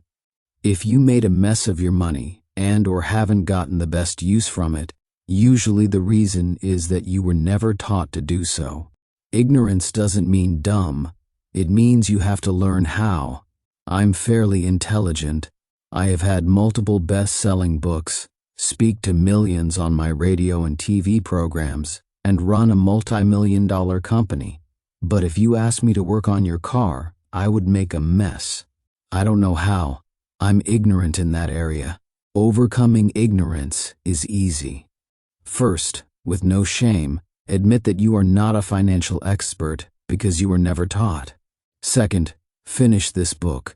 Third, go on a lifetime quest to learn more about money. You don't need to apply to Harvard to get an MBA with a specialization in finance. You don't have to watch the Financial Channel instead of a great movie. You do need to read something about money at least once a year. You should occasionally attend a seminar about money. Your actions should show that you care about money by learning something about it. Sharon and I have a great marriage. Not perfect, but great. Why? We read about marriage. We go to marriage retreat weekends. We date weekly. We sometimes take a Sunday school class on marriage. And we even meet once in a while with a friend who is a Christian marriage counselor. Do we do all these things because our marriage is weak? No, we do all these things to make our marriage great. We have a great marriage because we work at it, make it a priority, and seek knowledge on marriage. Great marriages don't just happen. Wealth doesn't just happen. You will spend some time and effort on getting rid of ignorance. Again, you do not need to become a financial geek. You just need to spend more time on your 401k options and your budget than you do picking out this year's vacation. We were going through life like, as Dave says, Gomer Pyle on Valium. We didn't have a clue where our money was going. My wife and I couldn't seem to agree on how to manage our incomes. Like all normal couples, we thought you had to have credit cards to build up your credit, and that the smart thing to do was finance everything. What a huge lie. Then one day my wife happened to catch the Dave Ramsey show. After listening for a while, she began to share with me the principles Dave talked about, and we were hooked. The first step in our Total Money Makeover was to get our budget together, which certainly helped us to get organized with our money, but it was also our desire to live a debt-free lifestyle that allowed us to succeed. Next, we had to work towards saving for an emergency fund and paying of our debts using the debt snowball. Baby step 3, the fully funded emergency fund, was the hardest step for us. We had to resist the urge to go spend all this available extra money after finishing our debt snowball. Thankfully, we built up our emergency fund because later I lost my job. With no debt and an emergency fund in place, I was able to take my time to find the great job I have today. Our family life has totally changed for the better. We know what our goals are for our money, and our kids are learning to give, save, and spend money wisely. This plan has helped us regain the hope of financial security and the spiritual peace we all look for in life. Walter, age 47, and Stephanie, age 45, Frick sales representative, kindergarten teacher's assistant. Ignorance is not okay. What you don't know won't hurt you is a really stupid statement. What you don't know will kill you. What you don't know about money will make you broke and keep you broke. Finish this book and read others. You can always check my website at davramsey.com for recommended reading by other authors that generally line up with my teachings. Hurdle #2, keeping up with the Joneses. The Joneses can't do math. The second hurdle in this chapter is keeping up with the Joneses. Peer pressure, cultural expectations, reasonable standard of living. I don't care how you say it. We all need to be accepted by our crowd and our families. This need for approval and respect drives us to do some really insane things. One of the paradoxically dumb things we do is to destroy our finances by buying garbage we can't afford to try to make ourselves appear wealthy to others. Dr. Tom Stanley wrote a wonderful book in the 90s that you should read entitled The Millionaire Next Door. His book is a study of America's millionaires. Remember, if you want to be thin and muscular, you should study the habits of people who are thin and muscular.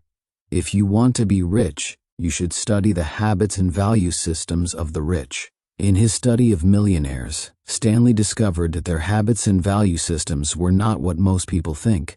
When we think of millionaires, we think of big houses, new cars, and really nice clothes. Stanley found that most millionaires don't have those things. He found the typical millionaire lives in a middle-class home, drives a 2-year-old or older paid-for car, and buys blue jeans at Walmart. In short, Stanley found that the typical millionaire found infinitely more motivation from the goal of financial security than from what friends and family thought. The need for approval and respect from others based on what they own was virtually non-existent. Dumb math and stupid tax. Get a head start on big-time debt. The average college student pays $5,000 more per year to live and eat off campus than to live in the dorm and eat cafeteria food. Student loans were needed not to earn their degree, but only to look good while getting it. If we look at Stanley's findings and hold those up against Ken and Barbie's life plan, we find Ken and Barbie to be lost, off course, and clueless. Ken and Barbie are in our office all the time for financial counseling. Last year they were here, and their names were Bob and Sarah. Bob and Sarah make $93,000 per year and have for the last 7 years. What do they have to show for it? A $400,000 home that they still owe $390,000 on, including a home equity loan used to furnish it. They have two $30,000 fleeced cars and $52,000 in credit card debt, but they have traveled well and dressed in high fashion. The $25,000 left on a student loan from college 10 years ago is still outstanding because they have no money. On the positive side, they have $2,000 in savings and $18,000 in their 401k. These people have a negative net worth, but they really look good. Bob's mom is very impressed, and Sarah's brother frequently stops by to ask for money because they are obviously doing well. They present the perfect picture of the American dream that is turned into a nightmare. Behind the perfect hair and the French manicure, there was deep desperation, a sense of futility, an unraveling marriage, and disgust with themselves. Don't even consider keeping up with the Joneses. They're broke. This may be one of the places our metaphor of weight loss for fiscal fitness breaks down. If your body were in the same condition that Bob and Sarah's money is in, everyone would think 500 pounds is just too fat. Your problem would be apparent to family, friends, strangers, and even you. The difference with Bob and Sarah is that they have a dirty little secret. The secret is that they are nowhere near as cool as they appear. They are broke and desperate, and no one knows it. Not only does no one know it, but everyone thinks the opposite is true. So when my counselor made suggestions to turn around this bankruptcy looking for a place to happen, there was more than one place of resistance in the heart. The truth is that Bob and Sarah are broke. They need to get rid of the cars and sell the house. Resistance of the heart is real. First, of course, we like our nice houses and nice cars, and selling them would be painful. Second, we don't want to admit to everyone we have impressed that we are fakes. Yes, when you buy a big pile of stuff with no money and lots of debt, you are a financial fake. Peer pressure is very, very powerful. We are scaling down is a painful statement to make to friends or family. We will have to pass on that trip or dinner because it is not in our budget is virtually impossible for some people to say. Being real takes tremendous courage. We like approval, and we like respect, and to say otherwise is another form of denial. To wish for the admiration of others is normal. The problem is that this admiration can become a drug. Many of you are addicted to this drug, and the destruction to your wealth and financial well-being caused by your addiction is huge. Radical change is required for a money breakthrough. Radical change in the quest for approval, which has involved purchasing stuff with money we don't have, is required for a money breakthrough. Sarah's breakthrough came with family. Her family was upper middle crust and had always given Christmas gifts to every member. With 20 nieces and nephews and 6 sets of adults to buy for, just on her side, the budget was ridiculous. Sarah's announcement at Thanksgiving that this year Christmas giving was going to be done with the drawing of names because she and Bob couldn't afford it was earth-shattering. Some of you are grinning as if this is no big deal. It was a huge deal in Sarah's family. Gift giving was a tradition. Her mother and 2 of her sisters-in-law were furious. Very little thanks were given that Thanksgiving, but Sarah stood her ground and said, "No more." Sarah has a master's degree in sociology, so she is no pushover. She understood how the family dynamic would be upset, and she understood that she would lose approval, admiration, and respect. Sarah said later that while she grasped intellectually what her announcement meant, and she knew emotionally and financially that this was the correct thing to do, the reality was very hard. Strong peer pressure from her family literally kept her awake the whole night before. She told me, as I lay in the dark, I was afraid, like a little 12-year-old girl yearning for approval from her daddy. The courage to address what may seem like a small issue was a huge breakthrough for Sarah. That Thanksgiving, her heart had a total money makeover, and she was not going to be led into well-dressed poverty by peer pressure anymore. Our financial makeover began in March 2008 when we bought a copy of the Total Money Makeover while on vacation. I read the foreword aloud to my husband as we drove home, and he asked me to continue reading.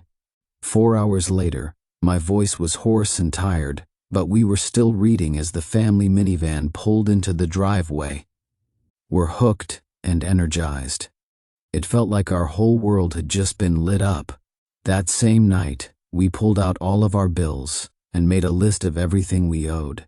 Then, we made a budget. It took hours, but afterward, we were ready to attack our debt. We set a goal to pay everything off in time to celebrate some major milestones that were less than a year away. our 15th wedding anniversary, and Darren's 40th birthday. At the time, it seemed impossible. We've always had car payments and credit card payments. There's never been a time when we were debt-free. We avoided discussing money because it would always end with an argument or someone's feelings getting hurt. We simply pretended our personal finances didn't exist. But with our new plan in place, we went crazy and never looked back. We cut up our credit cards one by one as we paid them off. More important, we got on the same page with our money, which is something we never thought possible. In 10 months, we paid off $58,000 of debt and put $18,000 toward our fully funded emergency fund. We're teaching our 3 boys how to save their money and make smart decisions with it. They've learned about the dangers of credit cards and how to compare prices on things they want. Not only are we confident about our financial future today, but we are more excited about it than any other time in our lives. Words can't describe the burden that has been lifted from our hearts and minds. We've really had a total money makeover. Darren, age 40, and Kristen, age 39, Schmidt accountant, stay-at-home mom. Everyone has a weak spot like Sarah's. It could be your 3rd-generation failing business that needs to be closed. It could be your clothes shopping. It probably is your car. It could be the boat. Maybe yours is giving to your grown children. Unless you have had a heart-level total money makeover somewhere, sometime in your life, you are still doing something with money to impress others. And that has to change before you can get on a real plan to fiscal fitness. The Bible states, "Godliness with contentment is great gain." 1 Tim 6:6 NKJV. Those of us who have had a total money makeover still know where our Achilles heel is and still see that weak spot as a fatal wound if we allow it to grow again. What is the one money thing that makes you grin inside when you see others admiring it? Do you need to give it up to break that feeling inside you? Until you recognize that weak area, you will always be prone to financial stupidity on that subject. My weak spot is cars. After starting with nothing and becoming a millionaire the first time by age 26, I had the eye of my heart set on a Jaguar. I needed a Jaguar. What I needed was for people to be impressed with my success. What I needed was family raising an eyebrow of approval based on my ability to win. What I yearned for was respect. What I was so shallow to believe was that the car I drove gave me those things. God used the whole story of what I drove to give my heart a total money makeover in the area of peer pressure. Totally broke in driving a Jag. As I was going broke, losing everything, I kept the Jaguar by refinancing it repeatedly at different, friendlier banks. I even went so far as to get a good friend to co-sign a loan so I could keep this image car. I couldn't afford to keep up the maintenance on the car, so it began to deteriorate. It ran poorly and wasn't reliable, but I still loved it and hung on. Within the year of our bankruptcy, we were so broke that our electricity was once cut off for 2 days. I have often wondered what the guy from the electric company thought as he stood in the driveway next to my Jaguar and pulled my electric meter. That is sick. The car continued to deteriorate, and the main seal on the oil pan cracked. This caused oil coming out the back of the engine onto the muffler to burn. The burning oil, lots of it, created a smoke screen for miles behind me everywhere I went. The bid to fix it was $1,700, and I hadn't seen an extra $1,700 in months, so I just kept driving my James Bond smokescreen mobile. Finally, my friend got really tired of making the payments he had co-signed for and gently suggested I sell my precious car. I was mad at him. How dare he suggest that I sell my car? So he quit making the payments, and the bank not so gently suggested I sell the car or they would repo it. I tried to stall and only came to my senses and sold the Jaguar on a Thursday morning because the bank assured me they would take it on Friday. I was able to work my way through the mess, pay the bank, and even my friend back. but the process was humiliating. Because I was too stubborn to address what that car represented in my life, I caused much damage that was avoidable. Myths versus truth. Myth: car payments are a way of life. You'll always have one. Truth: staying away from car payments by driving reliable used cars is what the average millionaire does. That is how he or she became a millionaire. An interesting footnote about how healing can occur on your weak spot. I was so disgusted with myself when I woke up and realized the depth of my stupidity that I swore off my drug, cars. I went to abstinence, meaning I didn't care what we drove or what it looked like as long as we were winning in our Total Money Makeover. Fast forward 15 years. We had become wealthy again, and I decided to get a different car. I'm always looking for a 1 or 2-year-old car. I'm always paying cash, and I'm always looking for a deal, not really caring what car it is. I was kind of looking for a Mercedes or a Lexus, but I was really looking for a steal. A friend in the car business called me with a deal on a Jaguar. So all those years and tears later, when it was no longer the driving force of my approval rating, God allowed a Jaguar back into my life. He returned what the locusts had eaten, but he only did so when it was not my idol. Rumor has it that God doesn't like us to have other gods in our lives.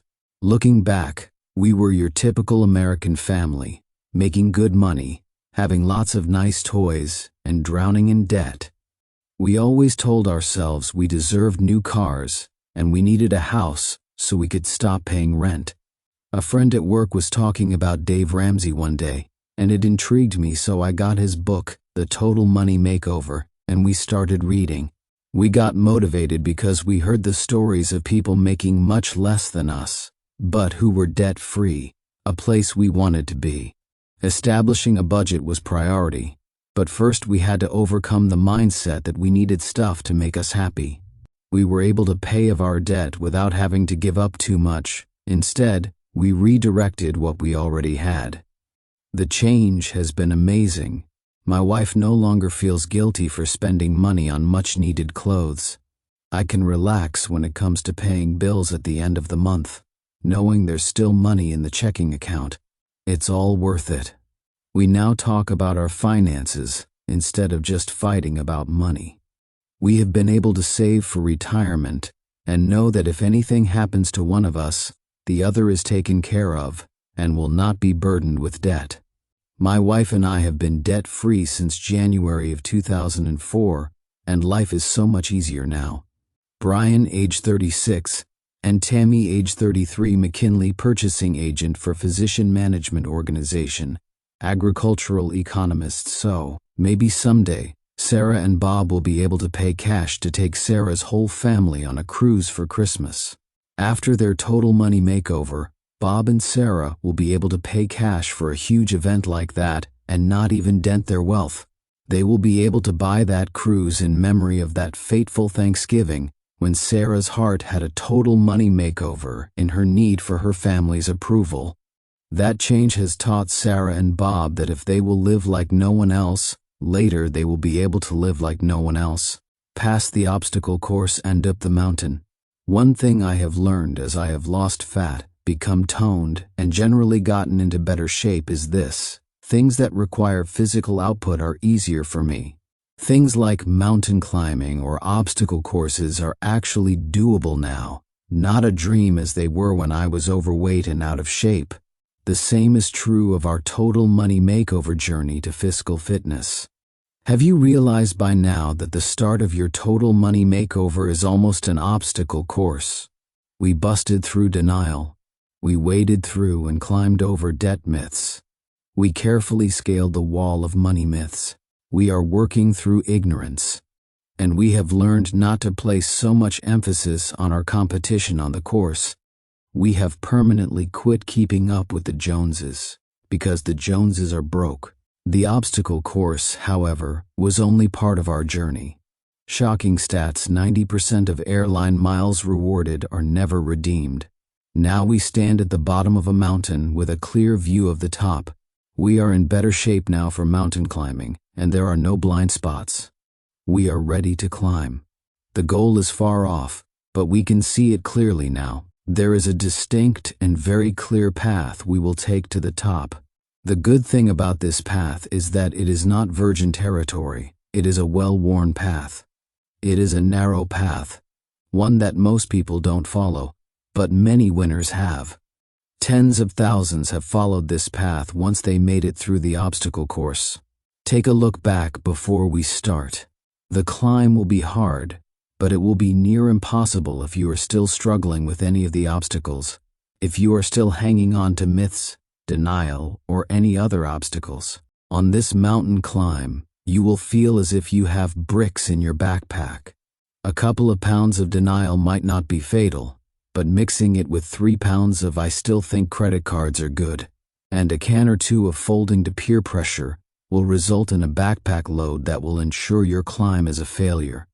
Most of us make the first climb wearing a hat of ignorance, and while it will slow the climb, ignorance will not keep anyone from the top when mixed with some humility. This mountain is doable, but not if you are still bogged down on the obstacle course. Some things I'll tell you to do won't work and will cause damage if you still cling to denial, myths, ignorance, or approval. Decide before the climb if you are going to follow the guide. If you aren't going to listen to the seasoned guide who has personally made this climb alone and then return to lead tens of thousands up this path, then you climb at your own peril.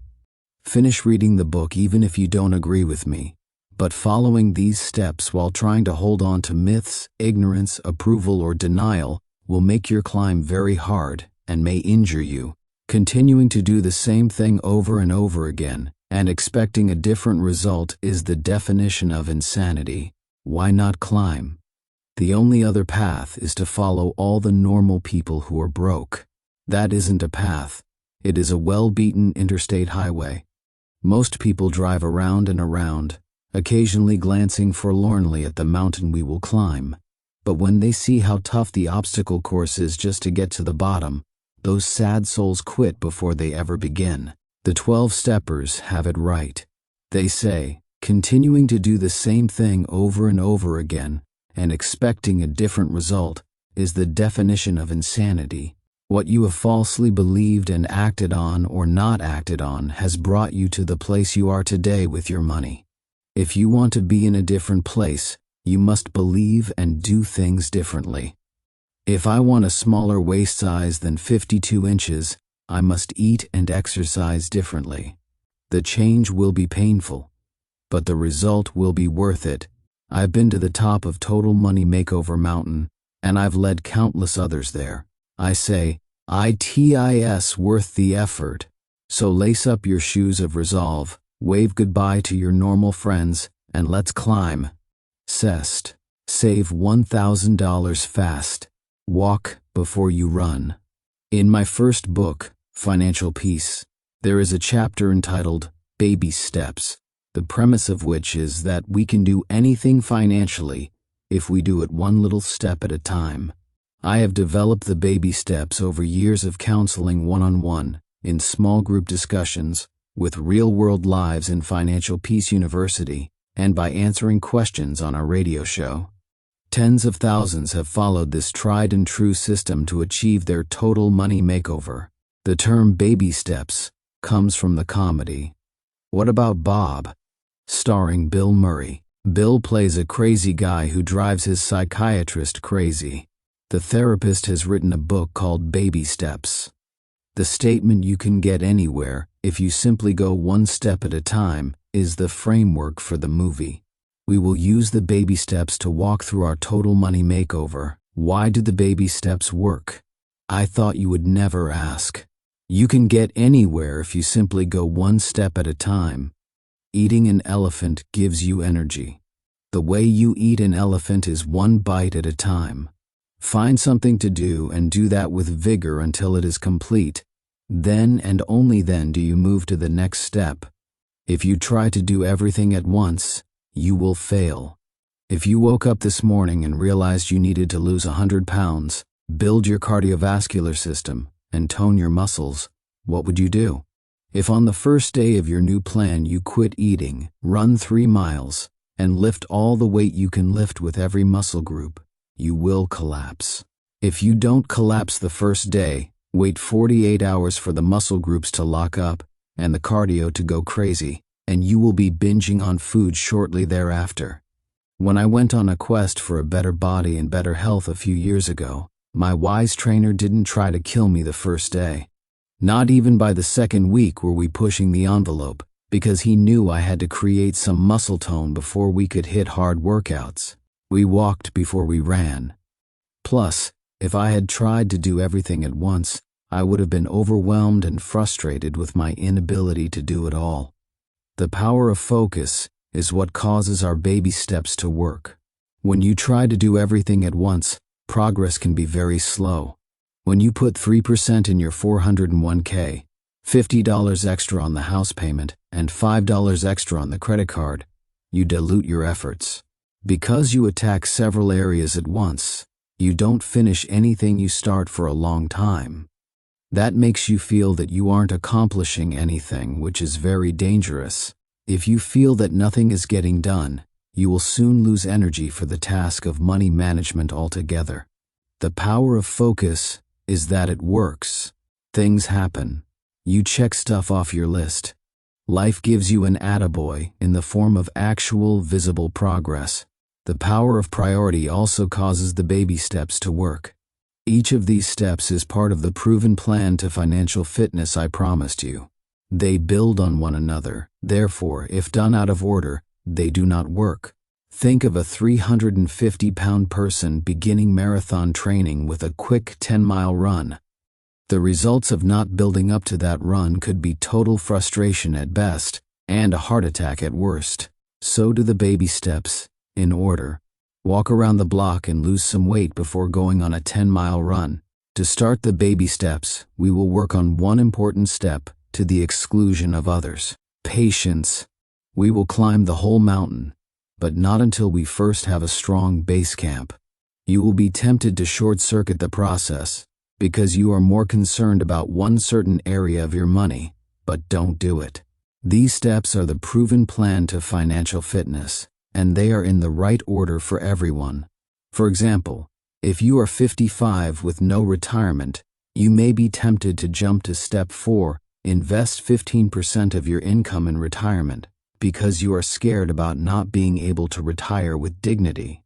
The paradox is that by shortcutting the process, you are much more likely to fail at retiring with dignity. Failure could also occur when you cash out your newly formed retirement plan to cover the inevitable emergency. If you have kids heading toward college, you may be panicking about saving for college, which is covered in baby step 5, but don't do it out of order. I will address the problems you'll run into at each stage if you get things out of order, because I have seen most of them. Focus exclusively on the baby step you are on, even though it seems to be a temporary detriment to other areas of money. Things will be fine if you don't focus on retirement for a few months, as long as you can kick retirement into the stratosphere when we get there. You, Inc. This chapter is about the first baby step, but before we discuss saving $1,000 fast, we need to look at some basic tools needed to win, and some ongoing things you should be doing as you go. The dreaded B word enters the picture here. You must set up a budget, a written budget, every month. This is a book about a process that will enable you to win with your money, a process that others have completed successfully. And I assure you that virtually none of the thousands of winners I have seen did so without a written budget. We were so motivated to start our Total Money Makeover when we finally realized that what we were doing wasn't working. Every month there was more month than money, and all we would do is fight about it. We were sick and tired of being sick and tired. Budgeting was the best and the hardest part of the whole process. We needed to make sure we had our money going towards certain debts while cutting back on wants. It takes some effort every week, and for sure, discipline. And if we were good at either, we would have never been in this mess. Our biggest sacrifice has been having to wait.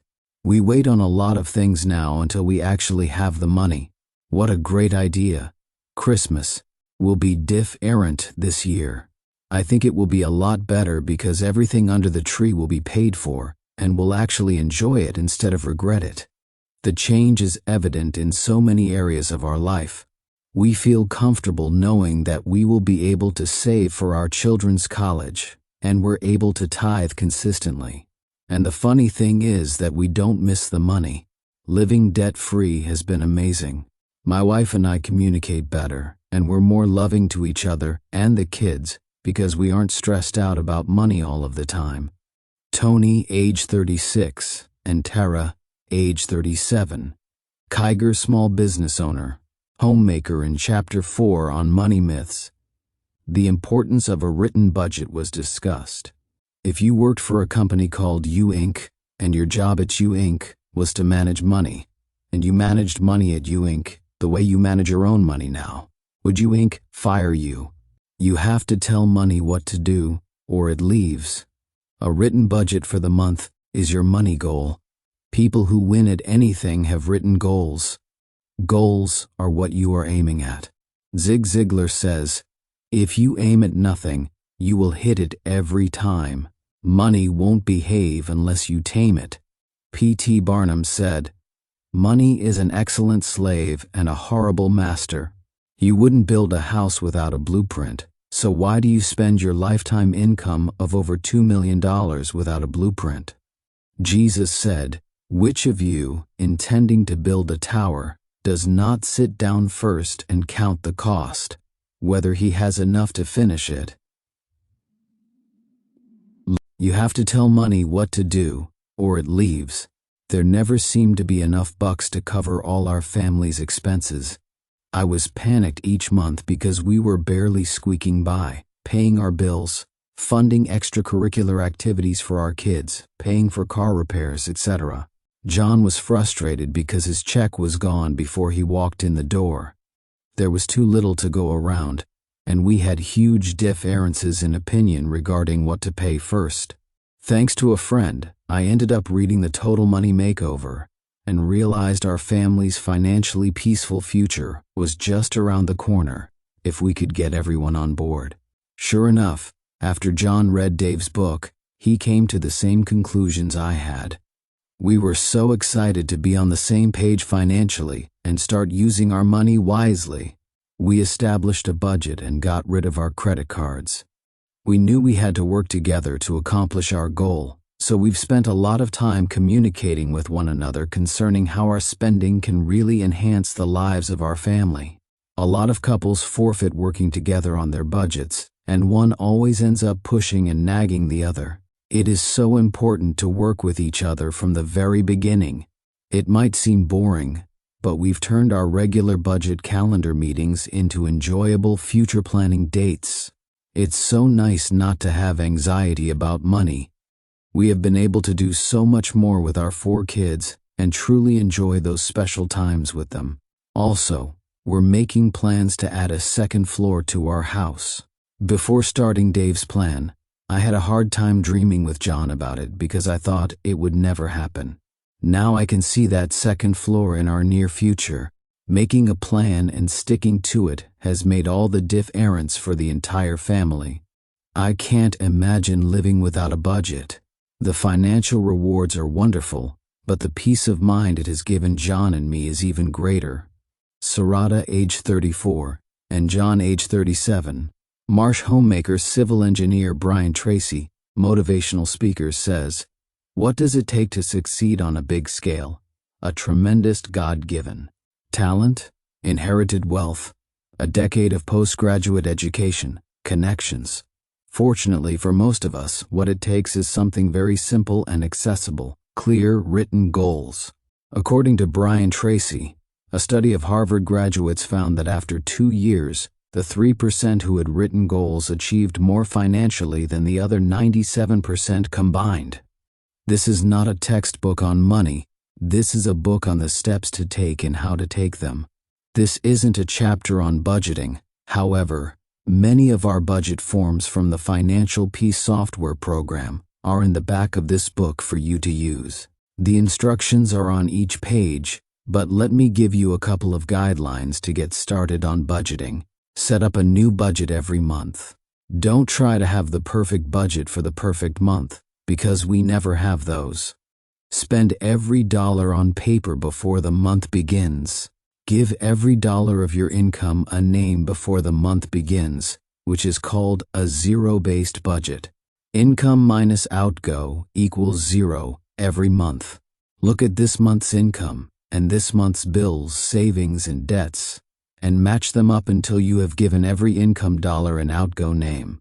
If you have an irregular income due to commissions, self-employment, or bonuses, use the irregular income planning sheet in the system to create a prioritized spending plan, but you still must do a written budget before each month begins. Income minus outgo equals zero every month. The financial mentality I grew up with said, if you want anything out of life, you're going to have to get into debt for it. And so I did. By the time I was in my mid-20s, I had accumulated $3,000 in debt on a mobile home, $9,000 in debt on a car, approximately $1,000 on credit cards, and $50,000 on a newly purchased home. That's a lot of debt to pay off on a salary of around $30,000 a year. It wasn't until my cousin and her husband introduced me to Dave that I began to make the change in how I handled my money. They had attended Financialpeace University at a local church and decided to share the CDs with me. A few hours into the CDs, the light came on. I knew that I had to get a hold of my finances and start living life differently. I purchased Financialpeace and the Total Money Makeover and began listening online to Dave every weekday. My most important move in becoming financially free, budgeting. I nearly passed out when I realized how much I was spending on eating out. It took a few months to organize my funds and expenses, but now I've become a great budgeter.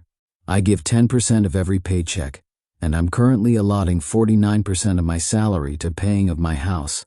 But thanks to careful budgeting and spending, I'll be able to assign 52% of my paycheck to the house at the turn of the year. Then I will be able to give more and help others find the peace that I have found. Jamie Morgan, age 27, Agriculture Communications. Agree on it. If you're married, agree on the budget with your spouse. This one sentence requires a standalone book to describe how, but the bottom line is this: if you aren't working together, it is almost impossible to win. Once the budget is agreed on and is in writing, pinky swear and spit shake that you will never do anything with money that is not on that paper.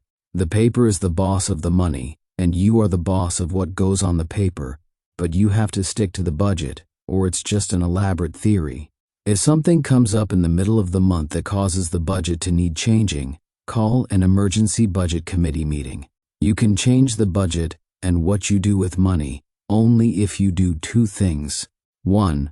Both spouses agree to the change. 2. You must still balance your budget.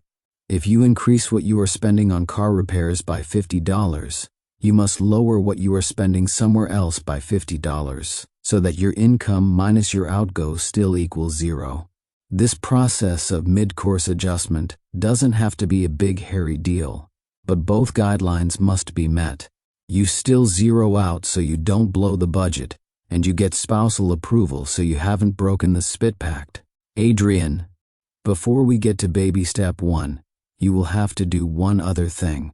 You will have to be current with all your creditors. If you are behind on payments, the first goal will be to become current. If you are far behind, do necessities first, which are basic food, shelter, utilities, clothing, and transportation. Only when you're current with the necessities can you catch up on credit cards and student loans. If you need more help with this level of financial crisis, check our website for how to contact one of our counselors or order the book Financial Peace, Dumb Math and Stupid Tax. It's a life and life situation. Looking to spend $100 per month on life insurance? You could pay $7 a month toward term insurance and invest the remaining $93. But go with a cash value policy if you'd rather have someone else earn interest on your investments. Focused intensity is required to win. I can't stress enough that people who have had a total money makeover, those noted in this book and others across America, got mad. They got sick and tired of being sick and tired. They said, "We've had it," and went ballistic to change their lives. There is no intellectual exercise where you can academically work your way into wealth. You have to get fired up. Play the music from Rocky in the background and listen for Rocky's cry, "Adrian. Go get 'em, champ." There is no energy and logic. This is behavior and motivation modification, and it works. After you are current, have a written, agreed-on plan, have the obstacle course behind you, and are focused and intense, you are ready to follow the right priorities. Here we go. Baby step on. Save $1,000 cash as a starter emergency fund. It is going to rain. You need a rainy day fund. You need an umbrella. Money Magazine says that 78% of us will have a major negative event in a given 10-year period of time.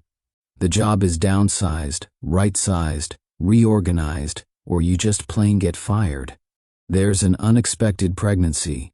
We weren't going to have kids yet. Another one. Car blows up. Transmission goes out. You bury a loved one. Grown kids move home again. Life happens, so be ready. This is not a surprise. You need an emergency fund, an old-fashioned grandma's rainy day fund. Sometimes people tell me I should be more positive. Well, I am positive. It is going to rain, so you need a rainy day fund. Now, obviously, $1,000 isn't going to catch all these big things, but it will catch the little ones until the emergency fund is fully funded. They got sick and tired of being sick and tired. They said, "We've had it. We don't have and never will have credit cards ever again." Why? You might ask. At least a lot of our family and friends do. Because we have found security and trust in God for the provision of all our needs, and we have gained the strength to build up an emergency fund that can handle sudden expenses we weren't expecting. Most people use the excuse that you should have at least one credit card for emergencies.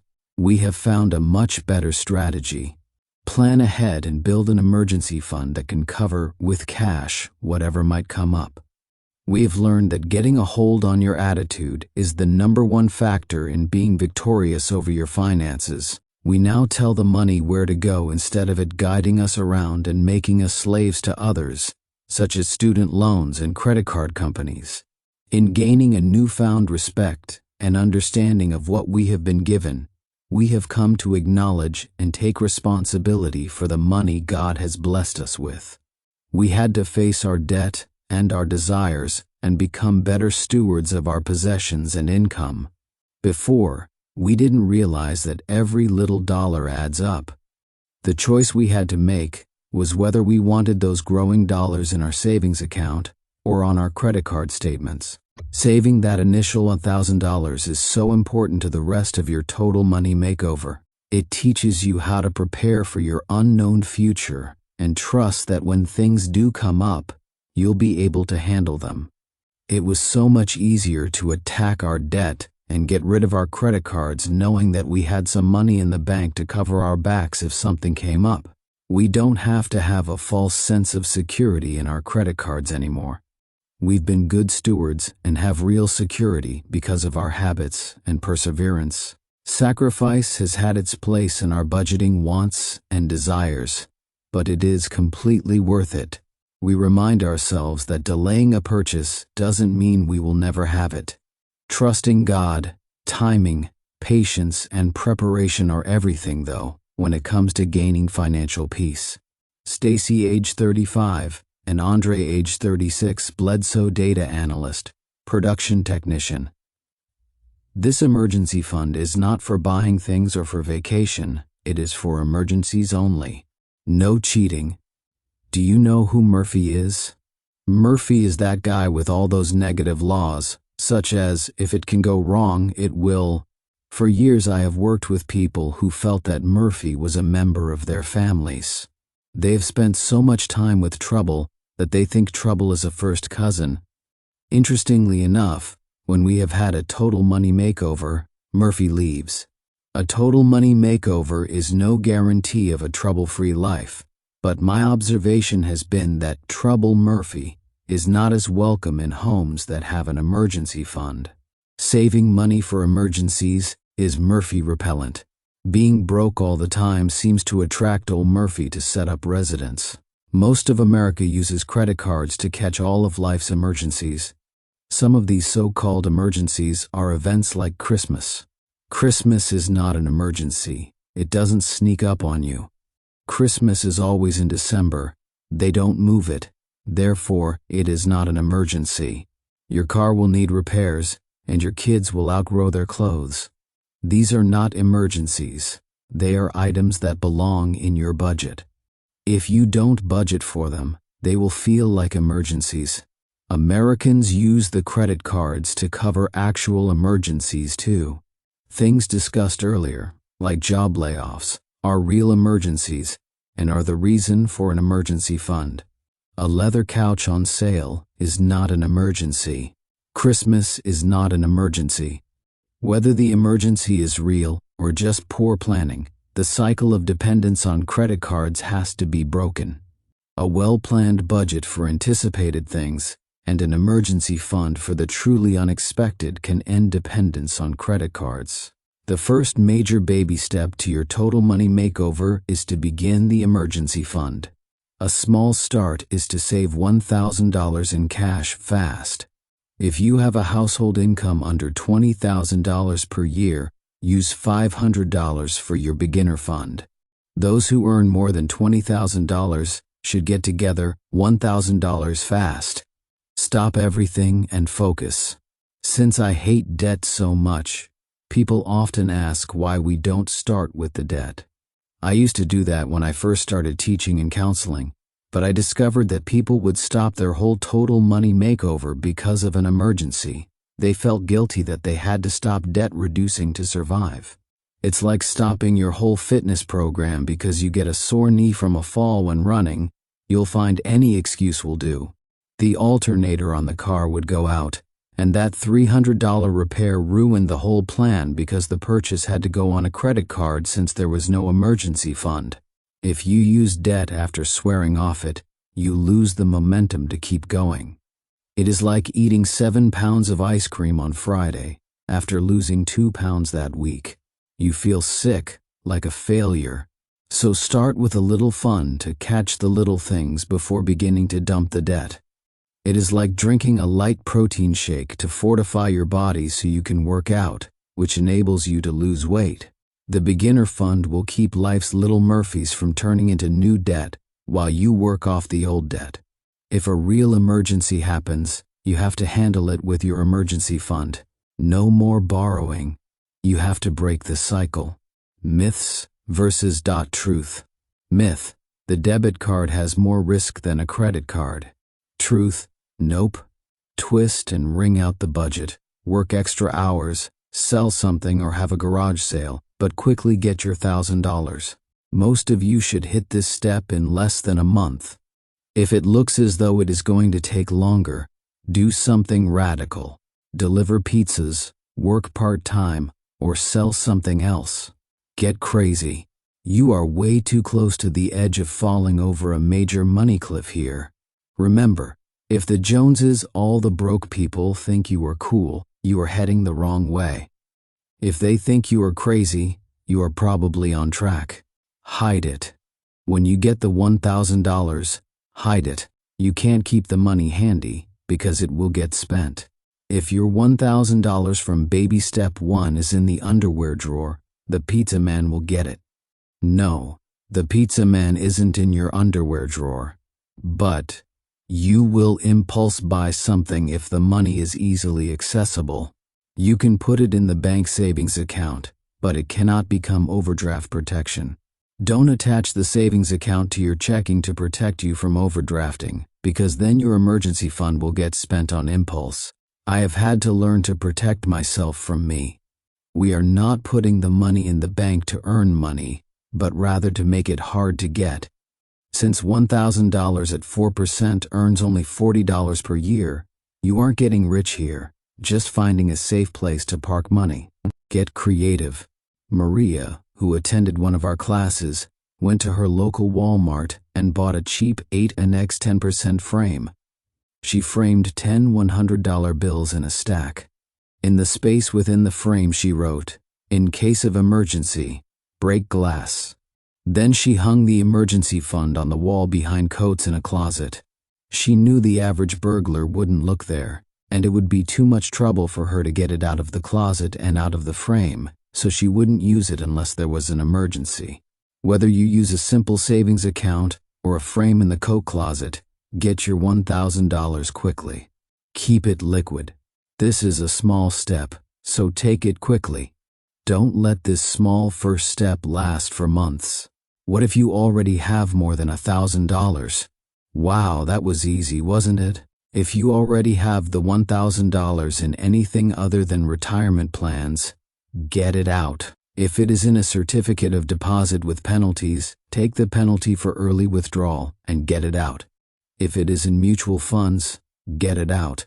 If it is in savings bonds, get it out. If it is in checking, get it out. If it is in stocks or bonds, get it out. Your emergency fund, limited to $1,000 in liquid, available cash, is all that is acceptable. If you have tried to get fancy with the emergency fund, you are likely to borrow to keep from cashing it, the cool investment out. Details will come later in the Total Money Makeover about what to do with your fully funded emergency fund. All money you have above and beyond the $1,000 in anything except retirement plans will be used in the next step anyway, so get ready. You won't have this money to fall back on if the alternator on your car goes out. Shocking stats. 49% of Americans could cover less than 1 month's expenses if they lost their income. What if you are at baby step 2 in the next chapter and you use $300 from your emergency fund to fix the alternator? If this happens, stop step 2 and return to step 1 until a full $1,000 is replenished. Once your beginner emergency fund is funded again, you can return to step 2. Otherwise, you will gradually do away with this small buffer and be back to old habits of borrowing to cover real emergencies. I know some of you think this step is very simplistic. For some, this is an instantaneous step, and for others, this is the first time they have ever had enough control over their money to save it. For some readers, this is an easy step. For others, this is the step that will be the spiritual and emotional basis for the entire Total Money Makeover. Lily was such a case. A single mom with 2 kids.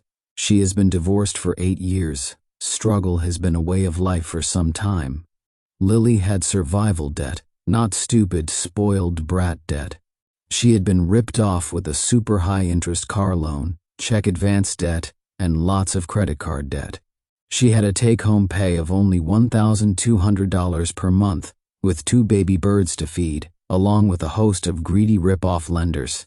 Savings seemed like such a fairy tale to her that she had long ago lost hope of ever being able to save money. When I met her, she had already begun her Total Money Makeover. After hearing me teach the baby steps at a live event, weeks later she dropped by a book signing to give me an unsolicited report. As she moved through the book line, I looked up and saw a huge grin. She asked if she could give me a big hug to say thanks. How could I turn that down? As I looked at her, tears began to run down her cheeks as she gleefully told of fighting through a budget, her first ever. She told me of years of struggle. Then she laughed, and everyone in line, now fully engaged, cheered when she said she now has $500 in cash saved. This is the first $500 in her adult life that is earmarked for her emergency fund. This is the first time she has had money between her and Murphy. Her friend Amy, who was with Lily that day, told me that Lily is a different person already. Amy said, even her face has changed, now that she has peace. Don't be confused, it wasn't $500 that did all that. What caused Lily's liberation was her newfound hope. She has hope that she never had before. She has hope because she has a sense of power and control over money. Money has been an enemy her whole life, and now that she has tamed it, money is going to be Lily's new lifelong companion. How about you? Now is the time to decide. Is this theory or is it real? Am I a simpleton kook or have I found something that works? Keep reading, and we will decide together. 7. The debt snowball. Lose weight fast, really. Your total money makeover is dependent upon using your most powerful tools. I believe with everything within me that your most powerful wealth-building tool is your income. Ideas, strategies, goals, vision, focus, and even creative thinking are vastly important. But until you get control and full use of your income to build wealth, you will not build and keep wealth. Some of you might inherit money or win a jackpot, but that is dumb luck, not a proven plan to financial fitness. To build wealth, you will have to regain control of your income. Identify the enemy. The bottom line is that it is easy to become wealthy if you don't have any payments. You may get sick of hearing it, but the key to winning any battle is to identify the enemy. The reason I am so passionate about your getting rid of debt is that I have seen how many people make huge strides toward being a millionaire in the short time after they get rid of their payments. If you didn't have a car payment, a student loan, credit cards out your ears, medical debt, or even a mortgage, you could become wealthy very quickly. I know that may seem like a faraway place for some of you. You might feel like a 350-pounder looking at Mr. Universe, shaking your head, thinking it will never happen for you. Let me assure you, I have walked with many 350-pounders into financial fitness, so stay with me. The key to winning any battle is to identify the enemy. The math is revealing. The typical American with a $50,000 annual income would normally have an $850 house payment and a $495 car payment, with an additional $180 payment on the second car. Then there is a $165 student loan payment, and the average credit card debt is about $12,000, making those monthly payments around $185 per month. Also, this typical household will have other miscellaneous debt on things like furniture, stereos, or personal loans on which they pay an additional $120. All these payments total $1,995 per month. If this family were to invest that instead of sending it to the creditors, they would be cash mutual fund millionaires in just 15 years. After 15 years, it gets really exciting. They'll have $2 million in 5 more years, $3 million in 3 more years, $4 million in 2.5 more years, and $5.5 million in 2 more years. So, they will have $5.5 million after 28 years. Keep in mind, this is with an average income, which means many of you make more than this. If you are thinking that you don't have that many payments, so your math won't work, you missed the point. If you make $50,000 and have fewer payments, you have a head start, since you already have more control of your income than most people. With a take-home pay of $3,350, could you invest $1,995 if you had no payments? All you have to pay for are utilities, food, clothes, insurance, and other miscellaneous expenses. That would be tight, but doable. If you do that for just 15 years, you will have a pinnacle experience. I will explain that later. Many of you reading this are convinced that you could become wealthy if you could get out of debt.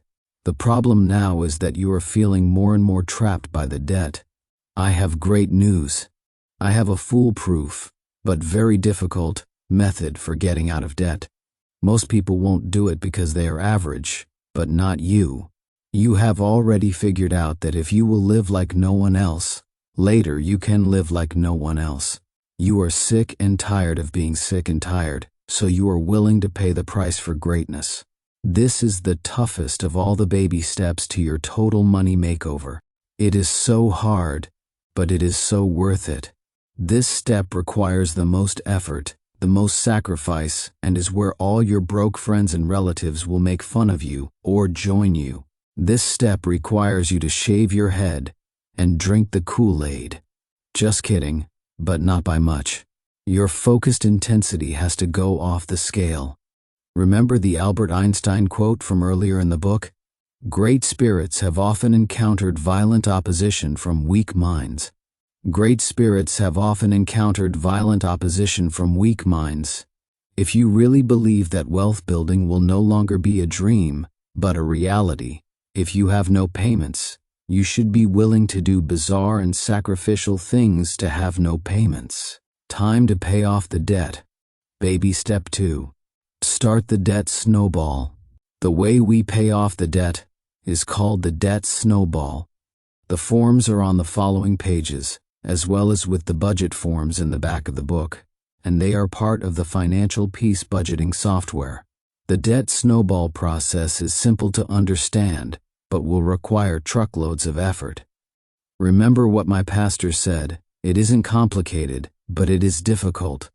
We have discussed that personal finance is 80% behavior and 20% head knowledge. The debt snowball is designed the way it is because we are more concerned with modifying behavior than correct mathematics. You'll see what I mean shortly. Being a certified nerd, I always used to start with making the math work. I have learned that the math does need to work, but sometimes motivation is more important than math. This is one of those times. The debt snowball. List your debts in order, with the smallest payoff or balance first. Do not be concerned with interest rates or terms unless two debts have similar payoffs. Then list the higher interest rate debt first. Paying the little debts off first gives you quick feedback, and you are more likely to stay with the plan. Redo this sheet each time you pay off a debt, so you can see how close you are getting to freedom. Keep the old sheets to wallpaper the bathroom in your new debt-free house. The new payment is found by adding all the payments on the debts listed above that item to the payment you are working on, so you have compounding payments that will get you out of debt very quickly. Payments remaining is the number of payments remaining when you get down the snowball to that item.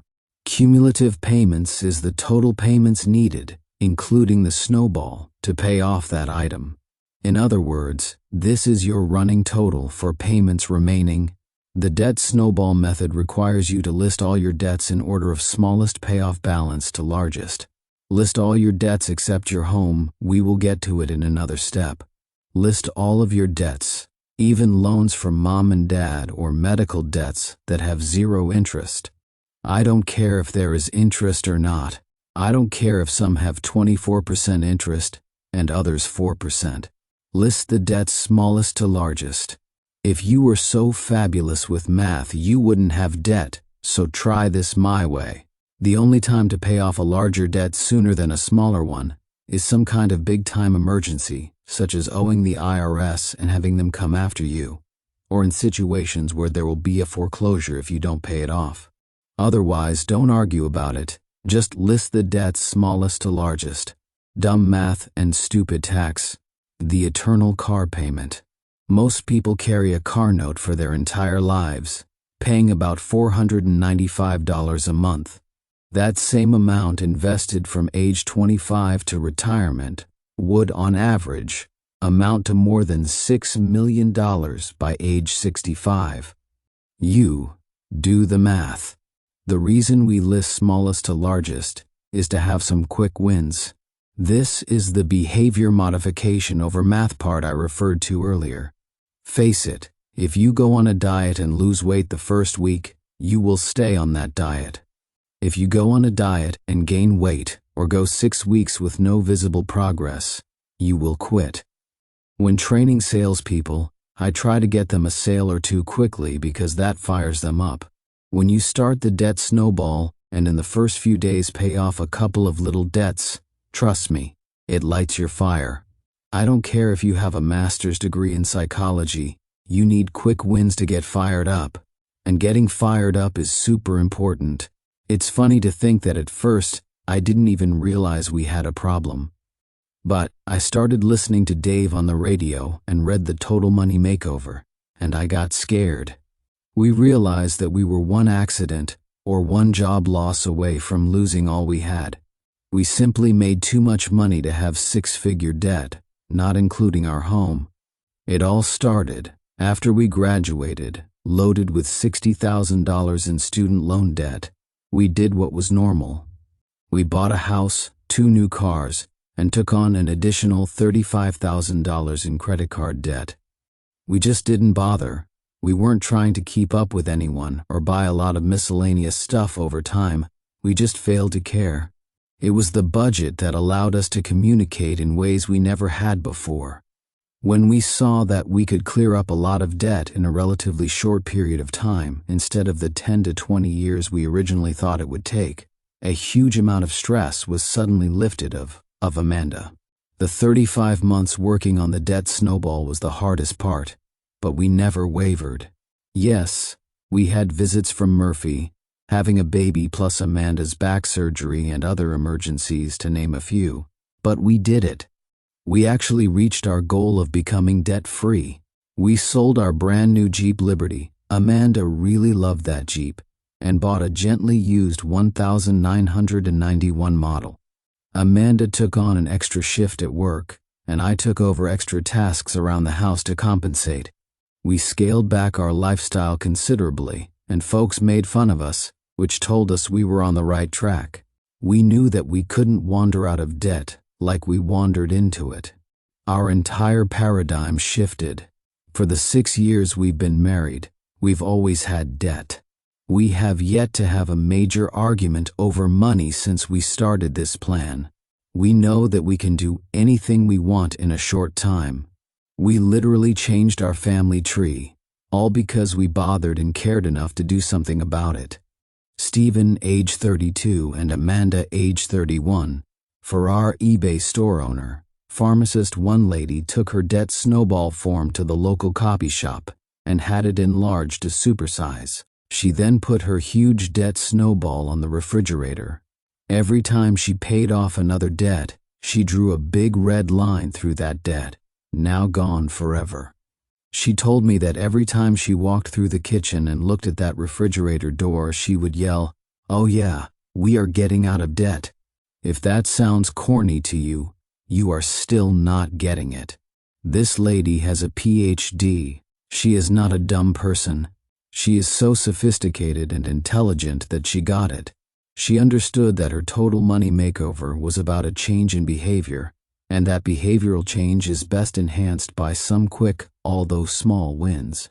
When you pay off a nagging $52 medical bill or that $122 cell phone bill from 8 months ago, your life is not changed that much mathematically yet. You have, however, begun a process that works, and you have seen it work, and you will keep doing it because you will be fired up about the fact that it works. After you list the debts smallest to largest, pay the minimum payment to stay current on all the debts except the smallest. Every dollar you can find from anywhere in your budget goes toward the smallest debt until it is paid.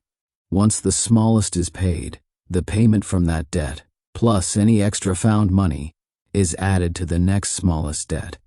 Trust me, once you get going, you will find money. Then when debt number 2 is paid off, you take the money that you used to pay on number 1 and number 2, and you pay it, plus any found money, on number 3. When 3 is paid, you attack 4, and so on. Keep paying minimums on all the debts except the smallest until it is paid. Every time you pay one off, the amount you pay on the next one down increases. All the money from old debts and all the money you can find anywhere goes on the smallest until it is gone. Attack. Every time the snowball rolls over, it picks up more snow and gets larger, and by the time you get to the bottom, you have an avalanche. Most people get to the bottom of the list and find that now they can pay well over $1,000 per month on a car loan or a student loan. At that point, it won't take long to bust out and be debt-free, except for the house. That is baby step 2. Use the debt snowball to become debt-free except for your home. My wife and I were under 25 and had over $169,000 in debt. We were sick and tired of being sick and tired. Our debt had grown little by little. Amy would buy small things like clothes and stuff for the house that seemed to nickel and dime us to death. I, on the other hand, would blow money on a larger scale. For example, I bought a BMW, for Amy of course, and took her on a surprise vacation to New York City. We did not yet have the discipline to tell that inner child to shut up long enough for us to think before we made a purchase. We did not have the urgency to get rid of our huge amount of debt until a turn in events changed our mindset. Several years ago, I changed jobs, which required a training period that decreased my monthly income by $4,000. We had some money in savings, but it quickly dwindled. To start our Total Money Makeover, we decided we had to lower our overhead, sell everything but the kids, maybe, and change our spending habits. We got crazy and sold our rental property, and we paid off the BMW, department store card, medical bills, and student loan. We were invited to do fun stuff and to spend money doing it, but we held off. We decided to have a garage sale that ended up looking like an estate sale. We ate creative meals, and then I committed what some people would consider the ultimate sin. I sold my wife's BMW. We knew if our family of 4 could just make it through these 6 months, living on only $1,700 a month, we could ultimately change our family tree. And we did it. We became debt-free except for the house, and were named one of the Total Money Makeover finalists. The most important part of this whole process was learning to delay pleasure. It's like Dave says, live like no one else, so later you can live like no one else. Josh, age 26, and Amy, age 25, Hopkins mortgage loan advisor, stay-at-home mom. The elements of making it work. When I first started teaching this more than 20 years ago, I didn't understand what all the elements of success were or all the clarifications that would be needed. The major elements of making the debt snowball work are using a budget, getting current before you start, smallest to largest payoff, no cheating, sacrifice, and focused intensity. Total sold-out, focused intensity is possibly the most important. This means saying to yourself, and meaning it, to the exclusion of virtually everything else, I'm getting out of debt. If you take an old-fashioned magnifying glass outside and set it near some crumpled newspapers, nothing will happen. If you point the sun's rays through the magnifying glass, but move it around or wiggle it, nothing will happen. If you hold really still and focus the sun's rays totally on that crumpled newspaper, things begin to happen. Focused intensity will cause you to smell something burning, and soon you will see an actual fire. If you think this debt snowball stuff is cute, and you might sort of give it a try, it won't work. Total sold-out focused intensity is required to win. Aiming at the goal and nothing else is the only way to win. You have to know where you are going, and by definition, know where you aren't going, or you will never get there. I fly a lot, and I never get on a plane and think to myself, I wonder where this plane is heading. I know where I want to go, and if I'm heading to New York, I stay off the plane heading to Detroit. When I get off the plane, I don't catch the first cab I see and say, why don't we just drive around a while, because I don't have a plan. I tell them the hotel and street where I want to go. I then ask how long that will take and what the fare will be. My point is that we don't wander aimlessly around in any other parts of our lives, but we seem to think that will work with money. You can't get ready, fire, and then aim with money, and you can't try to do 6 things at the same time.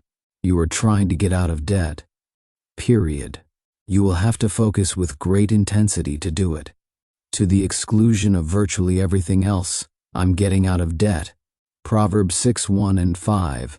Loosely Dave paraphrased, says, if you have signed surety, my son, surety is Bible talk for debt. Deliver yourself like the bird from the hand of the fowler, and the gazelle from the hand of the hunter. I remember reading that Bible verse in my daily Bible study one day and thinking what a cute little animal metaphor it was for getting out of debt. Then one day later that week I was surfing channels and hit the Discovery Channel. I noticed they were filming gazelles. The gazelles were peacefully gazelling around. Of course, you know the Discovery Channel wasn't there just for the gazelles. The next camera shot was of Mr. Cheetah sneaking up in the bushes looking for lunch in all the right places. Suddenly, one of the gazelles got a whiff of Mr. Cheetah and became very aware of his plan. The other gazelles noticed the alarm and soon also were on edge. They couldn't yet see the cheetah, so out of fear of running at him, they froze until he played his cards. Realizing he had been discovered, Mr. Cheetah decided to give it his best shot and leaped from the bushes. The gazelles all yelled, "Cheetah!"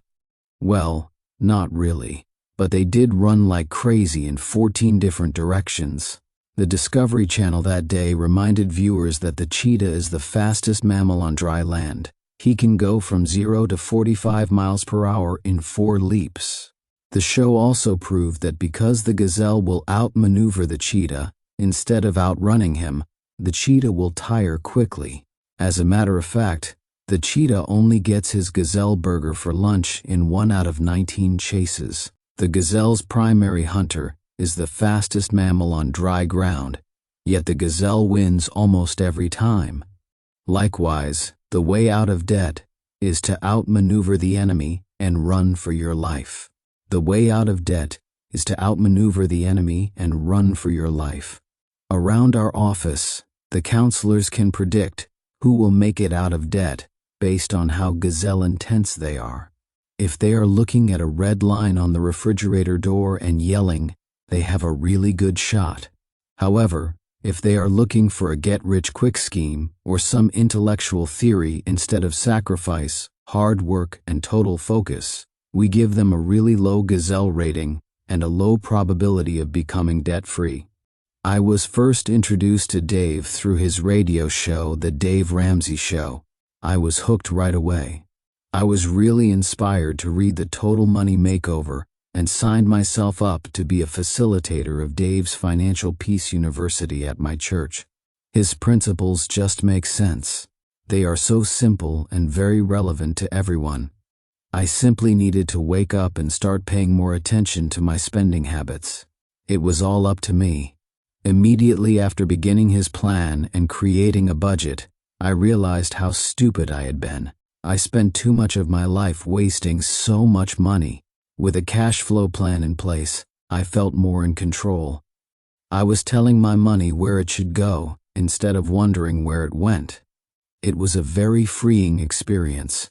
Once I made the decision to change my mindset and start living more responsibly, I was ready to embrace the 7 baby steps. My first inclination was to save money first, invest in retirement, and then pay off my debt. I was so wrong. If I had done it my way, I would still be struggling. I would still be a slave to my lenders. Starting the debt snowball really got me fired up. It was amazing to see my debt gradually become smaller and smaller, while my snowball became larger and larger. I was so proud of my progress that became more and more evident with every month. Just to be able to make small accomplishments made a tremendous amount of difference. It continuously gave me hope throughout this process. Granted, I did not have or earn a lot of money to put toward becoming debt-free, but I think that made it all the more incredible. I knew I just had to make it work. The ability to become debt-free isn't contingent upon a certain income. It is all about changing behavior and being intense about getting rid of that nasty debt. Years ago, I was simply ignorant when it came to debt. My family didn't talk about that stuff. I just thought debt was something everyone had. Thank God I now know differently and can start living the life I deserve. Delisa Dangerfield, age 42, registered nurse. An obvious step to working the debt snowball is to stop borrowing. Otherwise, you will just be changing the names of the creditors on your debt list. So you must draw a line in the sand and say, I will never borrow again. As soon as you make that statement, there will be a test. Trust me, your transmission will go out. Your kid will need braces. It is almost as if God wants to see if you are really gazelle intense. At this point, you are ready for a plastectomy, plastic surgery to cut up your credit cards. I'm often asked, Dave, should I cut my cards up now or when I pay them off? Cut them up now. A permanent change in your view of debt is your only chance. No matter what happens, you have to pursue the opportunity or solve the challenge without debt. It has to stop. If you think you can get out of debt without huge resolve to stop borrowing, you are wrong. You can't get out of a hole by digging out the bottom. How to get the snowball rolling? Sometimes your debt snowball won't roll. When some people do their budget, there is barely enough to make all the minimum payments and nothing extra to pay on the smallest. There is no push to get the snowball rolling. Let me offer another image to help you better understand this problem and the solution. My great-great-grandfather ran a timber operation in the hills of Kentucky and West Virginia. In that bygone era, after cutting the timber, they would put the logs into the river to float them downstream to the sawmill. The logs would build up at a bend in the river, and a traffic jam of wood occurred. This would continue as long as the jammed-up area stopped the progress of the other logs. Sometimes the loggers could break the jam loose by pushing the logs. Other times, they would have to get radical before a real mess occurred. Dave rants, remember, just because one of you is keeping the checkbook, this does not mean that this person makes all the financial decisions. When it got bad, they would break the logjam by throwing dynamite into the middle of the logs that were blocking the progress. As you can imagine, this created a dramatic effect. When the dynamite blew, logs and pieces of logs would fly into the air. After working so hard to cut the trees, some of them were a total loss. They had to blow up some of the timber to get the rest of the crop to market. That's the sacrifice the situation required. Sometimes that is what you have to do with the stopped-up budget. You have to dynamite it. You have to get radical to get the money flowing again. One way to do that is to sell something. You could sell lots of little stuff at a garage sale, sell a seldom used item on the internet, or sell a precious item through the classifieds. Get gazelle intense and sell so much stuff that the kids are afraid they are next. Sell things that make your broke friends question your sanity. If your budget is stopped up and your debt snowball won't roll on its own, you are going to have to get radical. In watching heroes across the nation get out of debt with gazelle intensity, believe me, I have seen them sell things. One lady sold 350 goldfish from her pond for $1 apiece. Men have sold their Harleys, boats, knife collections, or baseball cards. Ladies have sold precious things like non-family antiques, keep the heirlooms because you can't get them back, or a personal car they thought was necessary to life on the planet. I don't recommend selling your home unless you have payments above 45% of your monthly take-home pay. Usually, the home isn't the problem. I do recommend that most people sell the car with the most debt on it. A good rule of thumb on items except the house is this: if you can't be debt-free on it, not counting the home, in 18 to 20 months, sell it. If you have a car or a boat that you can't pay off in 18 to 20 months, sell it. It is just a car. Dynamite the logjam. I used to love my car too, but I found keeping that huge debt while trying to get out of debt was like running a race wearing ankle weights.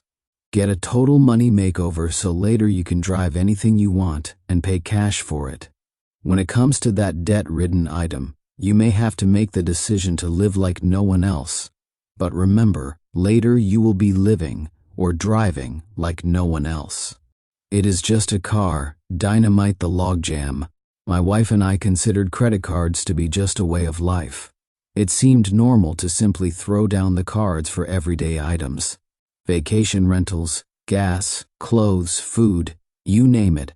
We paid for it with plastic. Eventually, all of those charges started piling up.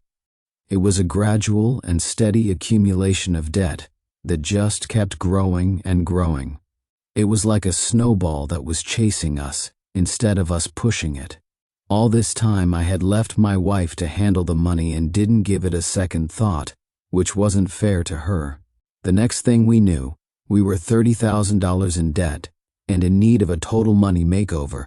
We had 4 credit cards with different balances totaling around $25,000. The other $5,000 we owed to the IRS. That was really scary. Needless to say, we attacked the IRS debt first and furiously knocked it out in just 3 months. Once we were current with all of our payments, we started attacking the credit card debt. We threw every spare dime we could at it. Today we are debt-free except for the house, and we are building our 3 to 6 month emergency fund. It was definitely hard learning how to say no to ourselves. For the first time as a couple, we knew we had to make a budget and really stick to it. It wasn't as easy as it sounds, but the payoff has been immeasurable.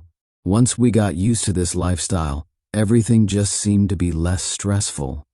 We found contentment and became happier than we had ever been. I know now that this debt was as much my fault as it was my wife's. Just because we agreed she'd be in charge of the checkbook didn't let me off the hook.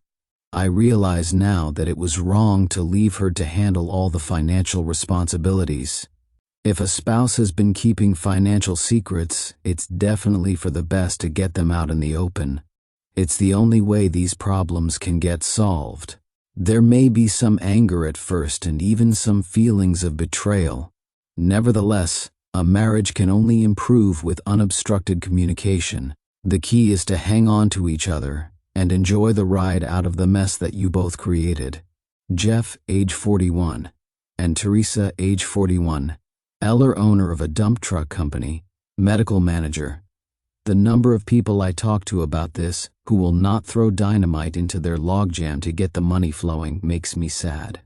They can see that the logs will never get to market, they will never have wealth, but they just can't stand the thought of blowing up a few of them so the rest will get down the river. Translation: I love my stupid car more than the idea of becoming wealthy enough to give cars away. Don't make that mistake. There is another method of breaking your logjam that the lumberjacks didn't have available to them. More water would have pushed the logs around that corner too, if they could have flooded the river. I may be stretching this metaphor, but more income will also break up your logjam. It will push the snowball.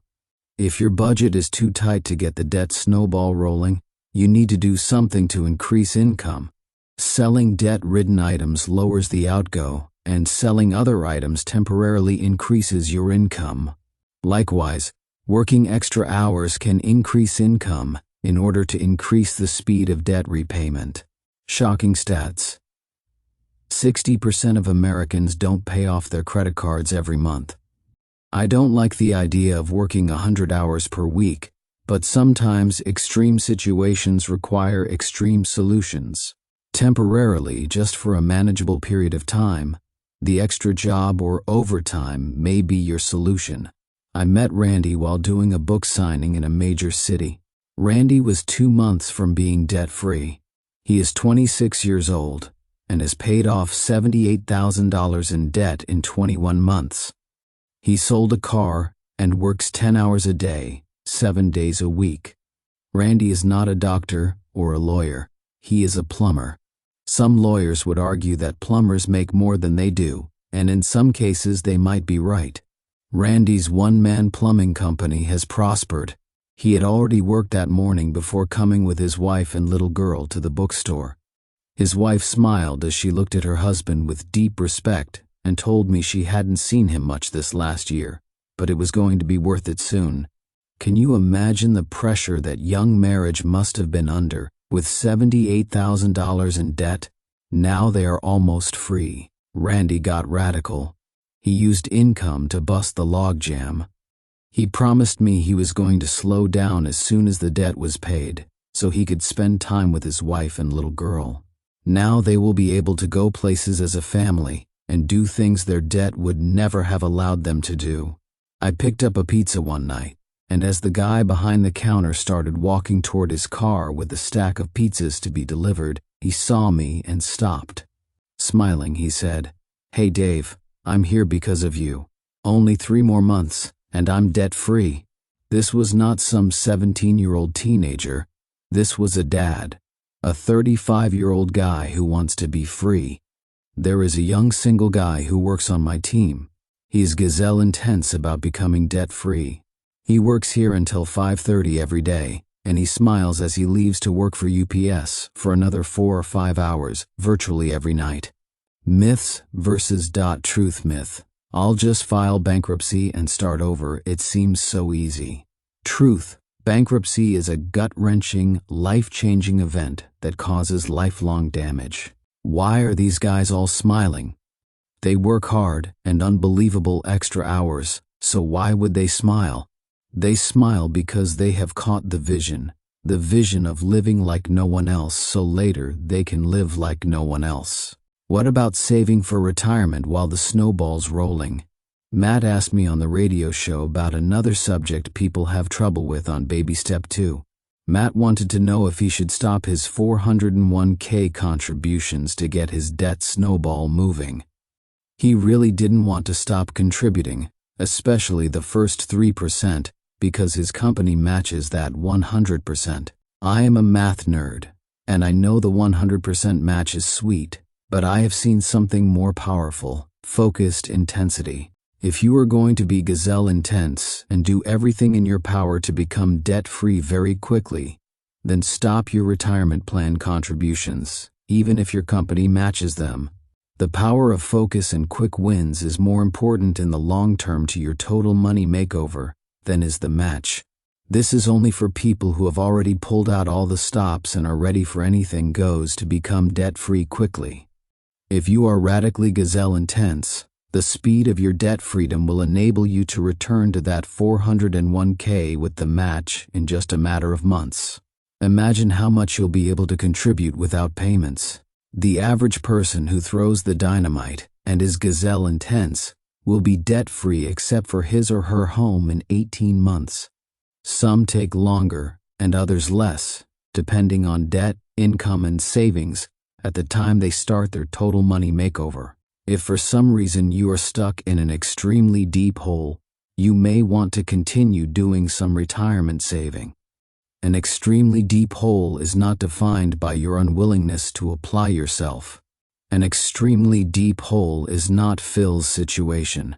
Phil makes $120,000 per year and has $70,000 of debt, $32,000 of which is on one car. Sell the car and amputate the lifestyle, Phil. Phil should be debt-free in 9 months, no excuses and no prisoners. An extremely deep hole is Tammy's situation. Tammy has $74,000 in student loans with another $15,000 in credit card debt.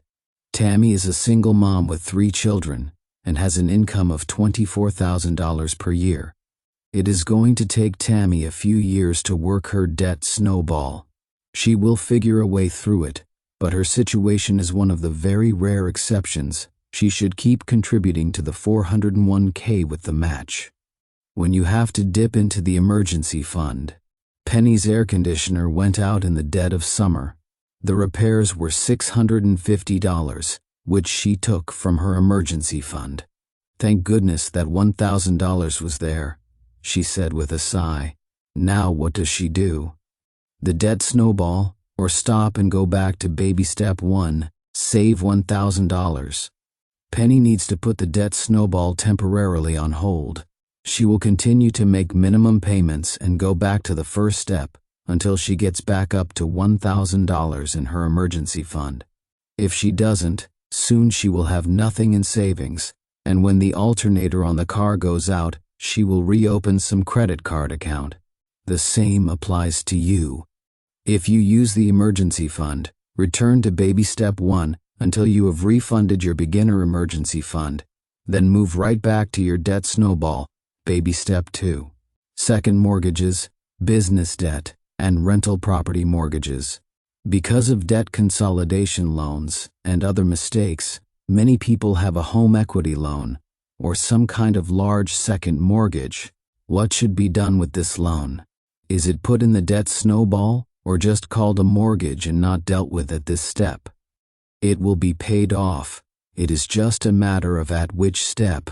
Generally speaking, if your second mortgage is more than 50% of your gross annual income, you should not put it in the debt snowball. We will get to it later. If you make $40,000 per year and have a $15,000 second mortgage, you should put it in the debt snowball. Let's just take care of it now. But if you have a $35,000 second mortgage and make $40,000, you will get to it in another step. By the way, you should consider refinancing your first and second mortgages together if you can lower both interest rates. Then put the total on a 15-year mortgage, or the remaining years of your current first mortgage, whichever is less, e.g., if you have 12 years. Remaining on your first mortgage at 9% interest, refinance the first and second mortgages together into a new first at 6% over 12 years or less. Many small business owners have debt and want to know how to handle that debt in the debt snowball. Most small business debt is personally guaranteed, which means it is really personal debt. If you have a small business loan of $15,000 at the bank, or have borrowed on your credit cards for business, this is personal debt. Treat small business debt like any other kind of debt. List it with all your other debts, smallest to largest, in the debt snowball. If your business debt is larger than half your gross annual income or half your home mortgage, hold the payoff on that size debt until later. Smaller and medium-sized debts are what we want to pay off at this step. The only other larger debts to delay are mortgages on rental properties. Stop buying more rental property, but hold that debt until later. After your home mortgage is paid off in a later baby step, you should snowball your rental mortgages. List the rental debts smallest to largest and concentrate all your focus on the smallest until paid. Then work your way through the rest. If you own several, or even just one rental property, you should consider selling some or all to get the money to pay off the ones you keep or pay off other debt listed in the debt snowball. Having $40,000 in credit card debt and a rental with $40,000 equity doesn't make sense. You wouldn't borrow $40,000 on credit cards to buy a rental, I hope. So why would you keep the situation described here, which has the same effect? Other than the home mortgage, larger second mortgages, business loans, and rental mortgages are the only things that aren't paid off in baby step 2. Start the debt snowball. With gazelle intensity, great focus, extreme sacrifice, selling things, and working extra, we clear all debt. Again, if you are fired up, normally this will happen within 18 to 20 months. Some will get out of debt sooner, and some will get out in a slightly longer period of time. If your snowball is scheduled to run longer, never fear. It may not take as long as the math seems to indicate. Many people find a way to shorten the time with sheer intensity, and God tends to pour blessings on people going in a direction He wants them to go. It is as if you are walking or running at a fast pace, and a moving sidewalk suddenly appears below you to carry you faster than your own effort would. God tends to pour blessings on people going in a direction He wants them to go. The debt snowball is very possibly the most important step in your total money makeover for 2 reasons. 1. You free up your most powerful wealth-building tool, your income, during this step. 2. You take on the entire American culture by declaring war on debt. By paying off your debt, you make a statement about your stance on the issue of debt. By paying off your debt, you show that the total money makeover of your heart has occurred, paving the way for a total money makeover of your actual wealth. 8. Finish the emergency fund. Kick Murphy out. Close your eyes and think about what it will be like when you reach this baby step. Most gazelle-intense participants in a total money makeover will arrive at the beginning of baby step 3 in around 18 to 20 months. When you reach this step, you have $1,000 cash and no debt except your home mortgage. You have pushed with such focused intensity that the ball is now rolling, and you have momentum on your side. Again, close your eyes and breathe in. Think about what it will feel like when you are debt-free except for the house and have $1,000 cash. Did I see you smiling? You are beginning to see the power of being in control of your largest wealth-building tool, your income. Now that you don't have any payments, except the house, baby step 3 should come quickly. Baby step 3. Finish the emergency fund. A fully funded emergency fund covers 3 to 6 months of expenses. What would it take for you to live 3 to 6 months if you lost your income? Financial planners and financial counselors like myself have used this rule of thumb for years, and it has served my Total Money Makeover participants well. You start the emergency fund with $1,000, but a fully funded emergency fund will usually range from $5,000 to $25,000. The typical family that can make it on $3,000 per month might have a $10,000 emergency fund as a minimum. What would it feel like to have no payments but the house and $10,000 in savings for when it rains? Remember what we said about emergencies a couple of chapters back? It will rain. You need an umbrella. Don't forget, Money Magazine says that 78% of us will have a major unexpected event within the next 10 years.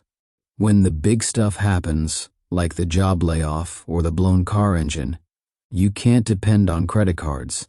If you use debt to cover emergencies, you have backtracked again. A well-designed Total Money Makeover will walk you out of debt forever. A strong foundation in your financial house includes the big savings account, which will be used just for emergencies. After my divorce, I found myself homeless, pregnant, and raising my 18-month-old son alone. Plus, I was stuck with all the debt from the failed marriage. I went from 2 incomes and 1 child to 1 income and 2 children. I started living of credit cards out of necessity, racking up piles of debt as I went along. I moved into public housing and lived there for 2 years, trying to take care of my kids and stay current on the bills. It was tough feeling like I couldn't provide for my family. I wanted more for my children. They have gone without birthday parties and other little things that kids their age have. They have never had a place to call home, and that's my strongest drive in getting out of debt. I know firsthand the importance of an emergency fund. For the first time in my life, I had money in the bank when my truck broke down. I didn't have to go into debt, and my income wasn't affected. I just paid the mechanic and refilled my emergency fund as soon as possible. Then, I went right back to paying of my debts. It was time-consuming and tedious, but worth it to have the security that the emergency fund provided. It hasn't been easy. Just about every time I've gotten within a few dollars of having my emergency fund back in place, something has happened, and I've had to use it again. But it is now standard practice to refill my emergency fund whenever I use it. It has saved my family from a lot of hard times and from going further into debt. Rebecca Gonzalez, age 28, Human Resources Assistant. I'm going to bang on this drum again because it is vital if your makeover is going to be permanent. The worst time to borrow is when times are bad.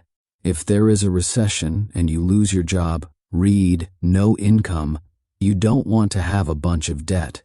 In a recent Gallup poll, 56% of Americans said they would borrow on a credit card if a rainy day came and it wouldn't be difficult. I agree it wouldn't be difficult because credit cards are issued to dogs and dead people every year, but that doesn't mean it would be smart. What would be difficult is to make the payments and even pay off the debt if you don't get that new replacement job. A country financial security index survey found that 49% of Americans could cover less than 1 month's expenses if they lost their income. Half of this culture has virtually no buffer between them and life. Here comes Murphy. Remember how we discussed that problems seem to be, and I believe actually are, less frequent when you have your fully funded emergency fund? Don't forget that the emergency fund actually acts as Murphy repellent. So, what is an emergency anyway? An emergency is something you had no way of knowing was coming, something that has a major impact on you and your family if you don't cover it. Emergencies include paying the deductible on medical, homeowners, or car insurance after an accident, a job loss or cutback, medical bills resulting from an accident or unforeseen medical problem, or a blown transmission or engine in a car that you need to function. All of these are emergencies. Something on sale that you need is not an emergency. Fixing the boat, unless you live on it, is not an emergency. I want to start a business is not an emergency. I want to buy a car or a leather couch or go to Cancun is not an emergency. Prom dresses and college tuition are not emergencies. Beware not to rationalize the use of your emergency fund for something that you should save for and purchase. On the other hand, don't make payments on medical bills after an accident while your emergency fund sits there fully funded. If you've gone to the trouble of creating an emergency fund, make sure you are crystal clear on what is and is not an emergency. Beware not to rationalize the use of our emergency fund for something that you should save for and purchase. Before using the emergency fund, back up from the situation and calm down. Sharon and I would never use the emergency fund without first discussing it and being in agreement. We also would never use the emergency fund without sleeping on the decision and praying about it. Our agreement, our prayer, and our cooling off period all help us determine if this decision is a rationalization, a reaction, or a real emergency. The emergency fund must be easy to access. Keep your emergency fund in something that is liquid. Liquid is a money term that means easy to get to with no penalties. If you would hesitate to use the fund because of the penalties you'll incur to get to it, you have it in the wrong place. I use growth stock mutual funds for long-term investing, but I would never put my emergency fund there. If my car engine blew, I would be tempted to borrow to fix it rather than cash in my mutual fund. Because the market is down, we always want to wait on it to go back up. That means I have the emergency fund in the wrong place. Mutual funds are good long-term investments, but because of market fluctuations, you are likely to have an emergency when the market is down. Another invitation to Murphy. So keep your emergency fund liquid. Shocking stats. 56% of Americans said they would borrow on a credit card if a rainy day came. For the same reason, don't use certificates of deposit for your emergency fund, because typically you will be charged a penalty for making an early withdrawal. The exception to this is if you can get some kind of quick release CD that allows one withdrawal during the committed period without penalty. That quick release makes the money available to you without penalty and would make that CD a good emergency fund. Understand, you don't want to invest the emergency fund. Just have it someplace safe and easy to get to. If you already have emergency fund money someplace it shouldn't be, use your head if a true emergency hits you. Christine, a 69-year-old grandmother, told me she borrowed to fix her transmission because she didn't want to pay a penalty to cash out her CD. The loan was her wise banker's suggestion, and Christine trusted her banker. The only problem is, even with the penalty, Christine would have been better off to cash out her CD. The repair cost was $3,000. Her CD earned 5%, and the penalty for cashing it out early was half the interest. So her banker loaned her $3,000 at 9% interest, so she wouldn't lose 2.5% in penalties. Doesn't sound too wise to me. Honestly, it doesn't sound too ethical to me either. Words are powerful. None of us want to be penalized. When emotions took over, Christine trusted instead of thinking and made a bad decision. I suggest a money market account with no penalties and full check writing privileges for your emergency fund. We have a large emergency fund for our household and a mutual fund company money market account. Wherever you get your mutual funds, look at the website to find money market accounts that pay interest equal to 1-year CDs. I haven't found bank money market accounts to be competitive.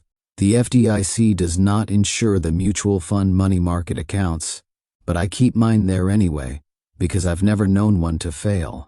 Keep in mind that the interest earned is not the main thing.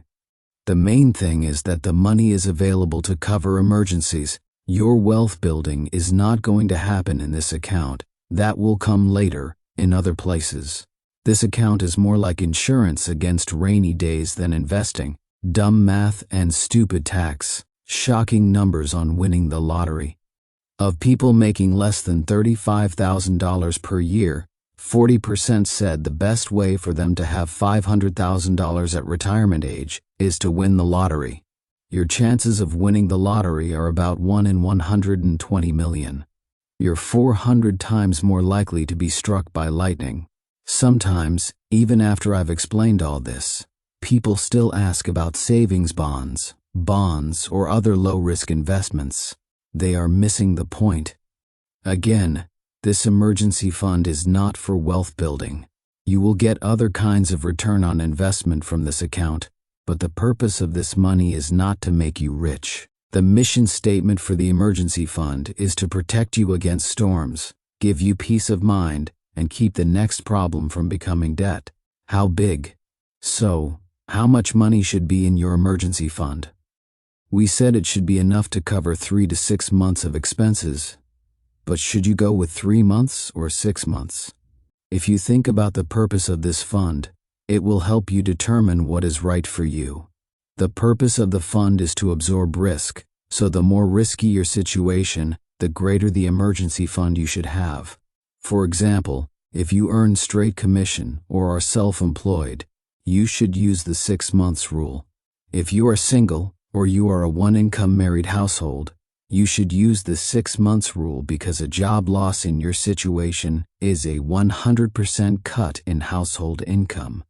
If your job situation is unstable or there are chronic medical problems in the family, you too should lean toward the 6 months rule.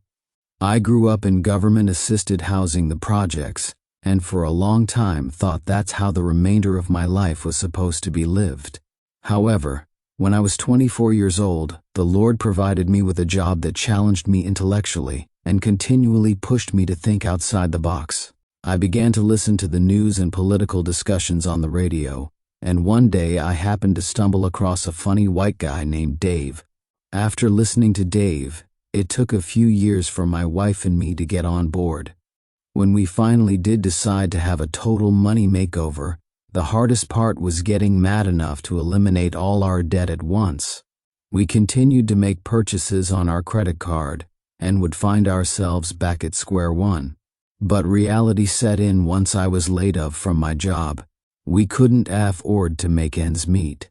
I felt like such a failure because I knew that if I had stuck to Dave's plan and advice, we would have been in a much better situation.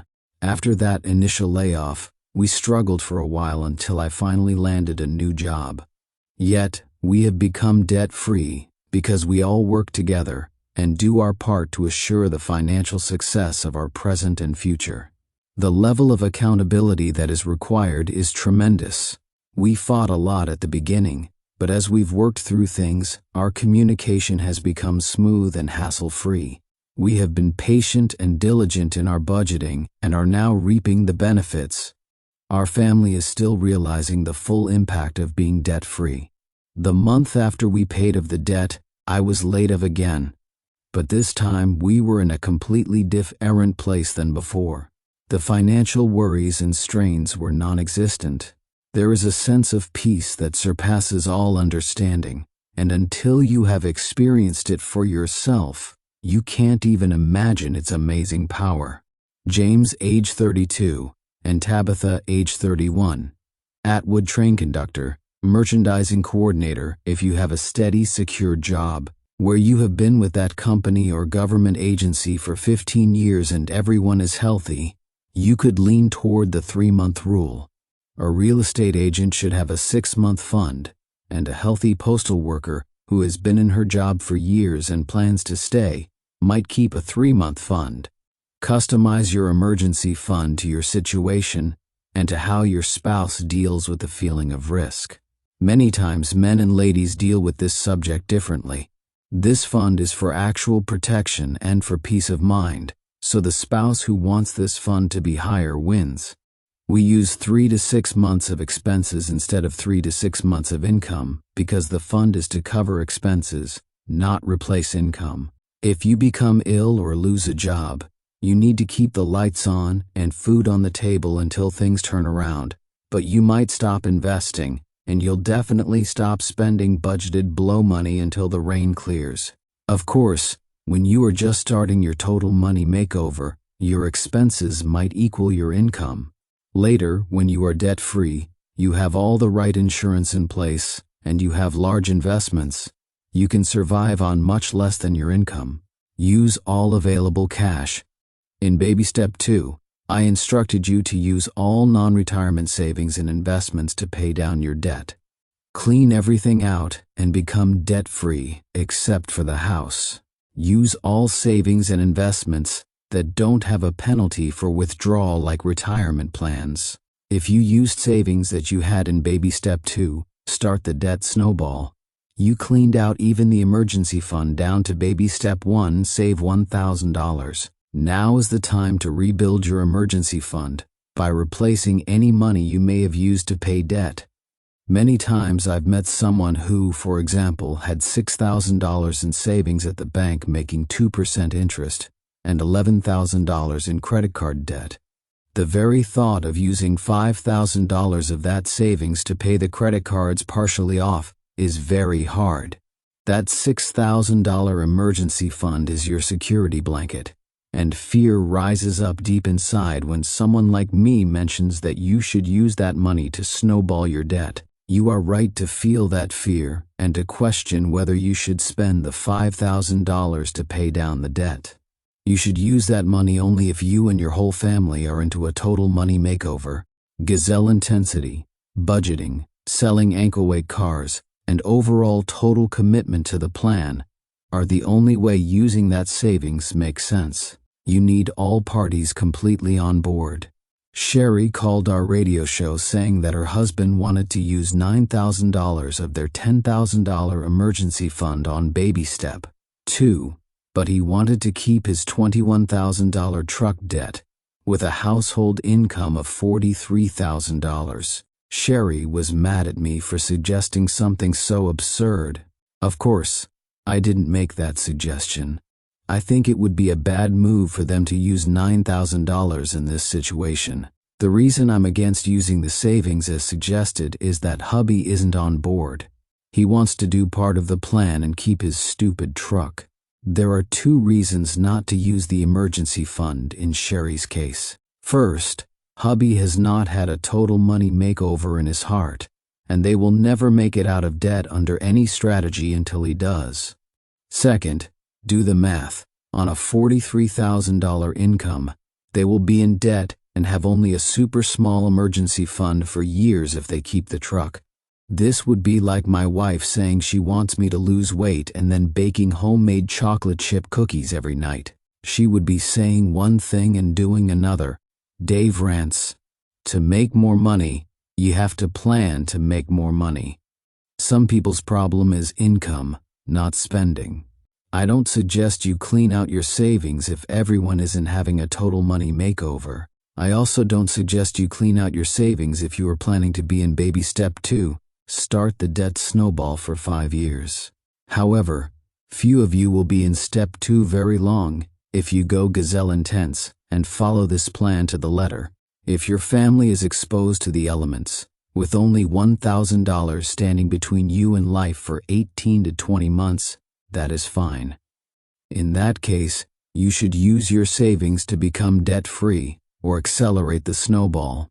I know that even if everyone is on board, gazelle intense, and there is a plan, my suggestion still scares some of you. Good. Don't you think one of the things that make the gazelle intense is fear? For a short period of time, while you work your debt snowball and rebuild your emergency fund in step 3, use that fear as a motivator to stay focused and keep everyone else moving. The good news in Sherry's story is that her hubby heard her on the radio with me, and a light bulb came on. He sold his truck, she used her savings, and in 14 months they were debt-free. In 18 months they were debt-free with a fully funded emergency fund.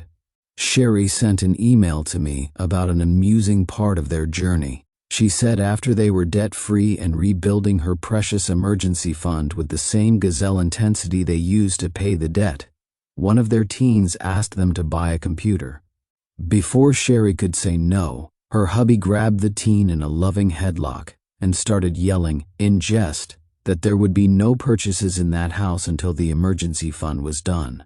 This made Sherry smile because it told her that not only was the emergency fund coming back soon, but that her husband had gotten the message of how important that fund was to her. She was willing to have a total money makeover, but only if it was total, for both of them. Gender and emergencies. The sexes do view the emergency fund differently.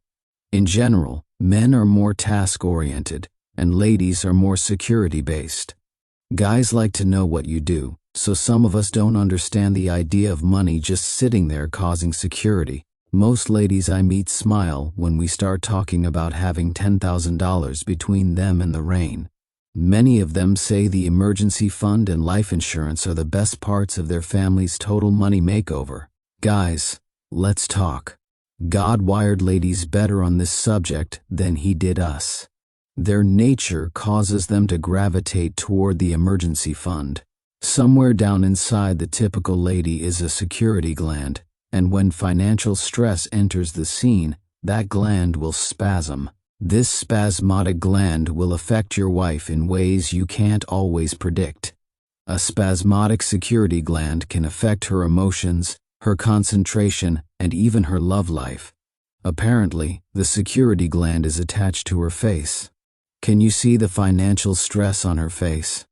Believe me, guys, one of the best investments you will ever make is in an emergency fund. A fully funded emergency fund and a husband in the midst of a total money makeover will relax the security gland and make your life much better. My friend, Jeff Allen, a comedian, does a whole routine on happy wife, happy life. The bottom line is that even if you don't get the emergency fund, get one. I already told you that Sharon and I lost everything, went broke, crashed, and were at the bottom. So you can imagine that this subject is a little sensitive at my house. Our financial crash was totally my doing. It was my real estate business screw-up that Sharon watched before she took the ride with me. One of the wounds in our relationship is this issue of security. Her emotions can revisit the fear of looking at a brand new baby and a toddler and not knowing how we were going to keep the heat on. That is a sensitive place in her psyche, and with good reason. We don't even use the emergency fund for emergencies. Part of the salve on that wound is that our emergency fund has an emergency fund.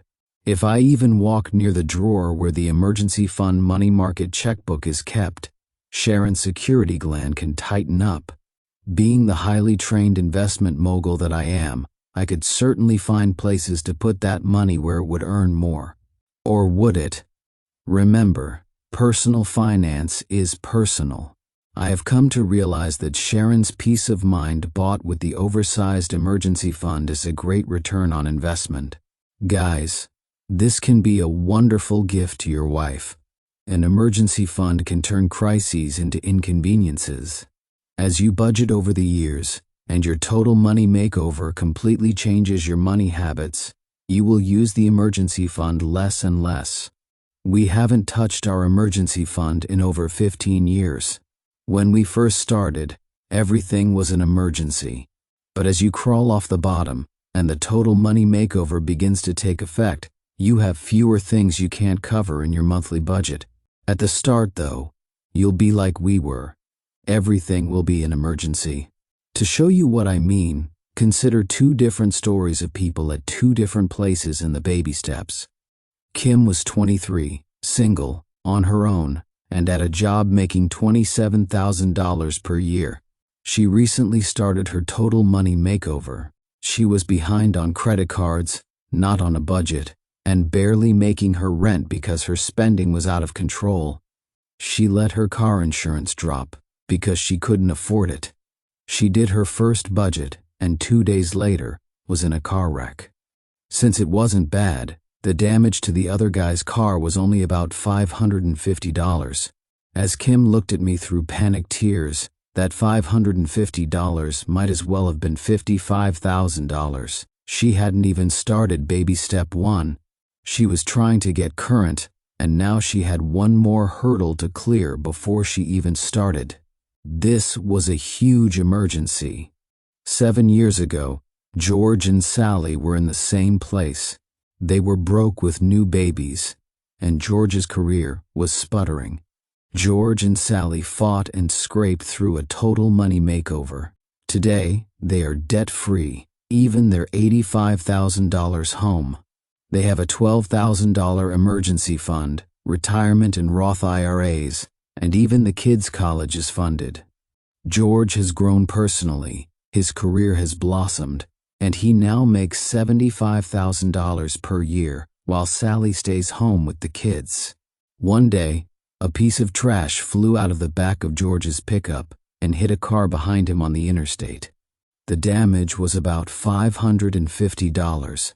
I think you can see that George and Sally will probably adjust 1 month's budget and pay the repairs while Kim will deal with her wreck for months. The point is that, as you get in better shape, it takes a lot more to rock your world. When the accidents occurred, George's heart rate didn't even change, but Kim needed a Valium sandwich to calm down. Those true stories illustrate the fact that as you progress through your total money makeover, the definition of an emergency that is worthy to be covered by the emergency fund changes. As you have better health insurance, disability insurance, more room in your budget, and better cars, you will have fewer things that qualify as emergency fund emergencies. What used to be a huge life-altering event will become a mere inconvenience. When you are debt-free and aggressively investing to become wealthy, taking a few months off from investing will put a new engine in a car. When I say the emergency fund is Murphy repellent, that is only partially correct. The reality is that Murphy doesn't visit as much, but when he does, we hardly notice his presence. When Sharon and I were broke, our heating and air system quit, and the repair cost $580. It was a huge, hairy deal. Recently, I had a new $570 water heater installed because the old one started leaking, and I hardly noticed. I wonder if the stress relief that your Total Money Makeover provides will allow you to live longer. What used to be a huge life-altering event will become a mere inconvenience. Let me be perfectly clear. There are some baby step 3 clarifications. Joe asked recently if he should stop his snowball, step 2, to get his emergency fund finished. Joe and his wife have twins due in 6 months. Brad's plant is closing in 4 months, and he will lose his job. Mike got a huge severance check of $25,000 last week when his company downsized him. Should these people work on debt or finish the emergency fund? All 3 should temporarily stop snowballing and concentrate on the emergency fund, because we can see distant storm clouds that are real. Once the storm passes, they can resume the plan as before. Resuming the plan for Joe means that once the babies are born healthy, are home, and everyone is fine, Joe will take the emergency fund back down to $1,000 by using the rest of the savings to pay the debt snowball. Resuming for Brad would mean that once he finds his new job, he'll do the same. Mike should hold his instant emergency fund of $25,000 until he is reemployed. The sooner he can get a job, the more that severance is going to look like a bonus and have a huge impact on the debt snowball. Sometimes people think they don't need an emergency fund because their income is guaranteed. Richard is retired from the military and receives over $2,000 per month, which he could live on if he lost his job. He didn't think he needed an emergency fund because he thought all emergencies were job-related. Then he had a car wreck the same month he was laid off. His $2,000 kept coming, but now he faced car debt. Even if your income is guaranteed, you still might need to help a sick relative, replace your heating system in the middle of winter, or get a new transmission. Large, out-of-budget emergencies that aren't job-related do come up and will require the emergency fund. If you don't own a home, I keep saying that you are debt-free except for the house at this point, and saving to finish the emergency fund. What if you don't have a home yet? When do you save for the down payment? I'm going to talk as many of you as possible into the 100% down plan, but I know some of you will take the 15-year fixed-rate mortgage that I said earlier is okay. I love real estate, but do not buy a home until you finish this step. A home is a blessing, but if you move into home ownership with debt and no emergency fund, Murphy will set up residence in the spare bedroom. I believe in the financial and emotional advantages of home ownership, but I have known many stressed-out young couples who rushed to buy something before they were ready. Myths versus truth. Myth: that collector was so helpful, he really likes me. Truth: collectors are not your friends. Saving for a down payment or cash purchase of a home should occur after becoming debt-free in Step 2, and after finishing the emergency fund in Step 3. That makes saving for a down payment baby Step 3B. You should save for the home if you have the itch before moving on to the next step. Many people are worried about getting a home, but please let it be a blessing rather than a curse. It will be a curse if you buy something while you are still broke. There are all sorts of folks who are eager to work with you so you can make it happen sooner, but the definition of creative financing is too broke to buy a house. Next stop: serious wealth building. Well, you have made it. You are now debt-free, except for the home mortgage, and you have 3 to 6 months of expenses saved. Getting to the end of this step, if you are gazelle intense, takes the typical family 24 to 30 months. 2 or 2.5 years from the time you start your total money makeover, you can sit at the kitchen table with no payments other than for the house, and with around $10,000 in a money market account.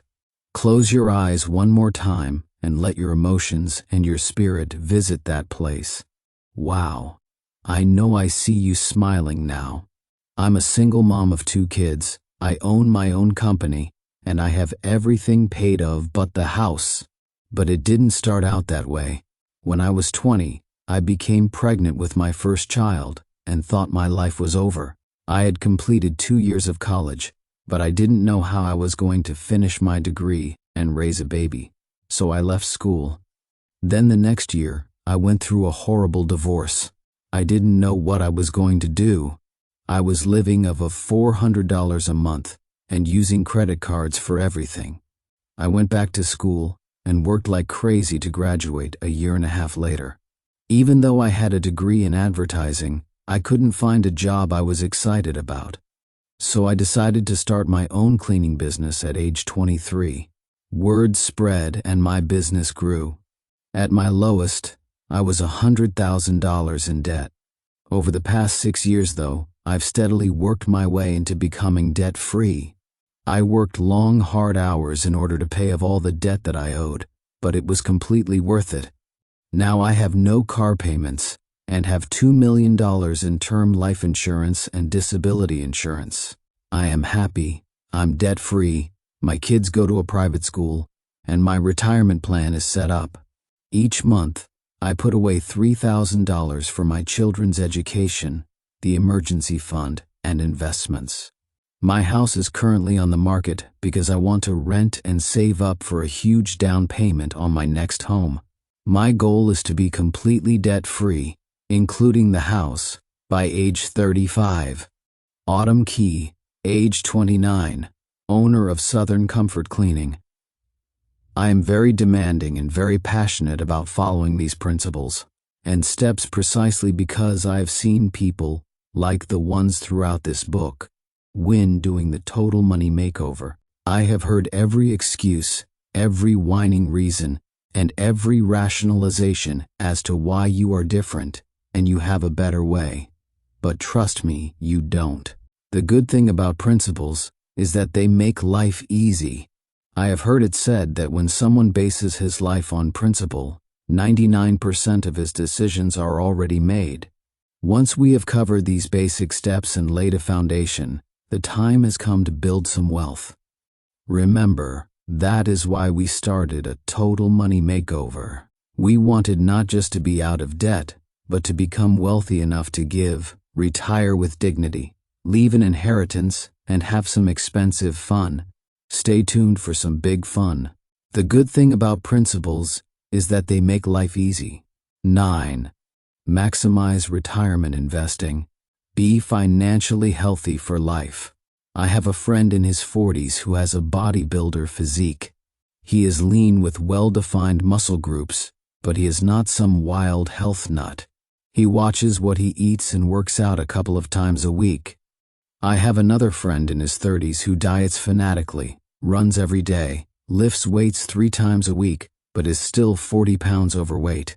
The second guy started his health journey a couple of years ago and is losing weight and getting in shape. The first muscleman maintains what he worked hard years ago to get, but he isn't working nearly as hard today. The Total Money Makeover is the same way. Gazelle intensity is required to get to the wealth steps, but simple maintenance will keep your money muscles maintained.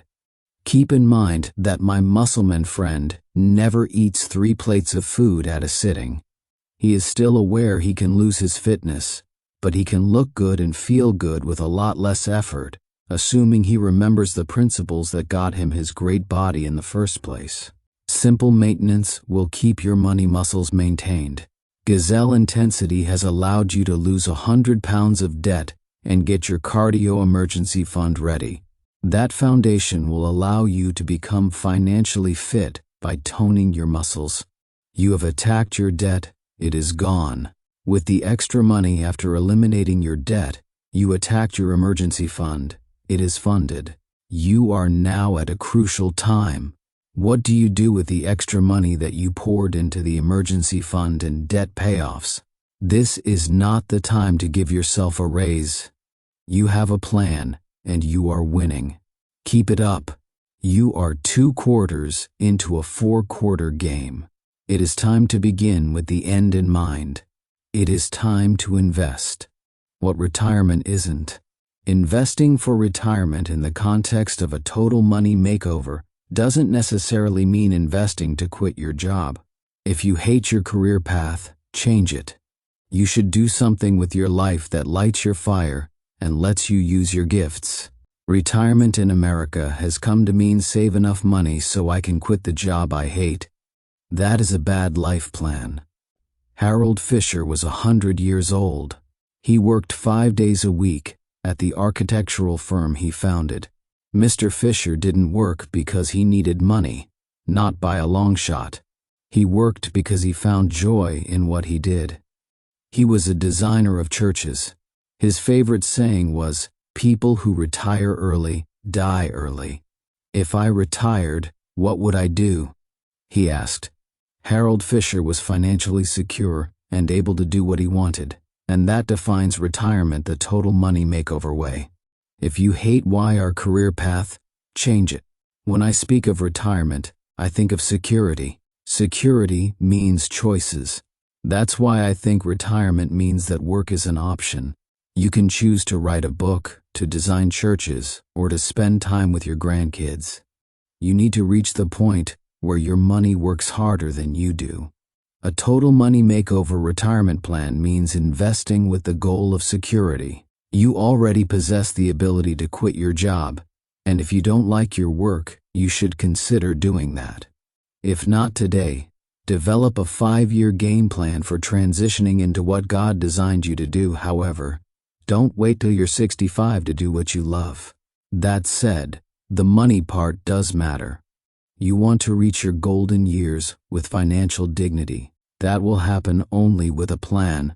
According to a study by bankrate.com, more than 70% of Americans do not believe they will be able to retire with dignity. Not only have we not done anything about retiring with dignity, we have lost hope that it is even possible. Consumer Federation of America found that of people making less than $35,000 per year, 40% said the best way for them to have $500,000 at retirement age is to win the lotto. Wow, these people need a total money makeover in a big way. If you want another peek at the warped view of reality we have, consider that Wealth Builder magazine's poll found 80% of Americans believe their standard of living will go up at retirement. Talk about living in a fantasy. I grew up poor, so I know the value of a dollar. My grandma raised me, and I watched her struggle every day to provide for us. She taught me early on how important it was to save for a rainy day. My first job was picking cotton. Eventually, I got a job working for a natural gas pipeline, and I worked for that company for 35 years. I never made more than $60,000 in any given year, but I always put 10% of my check into a stock purchase plan, which is what we used to have instead of a 401k.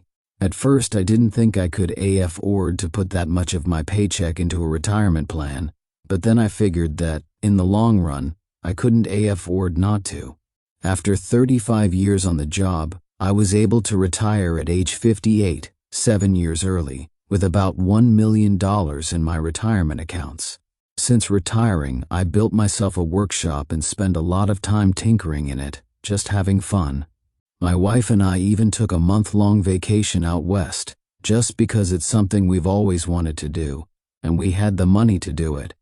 Since we were focused on putting a little money away every month instead of keeping up with the Joneses, we're now free to do whatever we want for the rest of our lives. Jim, age 64, and Kay, age 60, Robinson both retired. Jim was a technical specialist for a natural gas pipeline, and Kay was a nurse and stay-at-home mom. The reality is much colder. USA Today reports that out of 100 people age 65, 97 of them can't write a check for $600, 54 are still working, and 3 are financially secure. Bankruptcies among those 65 and older went up 244% in a 10-year period. Getting older is going to happen. You must invest now if you want to spend your golden years in dignity. Investing with the long-term goal of security is not a theory to ponder every few years. It is a necessity you must act on now. You must actually fill out the paperwork for your mutual fund. You must actually put money in that thing. According to these statistics, the level of denial the average person has on this subject is alarming. Baby step 4. Invest 15% of your income in retirement. Those of you concerned about retirement are relieved we have finally gotten to this step. Those who have been living in denial are wondering what all the fuss is about. Baby step 4 is time to get really serious about your wealth building. Remember, when you reach this step, you don't have any payments but a house payment, and you have 3 to 6 months worth of expenses and savings, which is thousands of dollars. With only one payment, it should be easy to invest heavily. Even with a below-average income, you can ensure your golden years will have dignity. Before this step, you have ceased or have never started investing, and now you have to really pour on the coals. Dumb math and stupid tax. A doubly wide financial loss. If you buy a $25,000 double-wide home, in 5 years you will owe $22,000 on a trailer worth $8,000. Financially, it's like living in our new car. I'm not above living in a mobile home. I've lived in worse, but they are lousy places to put money. Gazelle intensity in the previous steps has allowed you to be able to focus on growing a sizable nest egg.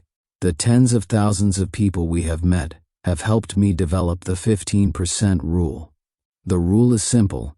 Invest 15% of before-tax gross income annually toward retirement. Why not more? You need some of your income left to do the next 2 steps. College saving and paying off your home early. Why not less?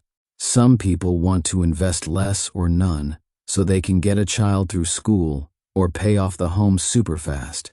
I don't recommend that because those kids' college degrees won't feed you at retirement. I don't recommend paying off the house first because I have counseled too many 75-year-olds with a paid-for house and no money. They end up selling the family home or mortgaging it to eat. Bad plan. You need some retirement investing at this stage before saving for college and the mortgage payoff. Plus, by getting started now, the magic of compound interest will work for you. When calculating your 15%, don't include company matches in your plan. Invest 15% of your gross income. If your company matches some or part of your contribution, you can consider it gravy. Remember, this is a rule of thumb, so if you cheat down to 12% or up to 17%, that is not a huge problem, but understand the dangers of straying far from 15%. If you underinvest, you will one day be buying that classic cookbook, 72 Ways to Prepare Alpo, and love it.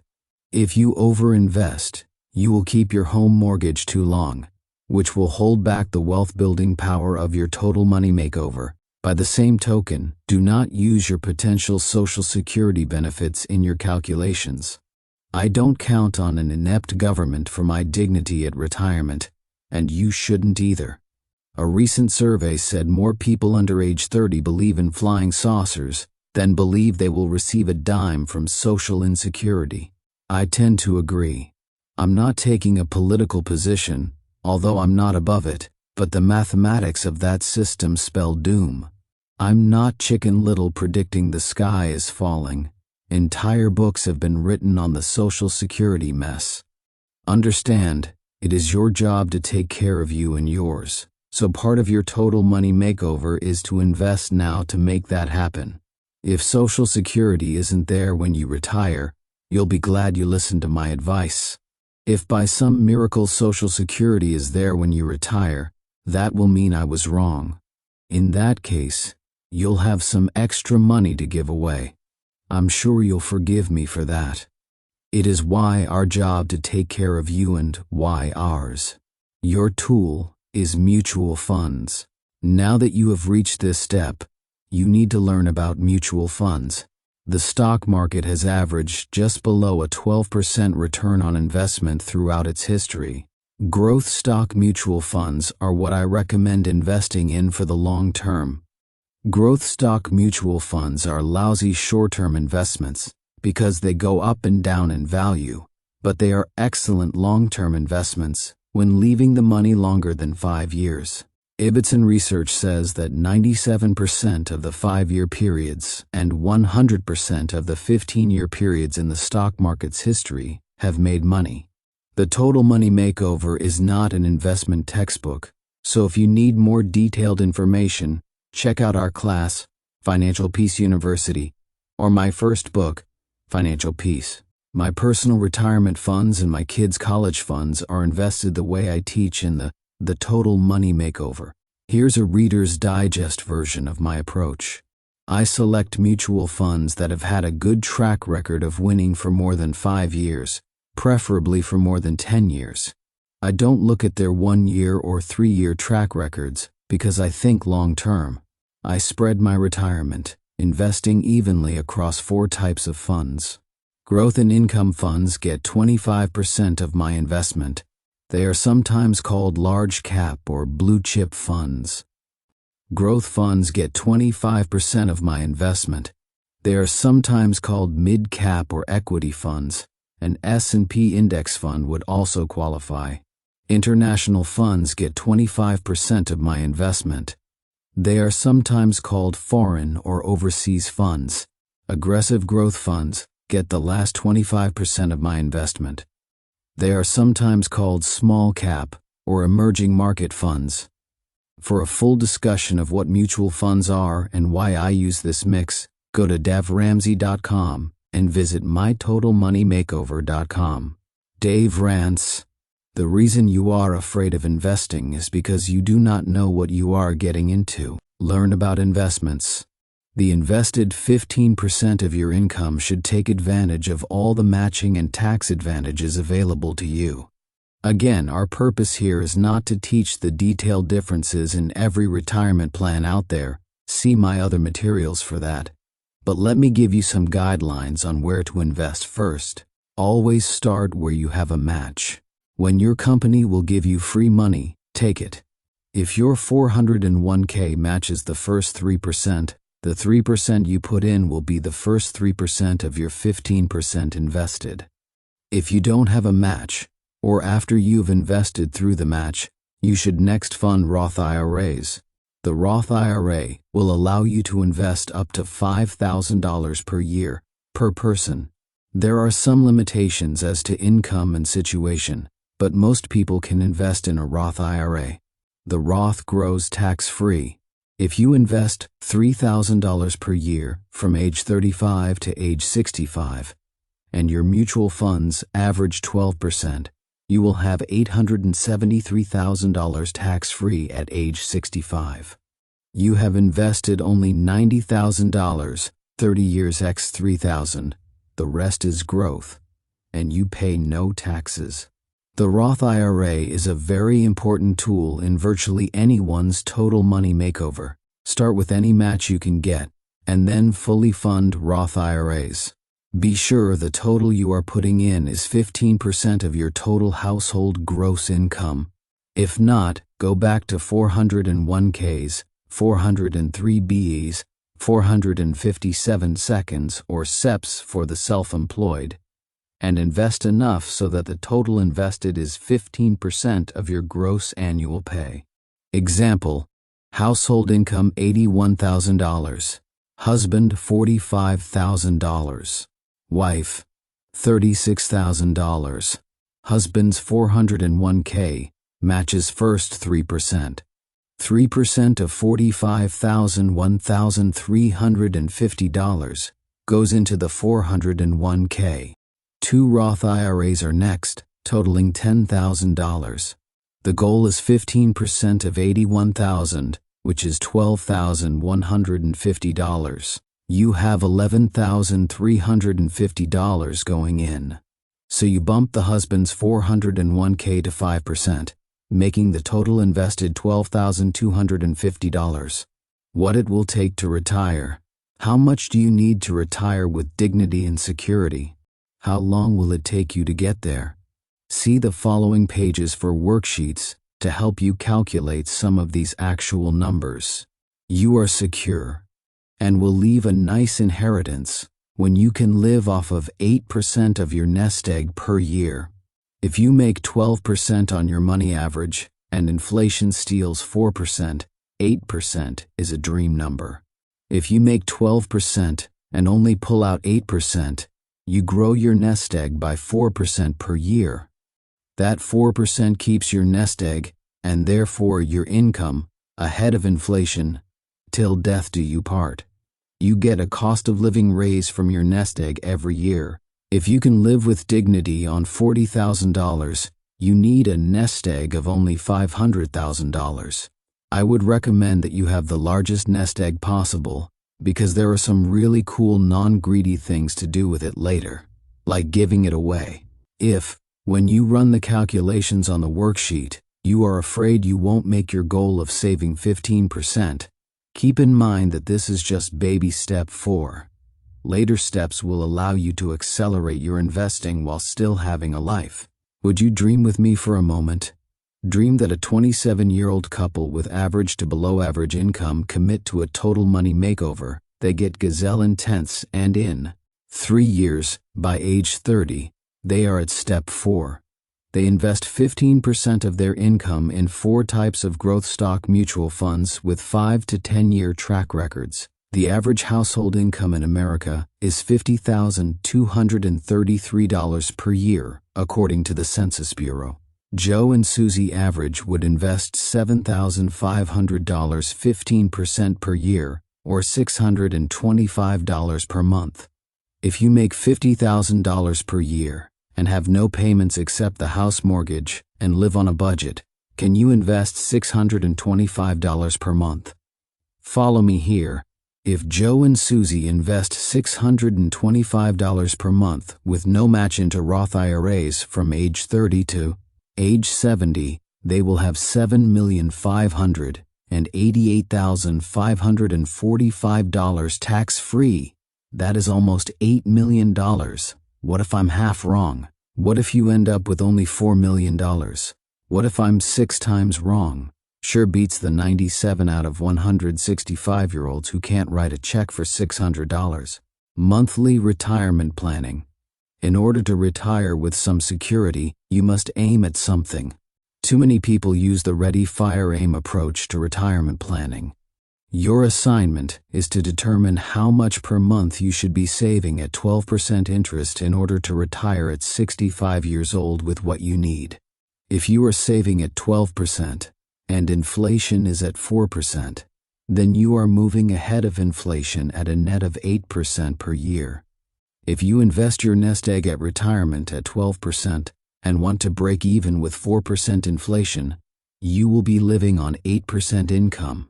Myths versus truth. Myth: if I do a will, I might die. Truth: you are going to die, so do it with a will. Gail asked me one day if it was too late for her to start saving. Gail wasn't 27 like Joe and Susie. She was 57 years old. But with her attitude, you would have thought this lady was 107. Harold Fisher had a much better outlook at age 100 than Gail did at age 57. Life had dealt her some blows and had knocked most of the hope out of her. A total money makeover is not a magic show. You start where you are, and you do the steps. These steps work if you are 27 or 57, and they don't change. Gail might be starting the retirement investing step at 60, that Joe and Susie start at 30 years old. Gail is unwise to enter her 60s without an emergency fund, and with credit card debt and a car payment. She, like all of us, can't save when she has debt and no umbrella for when it rains. Would it have been better for Gail to start when she was 27 or even 47? Obviously. But once she's done with the pity party, she still needs to start with baby step 1 and follow the total money makeover step by step to put herself in the best position possible. It is never too late to start. George Burns won his first Oscar at 80. Golda Meir was Prime Minister of Israel at 71. Michelangelo painted the back wall of the Sistine Chapel at 66. Colonel Sanders never fried any chicken for money until he was 65, and Kentucky Fried Chicken is a household name worldwide. Albert Schweitzer was still performing surgery in Africa at 89. It is never too late to start. The past has passed. Start where you are, because that is your only option. However, a note to all of you under 40, all of us over 40, are giving you a collective yell: invest now. It is never too late to start. Baby step 4 is not get rich quick. The investing you do systematically and consistently over time will make you wealthy. If you play with this by jumping in and out, always finding something more important than investing, you are doomed to being one of those 54 out of 165-year-olds still working because you have to work. Systematic, consistent investing is the tortoise that beats the hare in the race. When you keep at it, the investing compounds and explodes. The following by Timothy Galway always reminds me of this concept. When we plant a rose seed in the earth, we notice it is small, but we do not criticize it as rootless and stemless. We treat it as a seed, giving it the water and nourishment required of a seed. When it first shoots up out of the earth, we don't condemn it as immature and underdeveloped. We do not criticize the buds for not being open when they appear. We stand in wonder at the process taking place and give the plant the care it needs at each stage of its development. The rose is a rose from the time it is a seed to the time it dies. Within it, at all times, it contains its whole potential. It seems to be constantly in the process of change, yet at each state, at each moment, it is perfectly all right as it is. A flower is not better when it blooms than when it is merely a bud. At each stage it is the same thing. a flower in the process of expressing its potential. The story of the rose is about human potential and about not being defined by what you do, but rather by who you are. Your total money makeover and the stage your investments are in are similar. Push with gazelle intensity to bloom, but know that as long as you take the progressive steps, you are winning. Ultimately, we are not defined by wealth, however. Your total money makeover will affect your wealth, as well as your emotions, relationships, and spiritual condition. This is a total process. I started listening to Dave a little under 2 years ago, and in that time we have become completely debt-free with the exception of our house. We have a fully funded emergency fund. We have 2 very nice vehicles, both of which are completely paid for. And as we keep paying double toward our monthly mortgage bills, we will have our house paid off in about 5 years. The amazing thing is, we're only in our mid-20s. I first got into debt before my wife and I were married. I just thought you were supposed to finance cars, and that's what I did. You can't have a car without a loan, right? At one point I was working 3 jobs to pay off our debt. I think the bank was wondering what in the world was going on when my car payment started coming in triple the required amount. Once we had our entire consumer debt paid off and our emergency fund, we started investing. We used Dave's advice from the Total Money Makeover to invest. We have our mutual funds spread out into the 4 different types of funds Dave talks about: growth and income funds, growth funds, international funds, and aggressive growth funds. Thanks to Dave, our future looks very bright. If we don't earn and invest more annually than we are right now for the rest of our lives, we will still be able to retire at age 65 with $12 million. It feels so good to be so young and have such financial freedom and the ability to bless other people financially. Thanks, Dave, for your financial insight and, more importantly, for continuing to give hope to hundreds of thousands of people. Adam, age 24, and Christy, age 22, Ivy worship pastor, labor and delivery nurse. After completing this step, you have no debt, except the house, around $10,000 cash for emergencies, and you are taking steps to make sure you will retire with dignity. I think I see a smile broadening. I know when Sharon and I reached this step, things started to move in our lives. We started to regain the confidence that losing everything had taken from us. You are going to win. Can you feel it? Can you see it? If not, go back and read that sentence again. Better yet, write it where you'll see it every day. I am going to win. Your life is changing. This is fun. Now, let's take another step. You are going to win. 10. College funding. Make sure the kids are fit too. Time to do something about the ever-famous college fund. Many of you have been wringing your hands while we walked through 4 baby steps and have not saved so much as a dime for those little cherubs. Some people in our culture have lost their minds about college education. College is important. So important that I've explained to my kids that if they don't go to college, we will hire people to do mean things to them until they go. Seriously, a solid education to begin your adult life and your career will add to the quality of both. I also attended and graduated from college. Go figure. Understand the purpose of a college education before you fund it. I have done financial counseling for parents whom I was afraid would need years of therapy if they didn't provide their children the most expensive school, free for the taking. I'm sure that as we start this baby step, we need to examine our culture's value system on the college issue. We have sold our young people so hard and so long on college that we have begun to accept some myths about college degrees. College degrees do not ensure jobs. College degrees certainly don't ensure success. College degrees do not ensure wealth. College degrees only prove that someone has successfully passed a series of tests. We all know college-educated people who are broke and unemployed. They are very disillusioned because they thought they had bought a ticket and yet we're denied a seat on the train to success. If you are sending your kids to college because you want them to be guaranteed a job, success, or wealth, you will be dramatically let down. In some cases, the letdown won't take long, because as soon as they graduate, they will move back in with you. Hear me on this. College is great, but don't expect too much from that degree. What if we were to admit that, in most cases, college can only teach knowledge? If we did, we'd see that failure and heartache are guaranteed.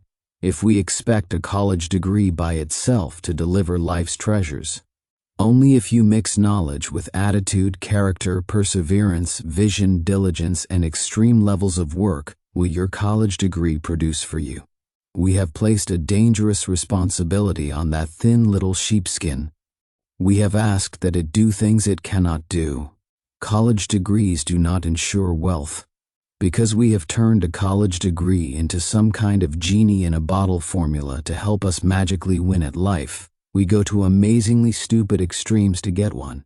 I have been a millionaire starting with nothing 2 times before I was 40, and I attribute 15% of that to college knowledge and 0% to the degree. The book Emotional Intelligence reported a similar finding. In studying successful people, the author discovered that 15% of success could be attributed to training and education, while 85% was attributed to attitude, perseverance, diligence, and vision. If we admit out loud that education is for knowledge, which is only part of the formula to success, then we don't have to lose our minds in pursuit of the Holy Grail degree. What about those lifelong friends your children will make in college who can help them when they graduate? Let me ask you, have you made any extra money because of friendships you made in college? I'm not saying friendships don't matter, or even that college friends won't ever help you in your career. However, if the price for those kinds of friendships is major debt, it's way too high. Besides, you can build quality relationships for the future, no matter where you attend school. Myths versus truth. Myth: leasing a car is what sophisticated people do. You should lease things that go down in value and take the tax advantage. Truth: consumer advocates, noted experts, and a good calculator will confirm that the car lease is the most expensive way to operate a vehicle. We need this foundation of why we want college for our kids in order to set goals for school. In other words, if you do not expect quite as much from the degree, maybe you won't break all the branches in your family tree getting the kids into a college you frankly can't afford. Again, college is important, very important, but it is not the answer to all your kids' problems. I will be so bold as to say college isn't even a need, it is a want. It isn't a necessity, it is a luxury. This luxury is one of the first on my list, but not before retirement, not before an emergency fund, and certainly not as a reason to go into debt. Dave's rules for college. Do some research on the cost of attending college. Find out what your old college costs today. Find out what the big state school in your area costs. Find out what the smaller state school in your neighborhood costs. Find out what the private, smaller, more intimate college costs. Compare them. In some areas of study and in a very few careers, where you graduate from will matter, but in most it won't. Pedigree means less and less in our work culture today. How can you justify going into debt $75,000 for a degree when you could have gone to a state school and paid for it out of your pocket debt-free? You can't. If you have the $75,000 extra cash or a free ride scholarship, and want to go to that private school debt-free, by all means do it. Otherwise, reconsider. The first rule of college, whether for you or for your children, is pay cash. The second rule is, if you have the cash or the scholarship, go. A couple of years ago, I met with the dean of the College of Business from the university where I graduated. At that time, the average college student graduated with about $15,000 in student loan debt, after spending 3 of 4 years in an apartment, not the dorm, and eating off campus, not on the meal plan. The average student paid $5,000 more per year to live and eat off campus than to live in the dorm and eat cafeteria food. The student loans that they had to have or they wouldn't be able to go to college weren't for college at all. The student loans, on average, paid for an off-campus standard of living, and no debt was needed to get the degree, only to look good while getting the degree. Stay away from loans. Make plans to avoid borrowing. Student loans are a cancer. Once you have them, you can't get rid of them. They are like an unwelcome relative who comes to stay for a few days and is still in the guest room 10 years later. We have spread the myth that you can't be a student without a loan. Not true. According to financialpeace.org, 70% of students borrow money for school expenses. Student loans have become normal, and normal is broke. Stay away from loans. Make plans to avoid borrowing. If you've planned your savings goals and don't have much room in the budget for college, don't panic. Knowledge is just part of the formula to success. With what you are able to save, those precious kids can probably get a good degree if they will suffer through lifestyle adjustments and get a job while in school. Work is good for them. In past generations, students lived with relatives, slept in dorms, ate cafeteria food, and endured other hardships to get a degree.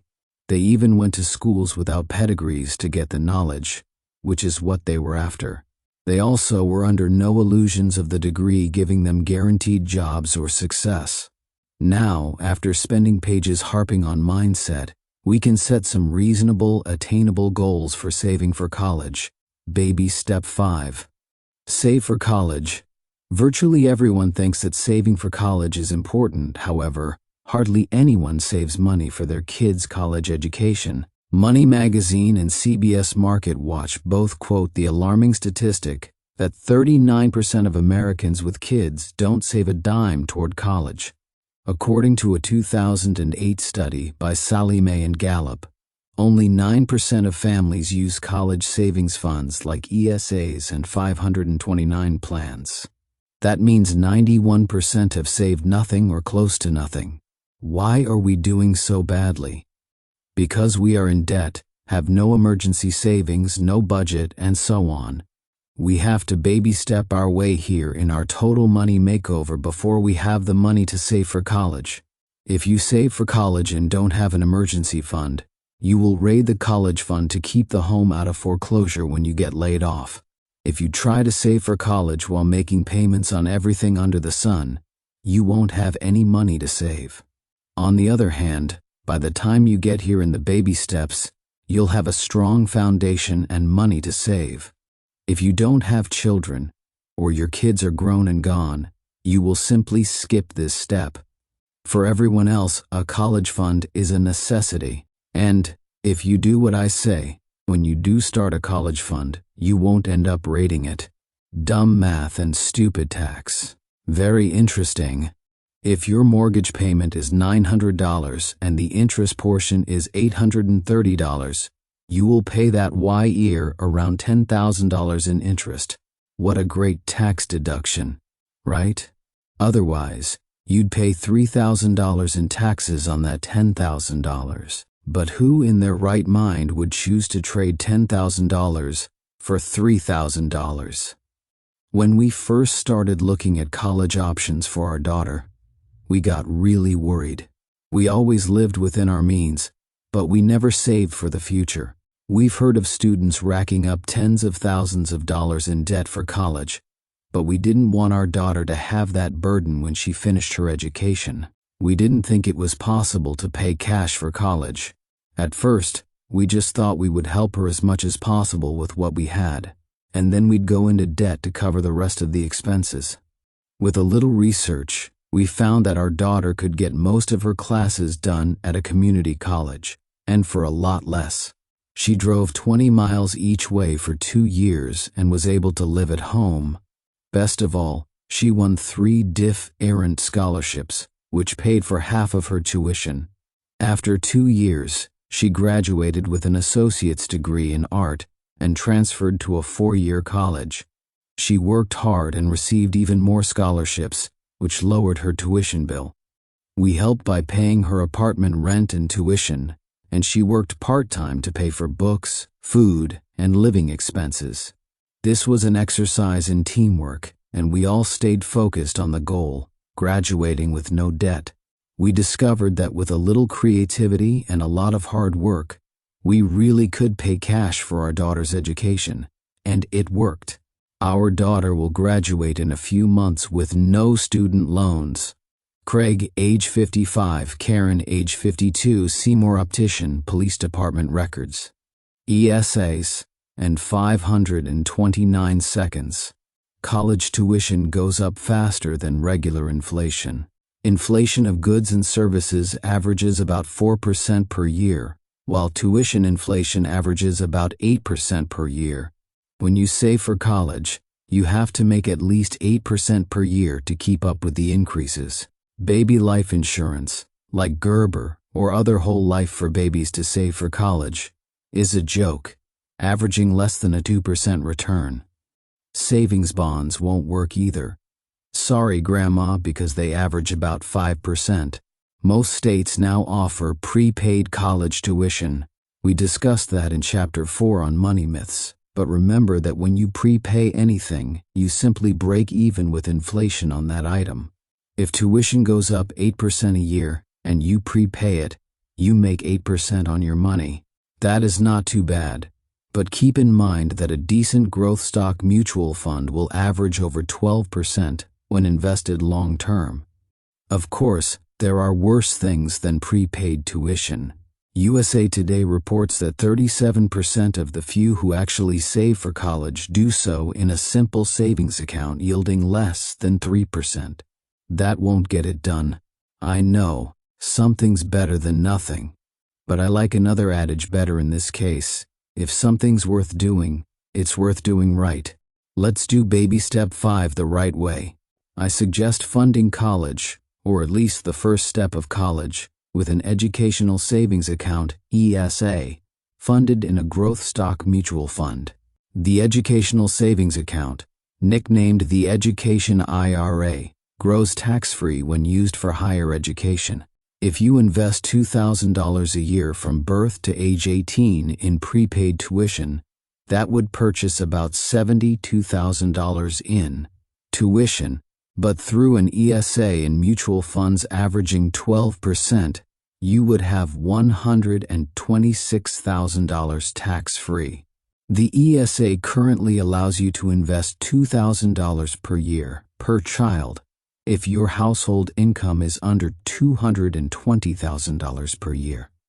If you start investing early, your child can go to virtually any college if you save $166.67 per month. $2,000. For most of you, baby step 5 is handled if you start an ESA fully funded and your child is under 8. If your children are older, or you have aspirations of expensive schools, graduate school, or PhD programs that you pay for, you will have to save more than the ESA will allow.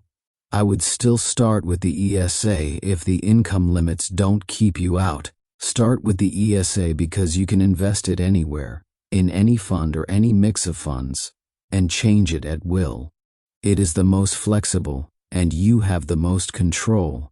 To do some detailed planning, check out the worksheet on the next page.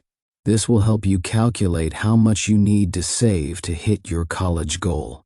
If you want to do more than the ESA, or your income rules you out, you may want to look at a 529 plan. These are state plans, but most allow you to use the money at any institution of higher learning, which means you can save in New Hampshire's 529 plan and go to college in Kansas. There are several types of 529 plans, and you should stay away from most of them. The first type to become popular was the Life Phase Plan. This type of plan allows the plan administrator to control your money and move it to more conservative investments as the child ages. These perform poorly, at about 8%, because they are very conservative. The next type is a fixed portfolio plan, which sets a fixed percentage of your investment in a group of mutual funds and locks you in until you need the money. You can't move the money, so if you get into some stinky funds, you're stuck with them. This type may yield better returns, but it gives you less control. Still something to take a pass on. Monthly college planning. In order to have enough for college, you must aim at something. Your assignment is to determine how much per month you should be saving at 12% interest in order to have enough for college. If we are saving at 12% and inflation is at 4%, then we are moving ahead of inflation at a net of 8% per year. Step 1.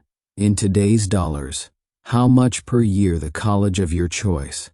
Step 2. To achieve that college nest egg. You will save at 12%, netting 8% after inflation, so we will target that college nest egg using 8%. 8% factors. Select the one that matches your child's age years, to save factor 018 to 02083 to 16.00 2583 414.00 3247 612.00 4100 and 58.810.00 5400 and 6610 8.00 7470 1260 10,800 and 671440 17,746. Be sure to try 1 or 2 examples if you wait 5 or 10 years to start. One of the problems with a 529 plan is that you must give up an element of control. The best 529 plans available, and my second choice to an ESA, is a flexible plan. This type of plan allows you to move your investment around periodically with a certain family of funds. A family of funds is a brand name of mutual fund.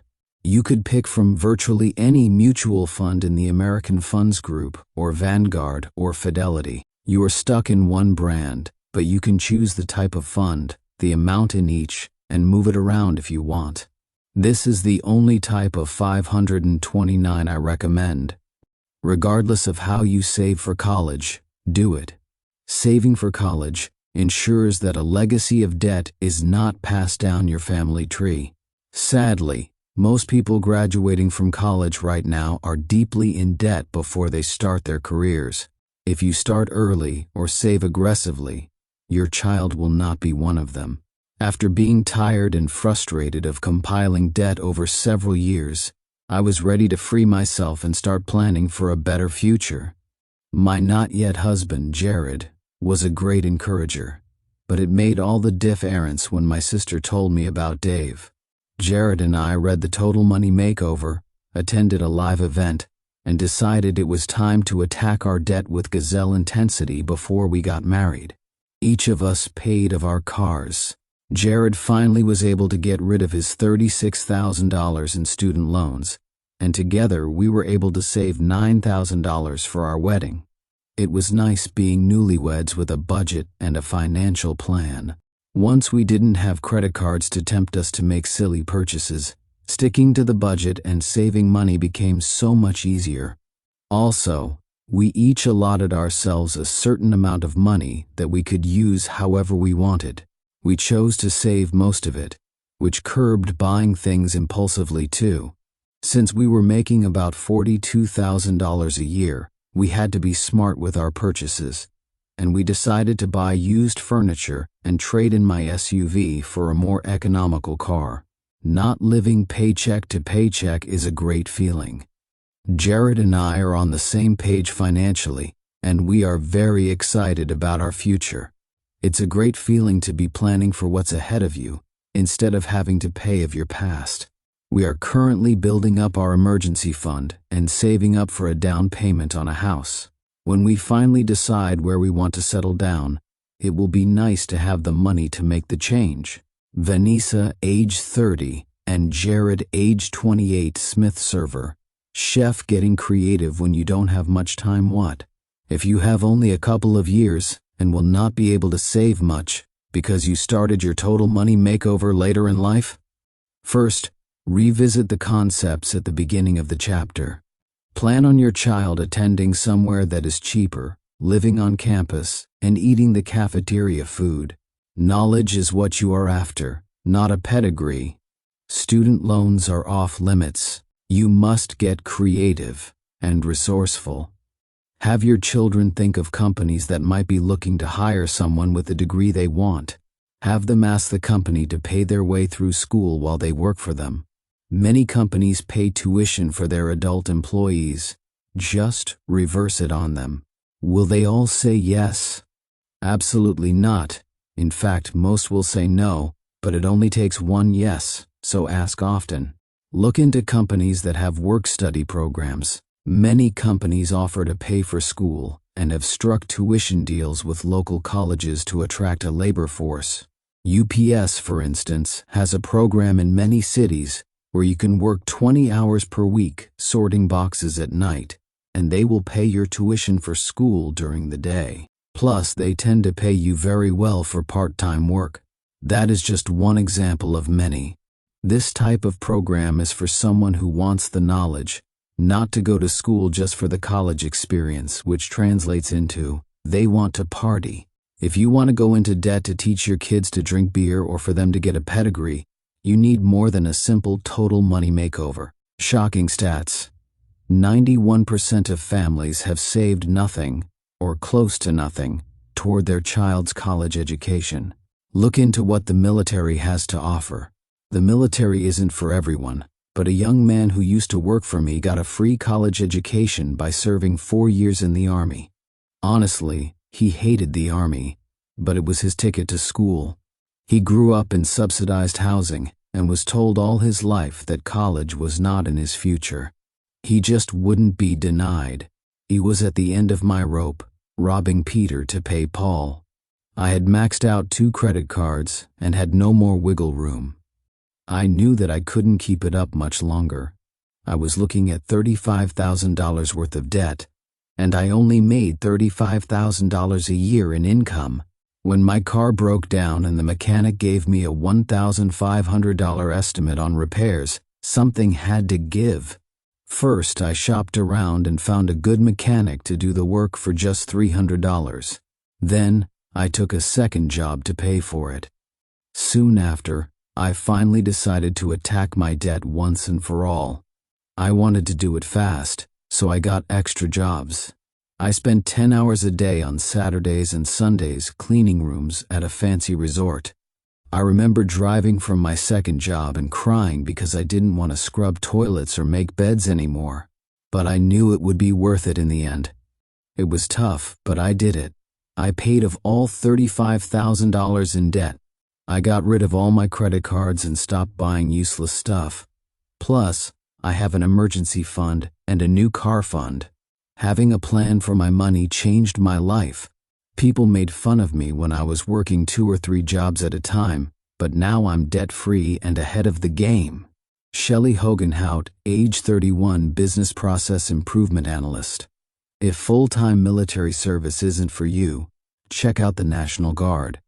They will pay you to go to boot camp one summer between high school and college, and will then pay for enough tuition and books to get you through the rest of the time. Of course, you will serve your country in the National Guard. Take a high-rejection, high-paying summer sales job. There are countless stories of young people selling books or participating in similar programs to get through school. Some of these young guerrilla combat salespeople get more of an education in the summer trenches than they do in marketing class. A friend of mine made $40,000 selling in one summer. Upon returning to class in the fall, his marketing professor gave him a C on a sales presentation he did in front of the class. My friend, being immature, asked the professor what he made a year.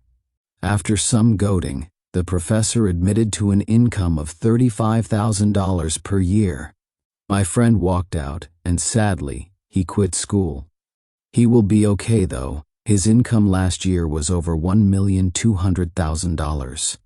I don't tell the story to say it is good to be immature and quit school, because even he would tell you he wishes he had finished. I tell that true story because it illustrates that he learned very valuable lessons about marketing while trying to pay for school. There are benefits beyond just the money awaiting the young person who works to pay for all or part of college. If you already have the student loans, or don't want to get a loan in the first place, look into the underserved areas programs. The government will pay for school or pay off your student loans if you will go to work in an underserved area. These areas are typically rural or inner city areas. Most of these programs are for law and medicine. If you are in nursing, work a few years in an inner city hospital with the less fortunate, and you will get a free education, courtesy of the federal government. Dave rants, if you get a big tax refund, you've just allowed the government to use our money interest-free for 1 year. Probably my favorite method of funding school, other than saving for it, is scholarships. There is a dispute as to how many scholarships go unclaimed every year. Certainly there are people on the web who will hype you on this subject. However, legitimately there are hundreds of millions of dollars in scholarships given out every year. These scholarships are not academic or athletic scholarships either. They are off small to medium-sized dollar amounts from organizations like community clubs, the Rotary Club, the Lions Club, or the JCs.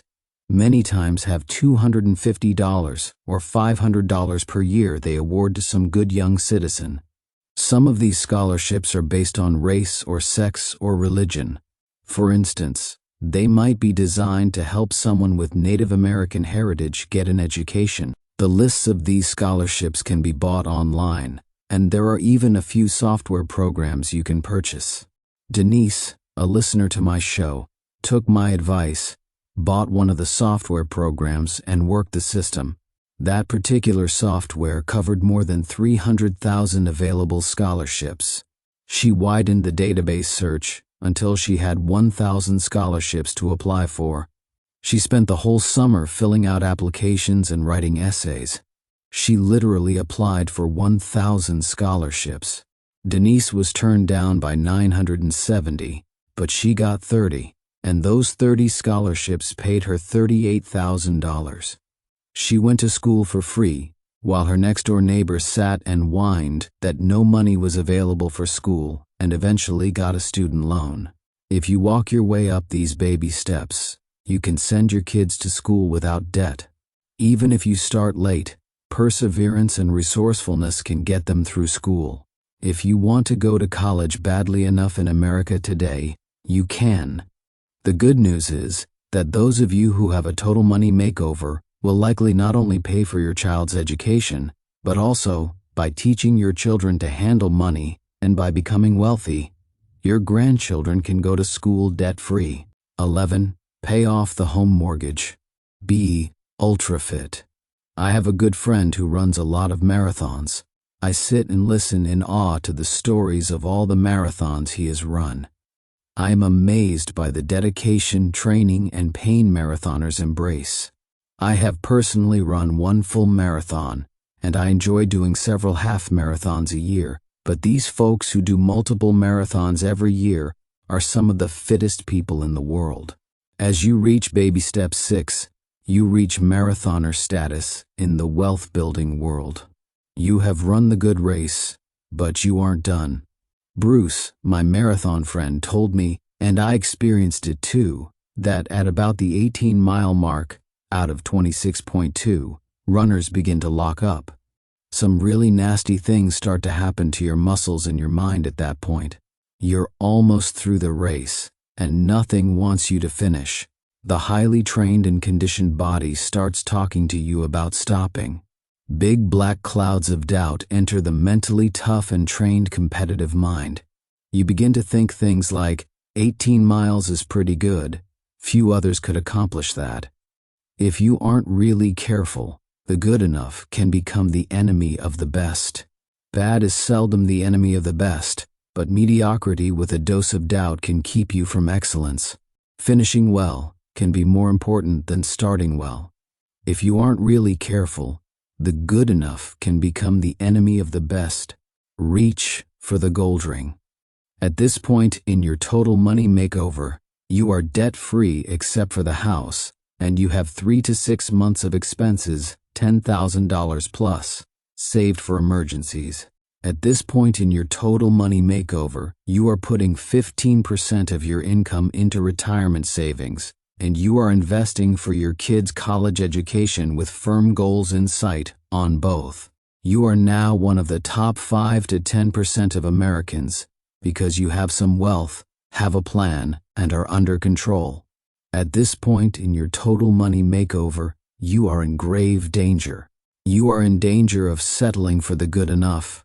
You are at the 18-mile mark of a marathon, and now that it is time to reach for the really big gold ring, the final 2 baby steps could seem out of your reach. Let me assure you that many have been at this point. Some have stopped and regretted it. Others have stayed gazelle intense long enough to finish the race. The latter have looked and seen just one major hurdle left, after which they can walk with pride among the ultra-fit who call themselves financial marathoners. They can count themselves among the elite who have finished the total money makeover. We started Dave's plan for a total money makeover in 2002, with over $3,000 in a home equity loan, credit card bills, a $30,000 mortgage, and no emergency fund or savings. We were living on about $45,000 and felt out of control. When we learned about the baby step process, we knew that it was the best way out. We started working through the baby steps as quickly as we could, and our lives began an immediate change. We knew we had to first get on a budget and get that debt snowball going. The best way to jumpstart things was to have a garage sale. It was great. We made over $500 and paid off quite a few bills immediately. We continued to work and save and work some more. We were determined to beat the system and press forward. We paid off the consumer debt, fully funded our emergency fund, and started investing. We were amazed with how focused we had become on getting completely out of debt. But we didn't stop there. The ultimate challenge was to pay off the house. This was one of the most challenging things I've ever done in my whole life. I got a second part-time job cleaning of ices 30 hours a week in addition to working full-time. Joe worked overtime 7 days a week. For 5 grueling months, we worked harder than we ever had in our entire lives, but we knew that it was worth it. And then, finally, in September of 2005, we reached our goal. We paid off our house, making us completely debt-free. It's unbelievable the feeling of freedom that comes when you don't have the weight of payments hanging over your head. We can now focus on saving for retirement entirely and start really living. I even got to quit my job and start my own business so I don't have to go to a dreaded job every day. I get to do what I love. Good things really do come to those who wait. God has definitely blessed us through this experience. For the first time, our future plans won't just seem like a dream, but we can make them a reality. If we can do this, anyone can. Carla, age 38, and Joe, age 43, Schubeck designer, minister, press operator. Baby step 6. Pay off your home mortgage. The final hurdle before you turn the corner for the last few miles is to become completely debt-free. No payments. How would it feel to have no payments? I have said it before, and I will repeat myself until you hear me. If you invested what you pay in monthly payments, you'd be a debt-free millionaire before long. Your largest wealth-building tool is your income. You have read that over and over. Now you get to see the possibilities unfold. You have trained, conditioned, and eaten right to run this marathon, so don't quit on the 18th mile. Every dollar in your budget that you can find above living, retirement, and college should be used to make extra payments on your home. Attack that home mortgage with gazelle intensity. How would it feel to have no payments? My family has a fabulous dog, a Chinese pug, a dog like Frank in the Men in Black movies. Her name is Heaven, and when we talk to her, she cocks her little round head sideways in a questioning look, as if we have lost our minds. If you heard the way we talk to the dog, you might think we really had lost our minds. We have all seen the cocked sideways look coming at us when we have said something weird, something against the culture. When I say pay off the mortgage, some of you look at this book as if I had told you to build wings and fly to the moon. Anytime I speak about paying off mortgages, people give me that special look. They think I'm crazy for two reasons. One, most people have lost their hope and they don't really believe there is any chance for them.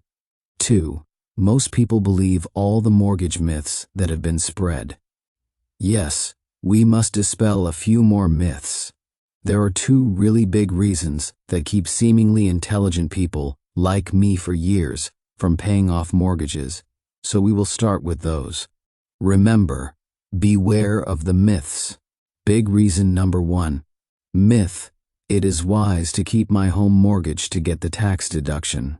Truth: tax deductions are no bargain. We discussed tax deduction math when we looked at car fleeces. Let's review. If you have a home with a payment of around $900 and the interest portion is $830 per month, you have paid around $10,000 in interest that year, which creates a tax deduction. If instead you have a debt-free home, you would, in fact, lose the tax deduction, so the myth says to keep your home mortgaged because of tax advantages. This situation is one more opportunity to discover if your CPA can add.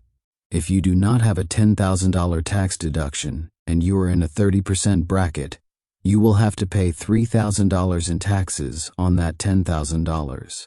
According to the myth, we should send $10,000 in interest to the bank, so we don't have to send $3,000 in taxes to the IRS. Personally, I think I will live debt-free and not make a $10,000 trade for $3,000. However, any of you who want $3,000 of your taxes paid, just email me and I will personally pay $3,000 of your taxes as soon as your check for $10,000 clears into my bank account. I can add. Big reason number two. Myth: it is wise to borrow all I can on my home or continually refinance for cash out because of the great interest rates. Then I can invest the money. Truth: you really don't make anything when the smoke clears. This one is a little complicated, but if you follow me, you will have intellectually grasped why so many people have fallen into a financial pit. The myth that I was taught in academia, I am not against higher learning by the way, as long as we are learning the truth, is to use lower interest debt to invest in higher return investments. Sadly, some financial planners have told Americans to borrow on their homes at around 8%, to invest in good growth stock mutual funds, averaging 12%, because you make an easy 4% spread. Mutual funds are awesome investments, and as I have said, I personally have tons of money invested in good growth stock mutual funds. Also, the stock market has averaged around 12% from the beginning. Some years are great and some are lousy, and we have had both in the last 10 years, but the long-term average is around 12%. So I buy and recommend mutual funds. The problem with this myth is that the assumptions used to get to that 4% spread or profit on investing are wrong. Mythsayers, and I have been one, are very naive in how they approach investing. Let's look at borrowing $100,000 on your home to invest. If you borrowed at 8%, you would pay $8,000 in interest. And if you invested the $100,000 you borrowed on your home and made 12%, you would make $12,000 in return, netting you $4,000. Or would you? Where I live, if you make $12,000 on an investment, you will pay taxes. If you are in a 30% bracket, you will pay $3,600 in taxes at ordinary income rates, or $2,400 if you invest at capital gains rates. So you will not net $4,000, but instead $400 to $1,600. But we aren't through yet. If I own the home next to you and have no debt, and you because of your investment advisor guy borrowed $100,000 on your home, who has taken more risk? When the economy moves south, When there is war or rumors of war, when you get sick or have a car wreck or are downsized, you will run into major problems with a $100,000 mortgage that I will never have. So debt causes risk to increase. I can prove to you that risk increases. With the drop in real estate values and the slowing market in the 2008-09 recession, many people lost their homes to foreclosure. I have done in-depth, detailed research and have found that 100% of the foreclosed homes had a mortgage. Sadly, some of the people who lost their homes had a naive financial planner who left risk out of his formula and suggested they harvest their equity. Like I said earlier, when the tide goes out, you can tell who was skinny dipping. Since debt causes increased risk, we must mathematically factor in a reduction in return if we are sophisticated investors. If you can make 12% on a mutual fund, and I try to get you to invest in a bet on the roulette wheel, which will return you 500%, you would automatically say the two don't compare. Why? Risk. Common sense tells you not to compare mutual funds and roulette wheel returns without adjusting the returns for risk. Common sense tells you to discount the 500% upside of the roulette wheel because of risk. After discounting the roulette wheel for risk, you would rather have the mutual fund. Good choice. Know where you are weak and take action to make sure you don't fall prey to the weakness. Actually, this is done in academia as well. There is a statistical measure of risk called a beta. A big beta means a big risk. Graduate-level financial people, who are taught mathematical formulas to make risky investments, compare apples to apples with safer investments after adjustment for risk. We just never apply that formula to a debt-free home versus a mortgaged and invested home, which is very naive. The technical formula is great for putting you to sleep, but understand that you can't compare risk with no risk unless you make adjustments. The bottom line is that after adjusting for taxes and risk, you don't make money on our little formula. Throughout a lifetime of investing and mortgaging, the debt-free person will actually come out ahead. Myth: take out a 30-year mortgage and promise yourself to pay it like a 15-year. So if something goes wrong, you have wiggle room. Truth: something will go wrong. One thing I am sure of in my Total Money Makeover, I had to quit telling myself that I had innate discipline and fabulous natural self-control. That is a lie. I have to put systems and programs in place that make me do smart things. Saying, "Cross my fingers and hope to die. I promise I will pay extra on my mortgage because I am the one human on the planet who has that kind of discipline," is kidding yourself. A big part of being strong financially is that you know where you are weak and take action to make sure you don't fall prey to the weakness. And we all are weak. Sick children, bad transmissions, prom dresses, high heat bills, and dog vaccinations come up, and you won't make the extra payment. Then we extend the lie by saying, "Oh, I will next month." Grow up. The FDIC says that 97.3% of people don't systematically pay extra on their mortgage. Shorter terms matter. Purchase price $250,000 down payment, $25,000 mortgage, amount $225,000 at 7%. Interest rate 30 years, $1,349, $485,636, 15 years, $1,899, $341,762 difference, $550, $143,008, $174, $550 more per month, and you will save almost $150,000 and 15 years of bondage. The really interesting thing I have observed is that 15-year mortgages always pay off in 15 years.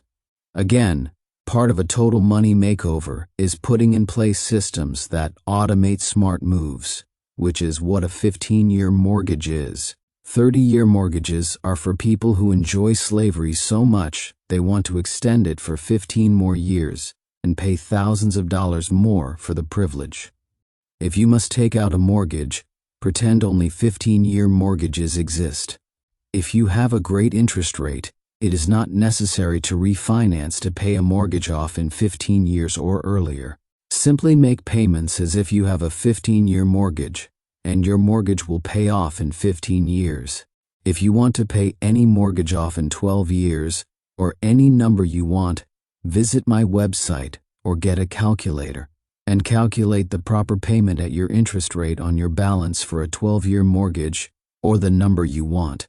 Once you have that payment amount, add to your monthly mortgage payment the difference between the new principal and interest payment and your current principal and interest payment, and you will pay off your home in 12 years. The best time to refinance is when you can save on interest. Use the worksheets on the following pages to determine whether you should refinance. When refinancing, paying points or origination fees are not in your best interest. Points or origination fees are prepaid interest. When you pay points, you get a lower annual percentage rate APR because you have already paid some of the interest up front. The math shows that you don't save enough on interest rates to pay yourself back for the points. When you pay points, you are prepaying interest, and it takes an average of about 10 years to get your money back.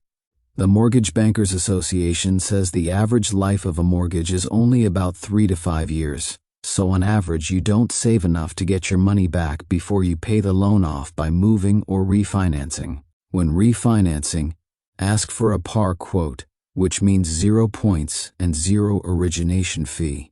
The mortgage broker can make a profit by selling the loan. They don't need the origination fee to be profitable. Myth: it is wise to use the lower rates offered by an ARM mortgage or balloon mortgage if you know you'll be moving in a few years anyway. Truth: you will be moving when they foreclose. The ARM, adjustable rate mortgage, was invented in the early 1980s. Prior to that, those of us in the real estate business sold fixed-rate 7 or 8% mortgages. What happened?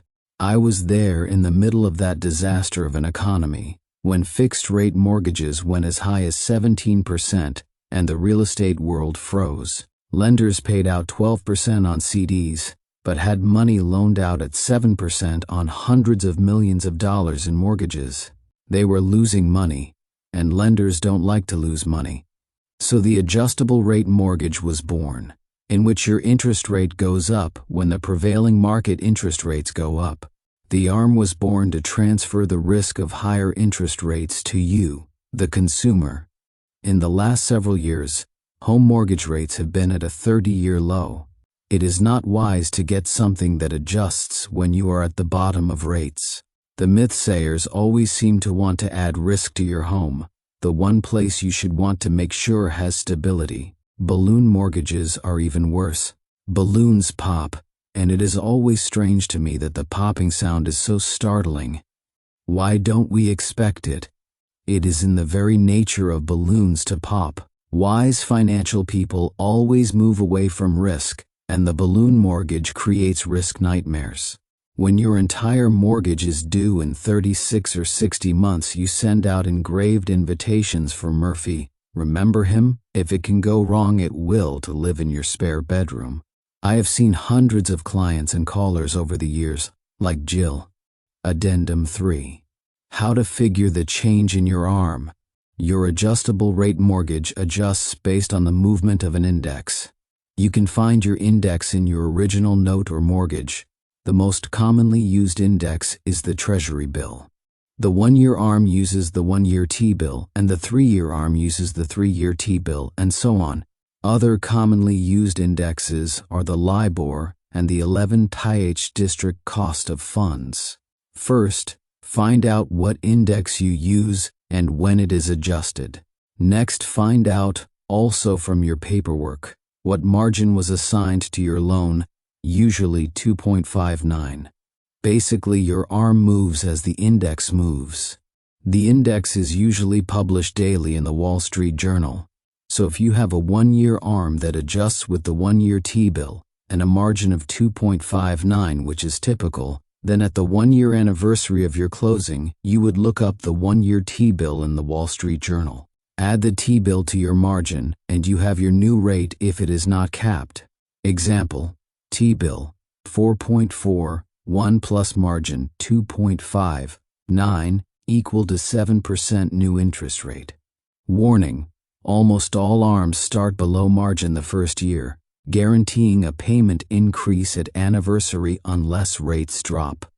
Jill is the wife of a sophisticated, upwardly mobile corporate guy. Her husband assured her they would be moving up because his career was on the fast track. So they got the lower interest rate and took a 5-year balloon. We just knew we would move inside 5 years, she said. Her husband began having headaches in the 3rd year of the mortgage, which, sadly, they discovered were caused by a brain tumor. We met this upwardly mobile corporate executive with limited speech and in a wheelchair, totally and permanently disabled at 38 years of age. His life had been spared, but the surgeries had devastated him. Jill, now a middle-aged mom of 2 with a disabled husband, didn't have the income to refinance the home when the balloon came due. The bank wasn't evil. They were just doing their job as they began foreclosure. I wish I could tell you a happy ending, but the truth is, they sold their home at a deep discount to stop the foreclosure and now rent and try to survive. All of this happened because they tried to save a few dollars on the interest rate, and we knew we were going to move. They did. Shocking stats, 80% of Americans believe their standard of living will go up at retirement. Talk about living in a fantasy. Myth. The home equity loan is good to have instead of an emergency fund. Truth. Again, emergencies are precisely when you don't need debt. The home equity loan is one of the most aggressively marketed loans today. The average American in debt to his eyeballs has exhausted all means of borrowing except the big second mortgage on his home. This is very sad because we now put our homes at risk to go on vacation, open a business, consolidate debt, or just for an emergency fund. Families come to us in dire straits when the home equity loan is their last bad mistake and the straw that breaks the camel's back. The banking industry calls these loans hells for short, and my experience tells me they simply left off an L. These loans are very dangerous, and an unbelievable amount of them end in foreclosure. Even a conservative person who doesn't have credit card debt and pays cash for vacations can make the mistake of the hell by setting up a loan or a line of credit just for emergencies. That seems reasonable until you have walked through an emergency or two, and you realize very plainly that an emergency is the last time you need to be borrowing money. If you have a car wreck or lose your job and then borrow $30,000 against your home to live on while you make a comeback, you will likely lose your home. Most hells are renewable annually, meaning they requalify you for the loan once a year. Ed and Sally didn't realize this. Ed is a very sophisticated financial guy, or so he thought, so he had a hell for emergencies. Sally had a bad car wreck, and within 3 months Ed got downsized. They quickly went through the hell and then got behind in their bills. The annual renewal came up on the hell, and the bank chose not to renew their loan because of their bad credit, which had been perfect for the previous 17 years of marriage. The bank called the note. Ed couldn't believe the bank would kick them when they were down. The note being called meant they had to refinance to pay off the bank, but guess what? They couldn't because their credit was bad. The end result was very sad. They sold their home to avoid a foreclosure. Ed was wrong. They should have had an emergency fund instead of a loan. Myth. You can't pay cash for a home. Truth. Bet me. First, let me tell you that mortgage debt is the only kind of debt I don't yell about. I want you to pay off your home as a part of your total money makeover, and for all the reasons stated in the previous pages, you have to be very careful. When asked about mortgages, I tell everyone never to take more than a 15-year fixed-rate loan, and never have a payment of over 25% of your take-home pay. That is the most you should ever borrow. I don't borrow money, ever. Luke called me from Cleveland to tell me that some of our listeners and readers are doing what Sharon and I have done. The 100% down plan. Pay cash. Most people don't think that can be done. Luke did it. Paying cash for a home is possible. Very possible. Luke made really good money. His income at 23 years old was $50,000, and he married a young lady making $30,000. His grandfather had preached to him never to borrow money, so Luke and his new bride lived in a very small apartment over a rich lady's garage. They paid only $250 a month for it. They lived on nothing, did nothing that cost money, and they saved. Man, did they save! Making $80,000 in the household, they saved $50,000 a year for 3 years and paid cash for a $150,000 home. They closed on the home on Luke's wife's 26th birthday. They lived like no one else, and now they are living like no one else. If you make $80,000 per year and don't have any payments, you can become very wealthy very quickly. Keep in mind, though, that Luke's friends and relatives thought he should be committed. They made fun of his cars, his lifestyle, and his dream. Only his bride and his grandfather believed in his dream. Who cares what the broke people think? You may not make $80,000 per year, but you may not need a $150,000 home as your starter either. You may not make $80,000 per year, so your dream might take 5 years instead of 3, like Luke's. Ask any 80-year-old if 5 years of sacrifice is worth it to change your financial destiny for the rest of your life. Ask any 80-year-old if 5 years of sacrifice is worth it to have the satisfaction of knowing you changed your family tree. Paying cash for a home is possible, very possible. What's hard to find is people willing to pay the price and sacrifice lifestyle. Before we got married, Doug and I had both been divorced and both had custody of our children.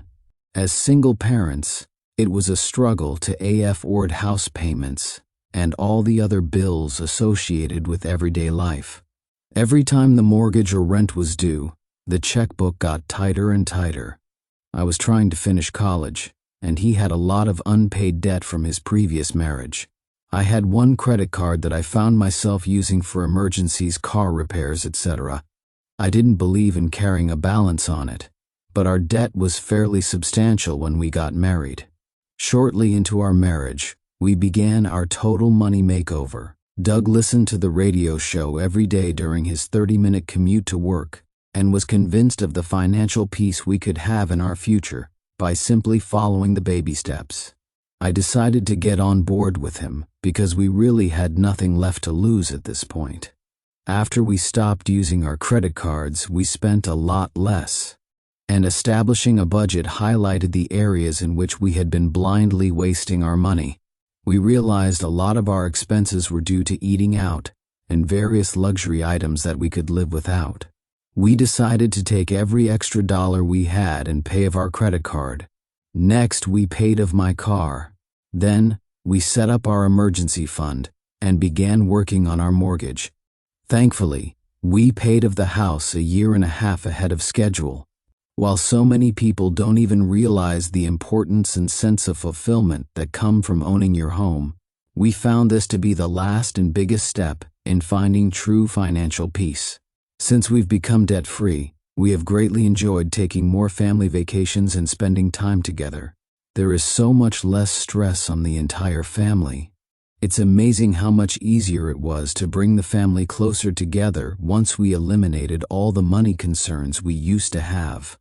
We still do not live lavishly, and we love to bargain shop for everything we buy, but the peace we have from being debt-free is worth the small sacrifices. Thanks for redirecting the course our family was headed down, Dave. Sabrina, age 42, and Doug, age 52, Howerton aluminum mill worker, retail store manager. A picture of freedom. Well, there it is. Baby step 6. Debt-free and loving it. Our observation of families who stay gazelle intense is that they pay off the mortgage about 7 years from the date they declared war on the culture. from the date they decided to have a total money makeover. I'm sure by now you are reassured that this is not a get-rich-quick book. What kind of author would tell a microwave culture that it takes an average of 7 years to reach the last baby step? What kind of author would tell a soundbite culture that the first 2 steps take a very tough 2 or 2.5 years? An author who has seen it done tens of thousands of times by ordinary people with extraordinary desire would do that. The same author who tells you it's not easy, just worth it. I have used the emotional tag with radio audiences and live audiences that the grass will feel different under your feet when you own it. When you pay off the mortgage, have a barefoot mortgage to burning party and invite all your friends, relatives, and neighbors. Maybe they will catch the bug and want a total money makeover when they see yours is really working. Were you to visit my offices, you would find around our meeting room mementos of people having a total money makeover. There are lots of exhibits built of destroyed and maimed credit cards sent in by people who have discovered if they will live like no one else, later they can live like no one else. One of the more memorable exhibits is a framed letter with a Ziploc bag. This letter and sample of fescue were handed to me in person in a shopping mall in Louisville, Kentucky. I was there doing a radio appearance and book signing when up walked Alicia, or Al, as she likes to be called. Dumb math and stupid tax. Finally, surfing the net pays off. There are legitimately hundreds of millions of dollars in scholarships given out each year that are not academic or athletic based. Putting our college-bound team to work searching for scholarships could end up paying thousands or even tens of thousands of dollars toward college tuition. Isn't that worth giving up TV, chat rooms, or Xbox a few hours per week? According to her letter, Al's story was typical but didn't end normally. She and her husband started their total money makeover at age 25. They listened to me on our talk radio show and decided they'd had enough. They started with $20,000 in student loans, $10,000 in car loans, $3,000 in credit card debt, and an $85,000 mortgage, a grand total of $118,000 in debt. On a $70,000 annual household income, they paid off every red cent in 6 years. At 31 years young, Al stood before me a smiling and free woman. She brought me one of my favorite gifts too. She brought me the letter and a Ziploc bag. What was in the bag? Fescue from her backyard. Because, she said, the grass really does feel different under my bare feet in the backyard now that there is no mortgage and we are debt-free. I asked what she was going to do now that she was debt-free. Her response was fun. She said she and her husband were going to dinner to celebrate. At dinner, they were going to do 2 things. First, read the menu from left to right for a change, because money is now no object. Second, at the celebration dinner, they fully intended to spend more than a car payment. You see, if you will live like no one else, later you can live like no one else. Next, Al said she and her husband were on a direct course to the last baby step and would give more than they had ever imagined they would have. At 31, this couple is destined for extreme levels of wealth. Congratulations, Al. You and your husband are true examples of what a total money makeover looks like. Divan Act. Build wealth like crazy. Arnold Schwarzenegger, Mr. Universe of Money. You have reached that perfect number, baby. Step 7. By reaching the last step of your total money makeover, you have entered the top 2% of Americans. You are totally debt-free, no house payment, no car payment. You are not mastered by a card. You have not discovered bondage. American excess has left your life. You have no student loans, your old pet, and you are free. You live on a monthly written plan and agree on it with your spouse if you're married. You have a retirement destiny that looks considerably better than Alpo and social insecurity. If you have children, they will be students without a student loan. You have lived like no one else, so now you will be able to live like no one else. Through sweat and sacrifice, you have reclaimed control of your life and your most powerful wealth-building tool, Your income. Baby step 7. Build wealth. What was the purpose of your having a total money makeover? Why did you do it? Why all the sacrifice and work? To be in debt and out of control doesn't take nearly as much effort. Why go to all this trouble? Why do you want to have wealth? If you think wealth will answer all life's questions and make you trouble-free, you are delusional. I have had wealth twice in my life, and I don't find it to be trouble-free. As a matter of fact, most of the troubles have zeros on them. Wealth is not an escape mechanism. It is instead a tremendous responsibility. So what would you do if you had $18 million that it took you 40 years to acquire? Wealth is not an escape mechanism. It is instead a tremendous responsibility. After years of studying, teaching, and even preaching on this subject across America, I can find only 3 good uses for money. Money is good for fun. Money is good to invest. And money is good to give. Most anything else you find to do with it doesn't represent good mental and spiritual health on your part. So if you one day have $18 million, you should do all 3 of these things. In fact, while you are working the steps to wealth, you should be doing all 3 of these things. You have lost weight, you have built up your cardiovascular system, and now you have added muscle because you have lost the debt, saved for emergencies, and invested long-term for retirement and college planning. At this stage in the Total Money Makeover, you are Arnold Schwarzenegger, Mr. Universe of Money, with serious abs, pecs, and quads.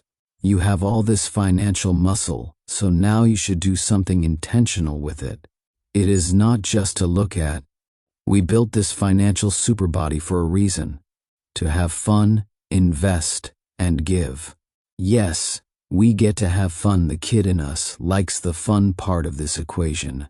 And since we have made this kid behave for a long time, with promises of ice cream if he does so, he should get some ice cream. Should anyone wear a 30,000 watch? Should anyone drive a brand new and 50,000 car? Should anyone live in a $700,000 home? Absolutely they should. The problem with people is, they buy those things when they can't afford them. In Chapter 3 on Debt Myths, we talked about new cars and what a bad investment they are. They go down in value very rapidly. Because the new car is the largest thing we buy that goes down in value, the car payment is usually our largest payment, except for the home mortgage. Roughly 70% of the people I assist in a Total Money Makeover have to make the difficult decision to sell their car so they can be free of the big payment. If they don't free themselves from this very large debt and very large payment, they find it very hard to climb the baby steps. So some days, my talk radio show becomes the Sell the Car show. Some days it seems my answer to every question is, sell the car. Don't buy that new car, is advice you will hear from me so often, you'll be saying it in your sleep. Dumb math and stupid tax. Home sweet loan. Wish to borrow $100,000 to invest? At 8%, you would pay $8,000 in interest, but if you borrowed $100,000 on your home, you might earn 12% on your investment, netting you $4,000. Or would why? After taxes, you may only net $400 to $1,600 while putting your home in great financial risk. Sometimes a caller will ask if he can afford a purchase while on his Total Money Makeover. Sometimes a new listener wanders into the snare of asking about buying something totally ridiculous. I'm nice at first to explain that she can't do that now. I'll say something like, the emergency fund is more important than a leather couch. I have a computer in front of me while I'm on the air, which the phone screener uses to tell me who is on hold and what they are calling about. Not long ago, I looked down at the screen and saw that Michael was waiting to talk with me. The note said he wanted to buy a Harley-Davidson motorcycle. Harleys are fabulous bikes, but they are not for broke people, because a nice one will cost over $20,000. I prejudged Michael to be 28 years old, with 2 car payments, 2 kids, 1 wife, and no money. I figured Michael was one of those guys who puts his little boy fantasies before the good of his family. I loaded my gun to respond to his question. I was prepared not only to tell him not to buy a Harley, but also to straighten out his whole way of looking at financial matters. I figured Michael was probably making $48,000 per year and broke, so obviously he had no business buying a $20,000 toy. "Dave, I've always dreamed of owning a Harley," Michael started. "I just called to see if you thought I should buy one, and if I can afford it." For a few minutes I went on about how great Harleys are, and how a lot of guys would love to have one. I usually ask a little about the caller's financial situation in order to make a quasi-reasonable judgment. So I asked Michael what he made last year. His response was, $650,000. "Yeah, but what have you averaged over the last 5 years?"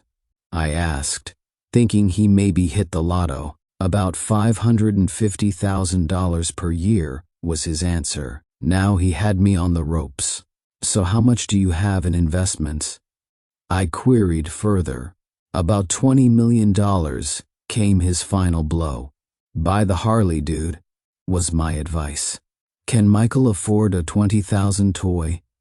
Absolutely. Is it morally wrong for him to enjoy a fun item he wants when for him to purchase it as a percentage of his wealth is equal to most people buying a Happy Meal? No, there is absolutely nothing financially or morally wrong with that purchase. The man has earned his Harley, and then some. Myths versus truth.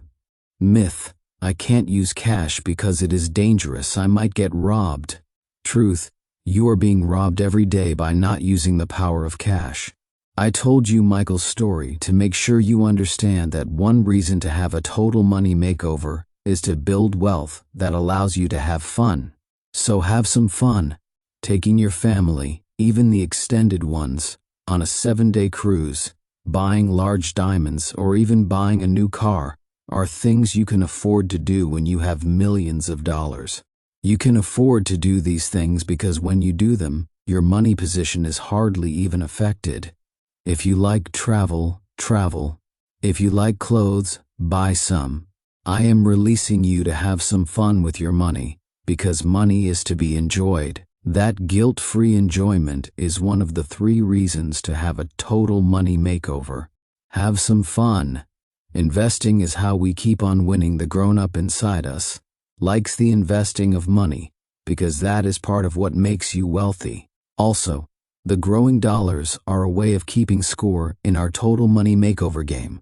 Are we winning? It truly becomes a game. In the movie 2 Weeks' Notice, Hugh Grant plays George Ward.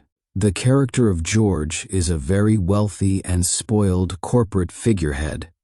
His character isn't one we want to imitate, but he has a great line in the movie about his wealth. He is telling Sandra Bullock's character that he lives in this luxury hotel, and he says nonchalantly, "Actually, I own the hotel. My life is a little bit like Monopoly." Investing can feel like that after a while, a little bit like Monopoly. When you are playing Monopoly, you can be up or you can get behind. Sometimes the market fluctuates, but as mature investors we ride out the waves, stay in for the long term. Sometimes I meet people who arrive at this step and are scared because just as they reach retirement age, their investments are heading down.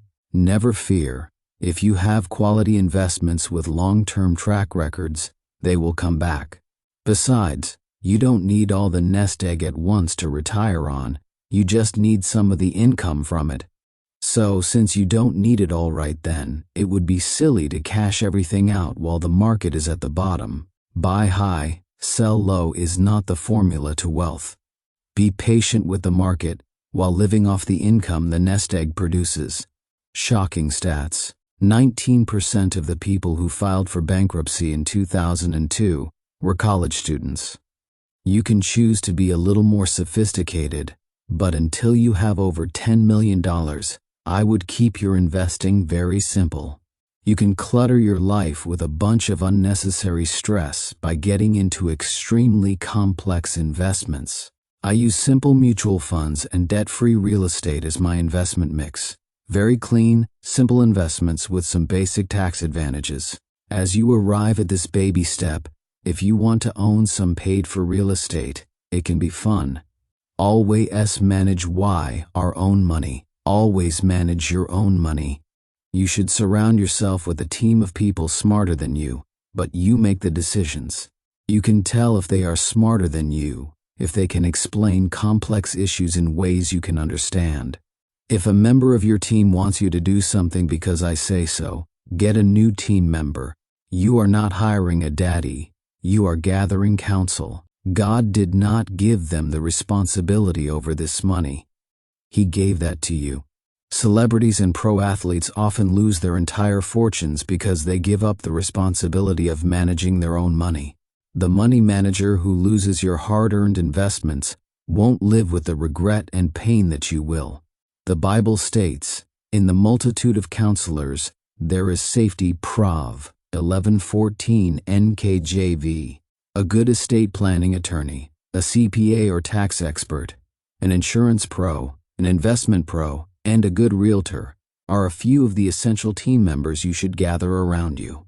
I endorse the use of financial planners if they are team members and not the sole captains of their teams. When selecting and working with your wealth team, it is vital to bring on only members who have the heart of a teacher, not the heart of a salesman or the heart of an expert. The salesman is always chasing a commission and thinking short term, and the expert can't help being condescending, which is humorous because they likely have less money than you. Also, when taking advice, evaluate if the person giving the advice will profit from the advice. If your insurance pro is coming up with more great insurance ideas every week, you may have a problem. That is not to say everyone who makes a commission off you is out to get you. There are plenty of commission-only financial people who have extreme levels of integrity. Just be aware of possible conflicts of interest. As a school teacher, everyone knows that the pay isn't great. With an income of less than $40,000, one adopted son, and no plans for our financial future, I knew we had to make some changes. We heard about Dave Ramsey's plan at our church, and we were so inspired that we set a goal to pay off our $50,000 mortgage in 5 years. We knew that to have a total money makeover, vacations and fancy toys were out, and we would have to tighten our budget considerably. But we were excited about what was at the finish line. I started a few side businesses, tax prep and eBay, and was able to add about $15,000 extra income to our payment. With all of this extra income, you might think that paying off a $50,000 mortgage would be easy to do in 5 years, but our plans to adopt a little girl from China were priority. The adoption costs were around $17,000, and just when we didn't think we would be able to get pregnant, surprise, our health insurance did not cover childbirth, so we had an additional $5,000 added to our payments. With a growing family, we were more determined than ever to get rid of the house payment. And praise the Lord, we did it in just less than 4 years. We beat our goal by a full year. That just proves if we can do this, anyone can. Now that we are on the other side, it is so awesome. It is such a peaceful feeling to know that money does not control us. Even though I am still a teacher, and my wife stays home with our kids, now we can take those vacations and buy fancy toys. Plus, we've adopted another girl from China, making us a family of 4 on a teacher's salary. We're able to give freely to people and organizations we believe in that focus on orphan children in China. We give like never before. We save like never before. And most important, we live life the way God intended us to like never before. Keith, age 40, and Karen, age 42. McGinty, math teacher. Stay-at-home mom within baby step 7. Build wealth. There is a subsection B, another milestone. The second milestone within becoming wealthy is the pinnacle point. Growing up in the suburbs in Tennessee, I grew accustomed to riding a bike and facing hills. To a 7-year-old with one gear, a huge hill looked like Mount Everest. I don't know which kid in history did it first, but the technique for small guy bike hill climbing has been passed down for generations. The switchback. Instead of pedaling straight up, we would painfully go side to side, taking a small bite at a time of our Tennessee mountain. The unpopular players' baseball cards made a slow click click click through the spokes as we made our ascent. The heat seemed oven-like, and the beads of sweat turned to rivers. This is the time a 7-year-old pushes with every muscle in his being. The strain and determination show on your face like last year's Halloween mask. You pull on the handlebars with all the power your arm muscles will produce to push your legs down on the pedals one more time. Push, push, breathe, breathe, until you finally reach the top. What do you find at the top? The cynical among us just said, another hill to climb. Those of us with a kid still alive inside know what was at the top. Those of us who still have a kid inside, who can dream, who can believe, and who can hope know what we found at the top. Those of us who have pushed up some unbelievable hills know what I found that Tennessee summer day at the top of the hill. I found that perfect moment. The perfect moment when you push the pedal the last time before going down a huge hill on the other side. The perfect moment when you hang in the balance, after all the sweat, the work, and the agony, and a smile breaks across your face. That moment, just before you take the glorious ride down, is the pinnacle point. Dave Ramsey. Separate checking accounts mean one of two things, either ignorance or problems. And the ride down is glorious. The wind blows through your hair, and your feet are not on the pedals anymore but on the handlebars. The click, click, click of the baseball cards becomes a chattering with a sound like thousands of crickets. You are now enjoying the ride. The coasting is the fruit of your labors. Memories of strain, sweat, and repeated near failure fade as the sun shines and the wind tickles your ears, whispering, "You are the king. You did it. You climbed the hill. You didn't quit. You paid the price to win." The smile in your soul says, accomplishment. The ride down is glorious. If you are beginning to think I'm being a little overdramatic, so be it. It is hard to describe reaching the pinnacle point without some emotion. This baby step takes us to the point at which your money works harder than you do, the pinnacle point. It is the instant in time where focused gazelle intensity has reached critical mass, and your money takes on a life of its own. This point is not that you are going to quit life when you get there. You will still manage and direct, but the money thing will have its feet up, and you will be coasting downhill. Wealth will find its way to you. Mistakes on your tax return will be in your favor. The IRS will discover them and send you the money back with interest. Well, that's probably an impossible dream, but you get the idea. When your money makes more than you do, you are officially wealthy. When you can comfortably live on your investment income, you are financially secure. Money is a hard worker, harder than you.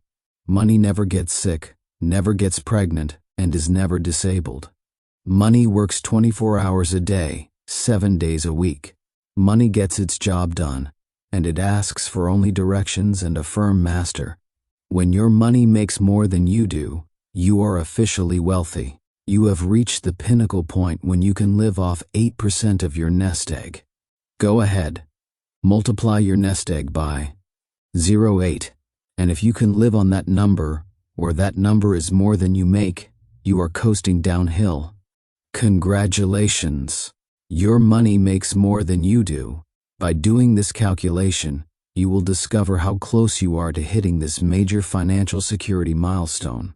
You will be able to calculate what your pinnacle point nest egg is, and then, using all your available income, see how many years it will take you to climb that hill. Believe me, everything is downhill after that. Enjoy the ride. Giving is the biggest reward of the entire workout.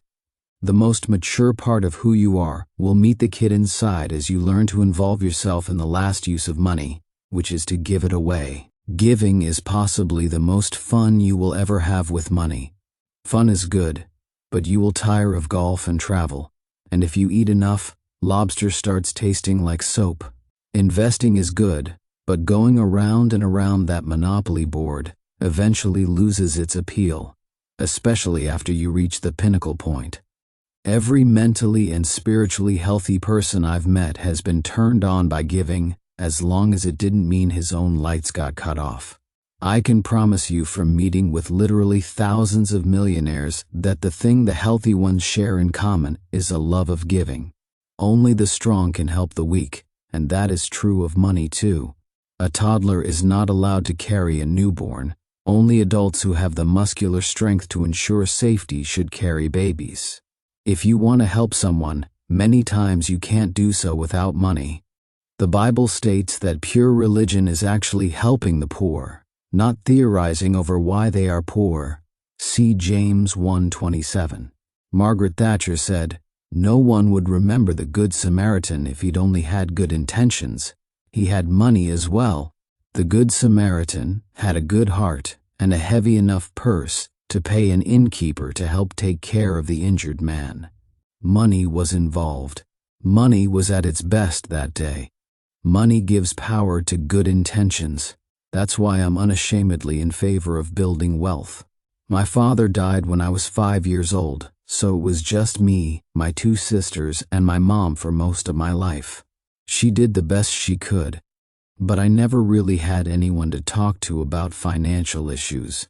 So I ended up going deeply into debt, buying a lot of stupid things. After getting married and having a daughter, my wife and I decided that we needed to get out of debt and start saving for the future. It took a while for us to get on a plan because we were each going our own way with our money. But eventually we decided to get rid of our debt once and for all. We've paid off $50,000, and with no new credit activity, our FICO score has taken a hit. But we don't care. We don't worship the almighty credit score anymore. We cut up all our credit cards, put $10,000 into our emergency fund, and we're now debt-free except for the house. Now that we're doing well financially, we have money to give when we feel called to. Last year, our daughter's friend lost her father right before school started. Her mother was on temporary disability with little income coming in, which made her private school tuition a huge burden.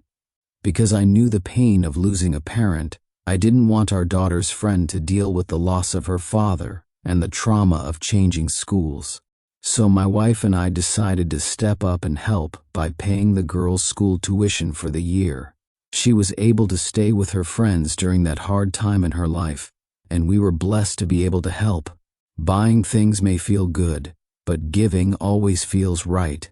We're thankful that God has taught us how to handle our money, because now we can look for ways to bless others financially.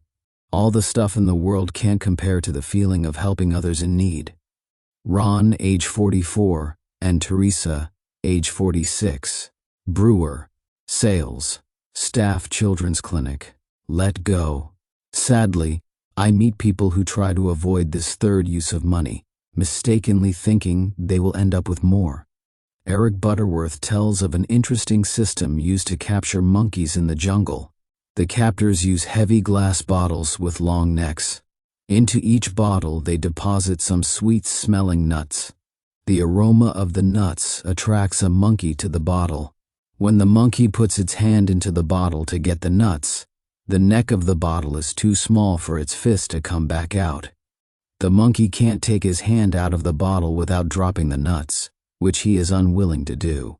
The bottles are too heavy to carry away, so the monkey becomes trapped by nothing more than greed. We may smile at these foolish monkeys, but how many times has our freedom been taken away by nothing more than our greed? Most of us have given something at some time or another, but I have seen some really fun things happen when good people become wealthy. When you have your total money makeover, you can do some things with scale. I have one friend who buys 75 brand new bikes for an inner city ministry every year. He gets these bikes at Christmas, and in conjunction with a missionary group that knows the families in the area, gives them out one at a time to kids in a subsidized housing project. The project is drug-infested and crime-riddled, but for one day a year, those young people see someone who wants nothing in return, Another pastor friend of mine is involved in a project called Seeds of Kindness. An anonymous member of his congregation gave $50,000 to the congregation members to give away, one $100 bill at a time. The member must not use the gift. The member must receive nothing in return, and it should be given as personally as possible. These $100 bills are given human to human across the city with fabulous results. People who had completely lost faith in God and in the human race are shaken to the core by a simple $100 gift. The givers often report having more fun than the receivers. Secret Santa. We all have seen these powerful examples of giving. USA Today followed a guy who called himself Secret Santa at Christmas for several years. Secret Santa walked the streets around Christmas time and gave away $100 bills. Nothing required, nothing expected. Sometimes he gave to people in need, and other times he just gave. Every year he gave away around $25,000 in $100 bills. He started this tradition years ago in his hometown of Kansas City and moved out across America. He gave in New York after 9/11 and in the Virginia-Washington, D.C. area after the sniper attacks. He just walked around and handed people $100 bills. He got some fabulous reactions and heard some wonderful stories. In late winter of 1971, he worked as a salesman, and when his company went broke, Santa found himself broke too. He had slept in his car for 8 days and hadn't eaten for 2 days when he went to the Dixie Diner. He ordered and ate a big breakfast. He waited for the crowd to clear, then acted as if he had lost his wallet. The diner's owner, Tom Horn, who was also the cook, came over near the stool where Santa had been sitting and picked up a $20 bill and said, "Son, you must have dropped this." Santa realized later that Tom had planted that 20 to let him out of a sticky situation with his dignity intact. As he drove away, Santa said, "Thank you, Lord, for that man, and I promise if I ever have money I will do the same." In 1999, Santa, now a very successful businessman, looked up Tom Horn, now 85 years old, in his home of Tupelo, Mississippi. Santa recounted the story of the hungry young man of 1971 while standing on Tom's porch in a Santa hat. He asked Tom what he thought that $20 would be worth by that time, and Tom laughingly said, "Probably $10,000. Santa then handed Tom $10,000 cash in an envelope. Of course, Tom tried to hand it back, but finally Santa won out, so Tom deposited the money in the bank. He said he might need it to take care of his wife, who has Alzheimer's. Horn said of Secret Santa, he doesn't want any thanks or praise for what he does. He does it out of the goodness of his heart. After giving to dozens of people a few Christmases ago, Santa said, "Isn't it fun to lift people up and see the smiles on their faces? I think I know why this Santa gave. He gave because it is the most fun he can possibly have with money, and you will never know until you try." A few years ago, Secret Santa's identity was revealed. He was Larry Stewart from Kansas City. Larry had revealed his identity because, after giving away over $1.3 million, he had been diagnosed with cancer. Larry's wish was that we all continue his legacy of being Secret Santas. Talk about paying it forward. Do all three. There are only 3 uses for money: fun, investing, and giving. You cannot claim total money makeover status until you do all 3. You don't have to buy a Harley, invest millions, or give away $25,000 cash, but you do have to do some of each. And as I said earlier, you should begin doing some of each as you go through the steps. Giving something, even if it is just giving your time by serving soup to the homeless, should start from baby step 1. Fun also begins there, although it has to be inexpensive fun in the beginning. The fun gets bigger and better as we get higher in the steps. Investing, of course, begins at baby step 4. Invest 15% of your income in retirement. You are not getting the full use and enjoyment of your money unless you do all 3. Someone who never has fun with money misses the point. Someone who never invests money will never have any. Someone who never gives is a monkey with his hand in a bottle. Do some of each, and if you are married, let your spouse have some slack as soon as there is some. After you get past the emergency fund step, let each other function in the areas you like best. My wife Sharon is a natural saver, so she always cheats toward investing. I am a natural spender, so I make sure she has fun. We both enjoy giving. Please push that pedal one more time. Switch back if you have to. Failure is not an option. Push, push, I promise. And the tens of thousands who have reached their pinnacle point in their Total Money Makeover promise, at the top of the hill, is a glorious ride down. Take that ride with us. I was weird before weird was cool. I started saving for my first home at age 17 and paid half down at age 23. My wife, on the other hand, was slightly different. When we got married, she had 13 credit cards and a car payment totaling $30,000. I knew this was not a good place to be as newlyweds, so we agreed to become debt-free. Even though my wife was a little reluctant, we started to work on paying of the consumer debt and the $95,000 on our new house. This is when I found out about the Total Money Makeover and decided to get intense. So I started a part-time lawn care business using the tools I already had. And my mother-in-law let me use her riding mower as long as I cut her yard every Saturday. We started paying of bills left and right. My wife dreamed about being a stay-at-home mom for our kids. So with the help of the booming lawn care business and a tight budget, we killed the consumer debt in 10 months. And when we decided to start a family, she was able to do just that. For a long time, we put almost every free cent toward paying of our mortgage. And today we can proudly scream, we're debt-free. Arguments about money are gone. If something breaks, we just fix it or replace it. It's not even a concern. I have all the time I want to spend with my family, knowing that their future is going to be bright because we sacrificed for it. A short time after paying of the house, we started baby step 7, and let me tell you, giving money away is a great feeling, and it's easy to do when you are debt-free. Our traditional and Roth IRAs are funded, as well as college funds for our 2 boys. Investing is key. You have to do it now because you can't get that time back.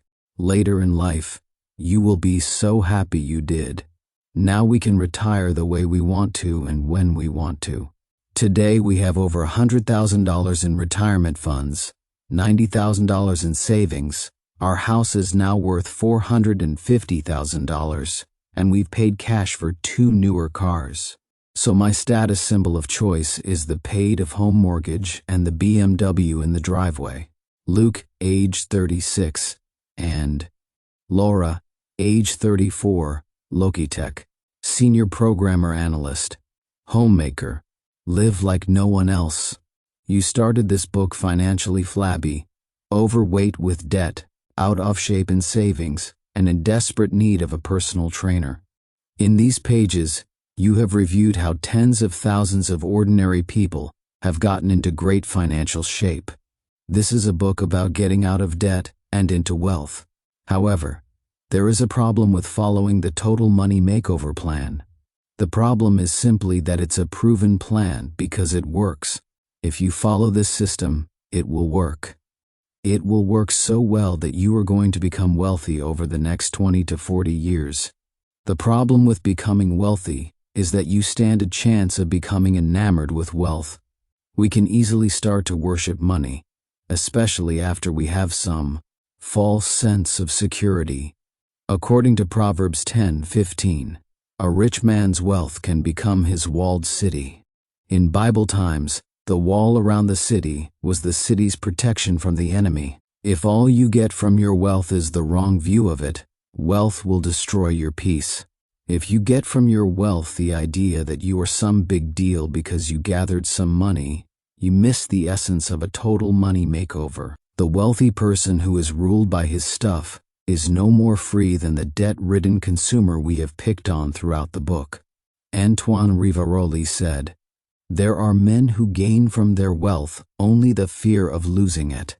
Since you have read many pages learning a wealth-building system from me, you might think that I believe stuff is the answer to happiness, emotional well-being, and spiritual maturity. You would be wrong, because I know that is not the case. On the contrary, I see a real spiritual danger to having great wealth. The danger is old-fashioned materialism. In his great book Money, Possessions, and Eternity, author Randy Alcorn takes a probing look at materialism. Randy discusses a disease running amok in America, affluenza. Affluenza is a malady that affects some of the affluent and their children. Because some of the affluent and their children seek happiness, solace, and fulfillment in the consuming of stuff, they face a problem. By trying to get stuff to do something it wasn't designed to do, they come up empty and end up depressed and even suicidal. They discover bumper sticker wisdom: he who dies with the most toys is still dead. Stuff is wonderful, get some stuff, but don't let the pursuit of wealth become your god. My wife and I are concerned that our wealth be a blessing and not a curse to our children. So we are tough on our kids regarding work, saving, giving, and spending issues. We expect a lot from them and have since they were small. I am very proud of the character of our children. They, like their parents, aren't perfect, but they are doing well. When one of my kids was a teenager, she complained to me, "Do you know how tough it is being Dave Ramsey's kid? Dad, you are so hard on us, making us buy our own cars, manage our own checkbooks. You cut us no slack."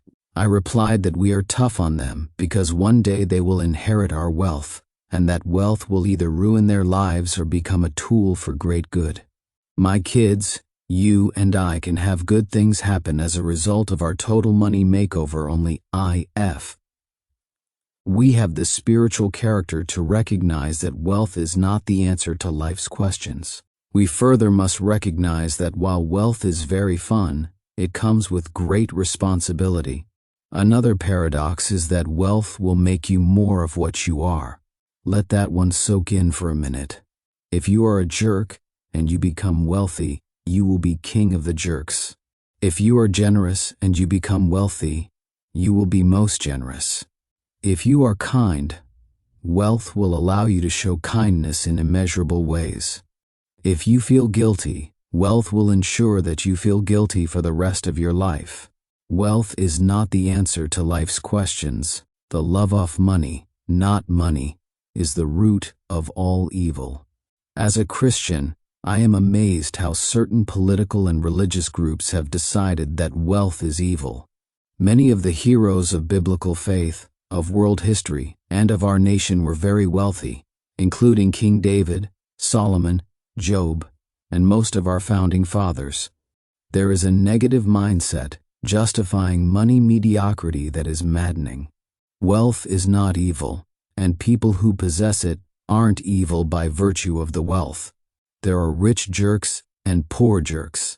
Dallas Willard, in his book The Spirit of the Disciplines, says to use riches is to cause them to be consumed.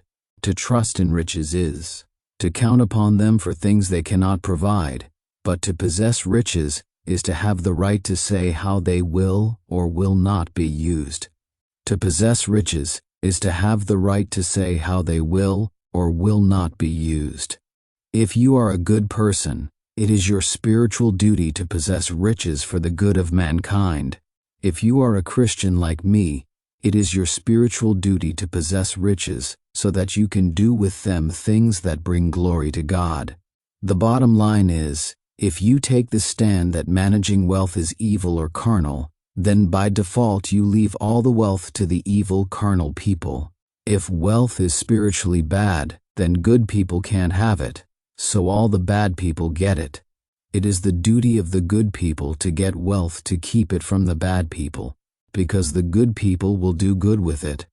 If we all abandon money because some misguided souls view it as evil, then the only ones with money will be the pornographer, the drug dealer, or the pimp. Simple enough? To give you hope, I think you can tell by now that the Total Money Makeover is more than just a discussion on money issues. The Total Money Makeover makes you face the man or woman in the mirror. Facing that man or woman makes us face emotional, relational, physical, and even spiritual aspects of our lives. The wealthy people that I know who are fulfilled didn't just have a total money makeover.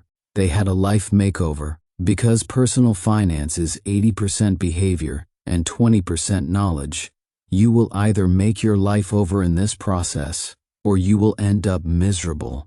I'm being very spiritual here at the end, but the spiritual is a legitimate aspect of behavior. I see well-rounded, mature people who become all God designed them to be when they get their money closets cleaned out. God has a plan for your life, and that plan isn't to harm you. It is a plan for your future to give you hope. See Jur 2:9-11. It is time for you to become a gazelle. Hope is what I want you to walk away with from this book.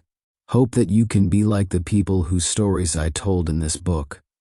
Hope that you can turn your money troubles into money triumphs.